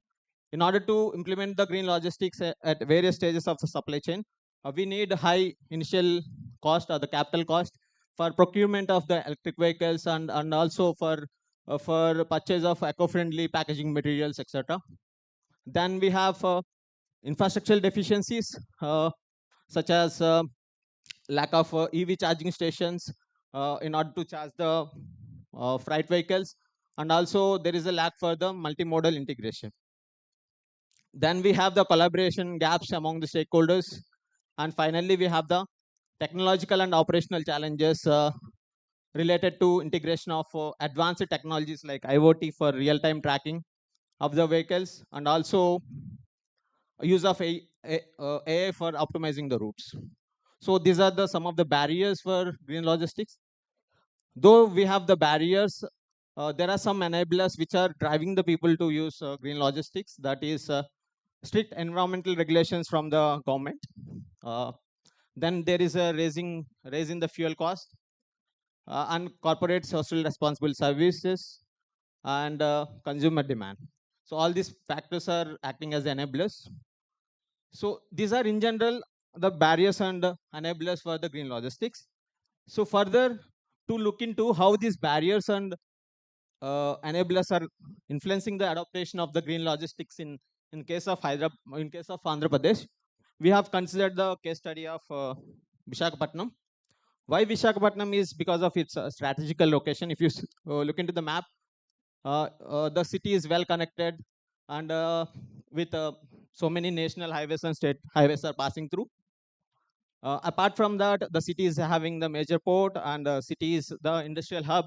As you can see, many steel and petroleum pharma-based industries are present, and the rapid expansion is taking place in the city.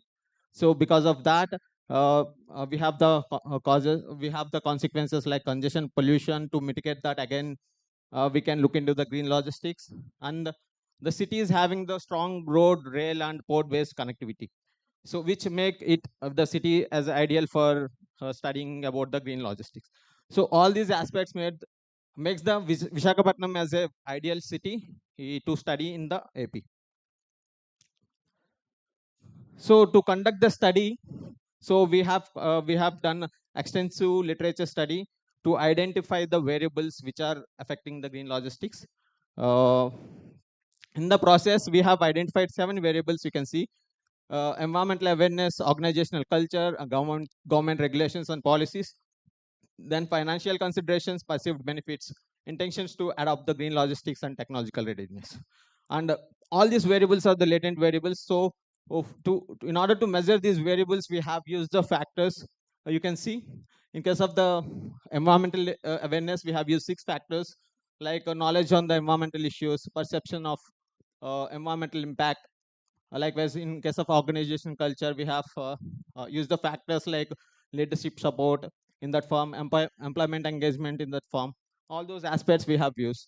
Likewise, for the rest of the variables. Total, in this study, we have used 7 variables and 43 factors. So this is the methodology that we have followed. First, we have developed the questionnaire from the literature study that we have done. From that, we have identified the key variables. Further, we have used the 5-point Likert scale to measure the responses in terms of these variables.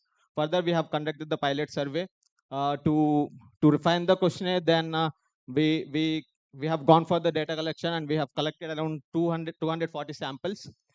So out of that, we have used 210 samples for our model building. 30 samples we removed in the data cleaning process. In case of data analysis, we have used this general descriptive analysis, then correlation analysis, and then finally we have developed the same model building. So the same model building is to identify which factors are having more weightage in order to adopt the green logistics. Then based on that, we have come up with the strategic insights. So these are some of the descriptive statistics of our analysis. You can see the pie chart shows that we have collected the samples from across different logistic services, like related to warehousing, then freight transport, then third-party logistics and supply chain management. Then again, we covered the different size companies, small, medium, and large size firms. And the table shows further details about the samples that we have collected. So we have asked the questions across various levels of the officers or the staff, from manager, supervisor, and operational staff, and the logistic officers. And we have also covered the samples from different age groups, different experience. So further, we have done the analytical modeling here. So we have used a 2-stage analytical modeling. The first stage, we have used the exploratory factor analysis to know which are the very important variables important for adopting the green logistics.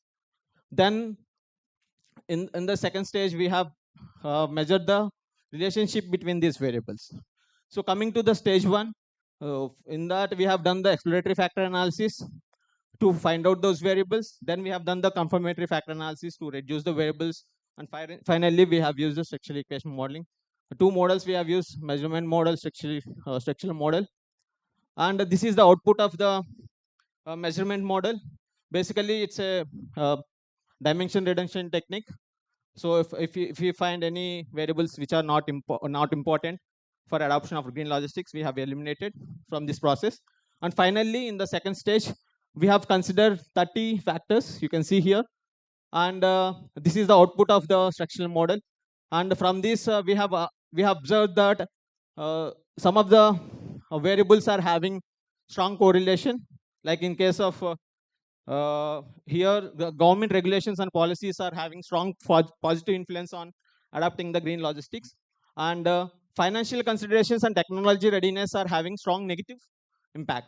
Then organizational culture is having weak negative influence on the adoption of green logistics. Likewise, environmental awareness is having moderately positive influence. So these are some of the findings of our analysis. I'm quickly spamming that. So further, we have also tried to see how these weightages are varying across the different job roles, like how the operational staff are feeling about the intentions to adopt the green logistics, on how it is different from the other level officers like supervisors and managers. So what we have observed is overall the intentions to adopt the green logistics is positive across all the groups, across all the different job roles, but there is a variation, particularly in case of the higher order officers like supervisors and managers, so which need to be addressed. So likewise for perceived benefits. So in order to validate our model, we have compared with the model fit index. These are the results we got, which are in the limits of the model fit. So based on that, we validated our model, and based on the findings, we have given some of the strategical recommendations. So I'm going to show the summary of it. So overall, the barriers we observed from our analysis are the high logistic cost, as well as lack of technological readiness, which are the major barriers for adaptation of the green logistics. Like in case of the enablers, government policies and regulations, environmental awareness are encouraging the people to use more green logistics. So based on that, we have given some of the recommendations for the Andhra Pradesh government in order to promote the green logistics, like financial support. They should offer the tax benefits, subsidies, and PPTs to ease the adoption of green logistic cost. Then in case of the infrastructure and technology, develop the green logistic hubs, EV charging stations, and invest in R&D related to the green logistics. Then regulations and policies, enforce the emission norms, sustainable procurement, and circular economy initiatives. And final one, the awareness and the training. Conduct more workshops to bring the awareness among the people, particularly within the firms. Thank you.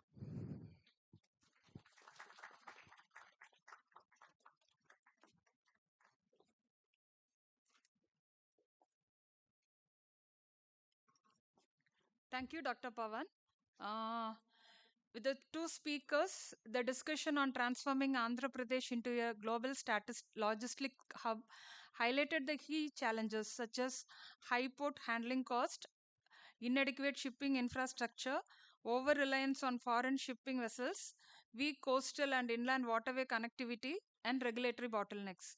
However, several opportunities were identified, including road and rail network, enhancing cluster connectivity, which was well, like explained by Dr. Naina Gupta, in developing multimodal logistic parks and leveraging digital transformation in logistics. Sustainability and environmental concerns were also addressed, and Dr. Pavan emphasized the need for green logistics and urban logistics planning. The session concluded that a multi-stakeholders approach integrating infrastructure development, policy reforms, and technology-driven solutions is crucial for Andhra Pradesh growth in logistics sector. Any questions in this session, sir?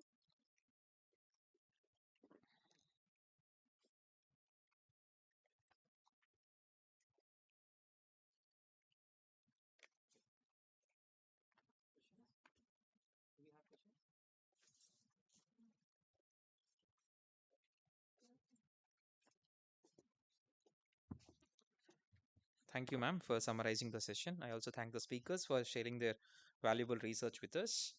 Now, it is our honor and privilege to felicitate the speakers and also the rapporteur of the session. I request the speakers, Dr. Nayana Gupta, Dr. Pawan Kumar, and also the rapporteur for the session, Dr. Rajakumari, to kindly come onto the dais. I request Dr. Saumidip Chattopadhyay sir to kindly come onto the dais and please hand over the mementos to them.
Thank you, sir. It was a day-long deliberations on the theme Swarna Andhra 2047, Unlocking Andhra Pradesh Potential Through Vikasit Bharat Initiatives. It has been truly engaging, spread across 3 insightful sessions and 10 enriching talks, with the Honorable Minister of the Urban Development Andhra Pradesh setting a clear and inspiring tone for the discussions. A wealth of knowledge has been shared, and I believe it will take some time for all of us to fully absorb and reflect on the insights presented. Now, I invite Dr. Prashant Vardhan, Head of the Department of Planning, SPA Vijayawada, to deliver the concluding remarks.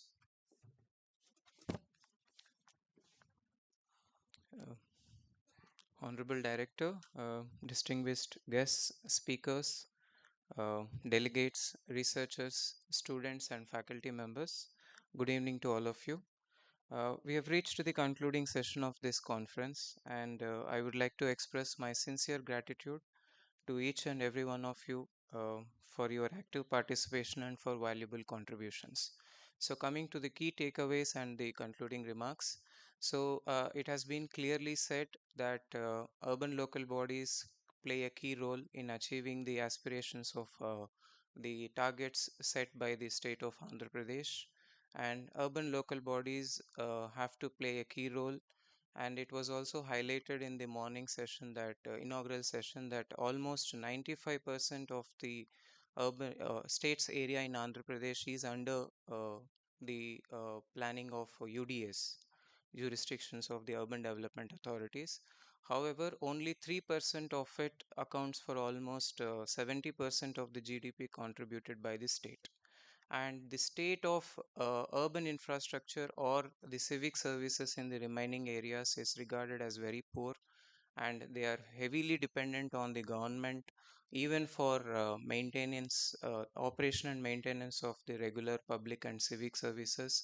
So in order to tap the budget which is made available by the central government, first reforms have to be initiated at the local body. Only then the state of Andhra Pradesh would be in a position to tap the resources that are made available. So this was in brief what we got to know from the starting. And coming to the role of central government, the central government has been playing a key role in financing the development needs of the urban local bodies in our country. And there are various schemes, programs, and projects through which these financial grants have been passed on to the urban local bodies, and also for the urban planning and service delivery. Despite there are limitations to the central government's role in financing the development needs. Uh, One of the major challenges in this is the funding constraints, which has been very well highlighted in the experts' talk. The factors that influence the time overrun, cost overrun, and limited funding capabilities or capacities of the urban local bodies, especially the small and medium urban local bodies which are located close to the big cities. The second, we also talked about the conditionalities which are set by the central government.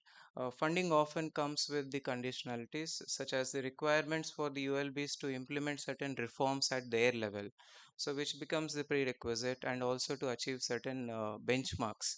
So in this, the performance of the local bodies has not been good, and there is a need for improvement in them. And the third, there were some points on beneficiary identification and rationalizing the development charges, betterment levy, impact fees, and many more that the urban local bodies are currently working upon. So, however, by understanding the prerequisites or the conditionalities attached to this central government funding or funding sources, urban local bodies can be in a better position to leverage these financial resources. So I'm very sure that the deliberations that happened today would have made the practitioners and also the academicians and students knowing what are those conditionalities which we have to be knowing while preparing the plans.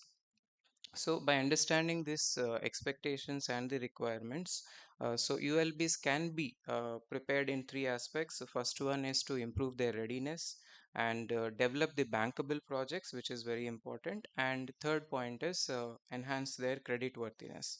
And we also had discussions on fostering the public-private partnerships and the collaborations. So over the last few hours, the renowned experts in this fields had discussed about the urban development, finance, housing, mobility, and governance.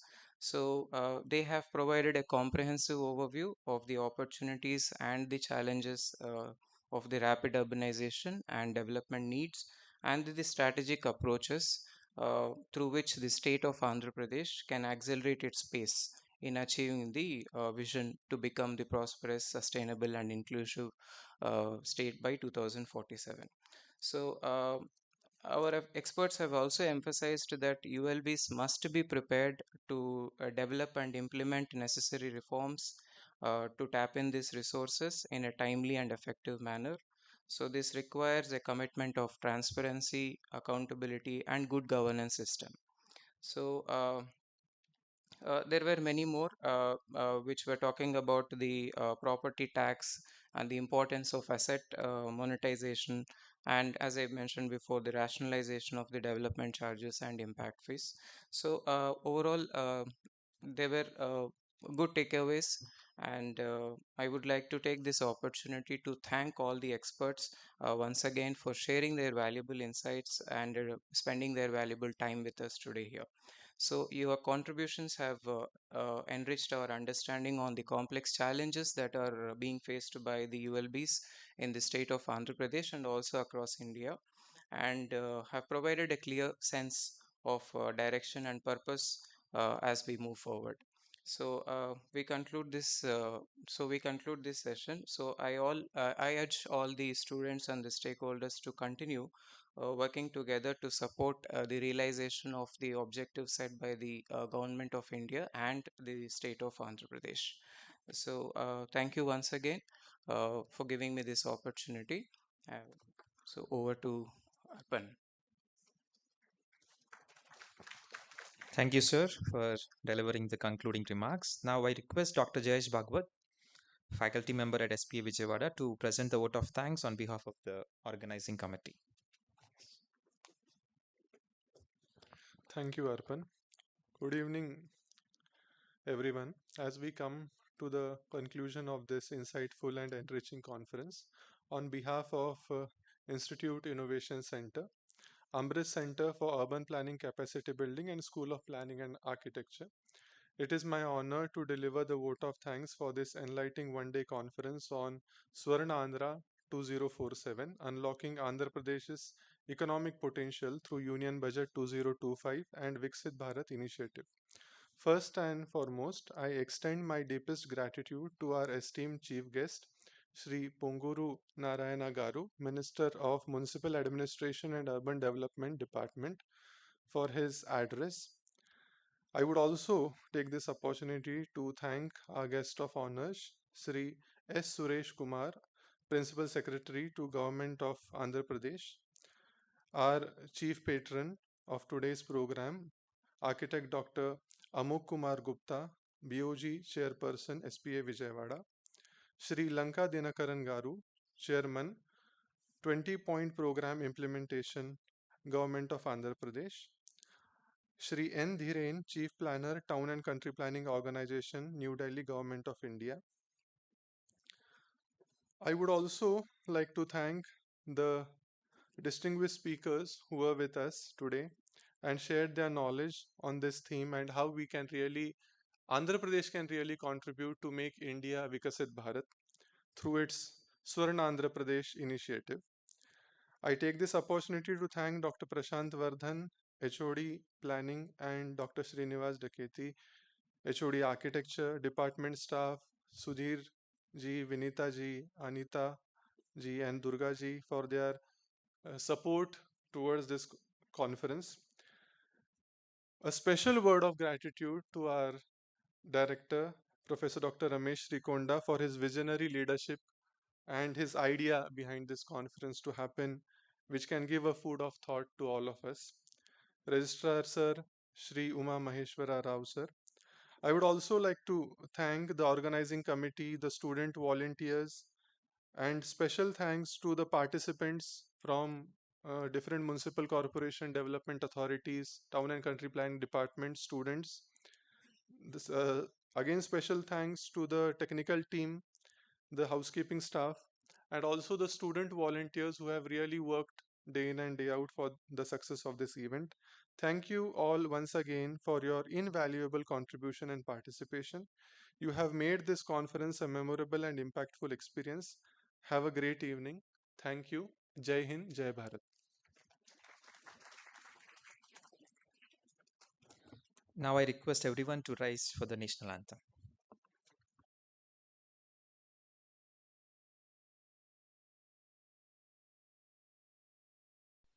जनगण मन अधिनायक जय हे भारत भाग्य विधाता पंजाब सिंध गुजरात मराठा द्राविड उत्कल बंगा विंध्य हिमाचल यमुना गंगा उच्चल जलधि तरंगा तव शुभ नामे जागे तव शुभ आशीष मांगे गाहे तव जय गाथा जन गण मंगलदायक जय हे भारत भाग्य विधाता जय हे जय हे जय हे जय जय जय जय हे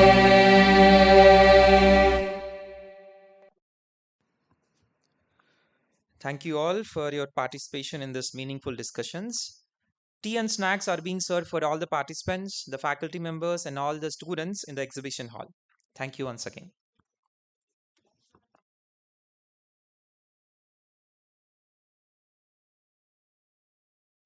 Certificates of participation for those who have registered are being given at the registration desk. I request all of you who have registered, please collect your participation certificates from the registration desk. Thank you.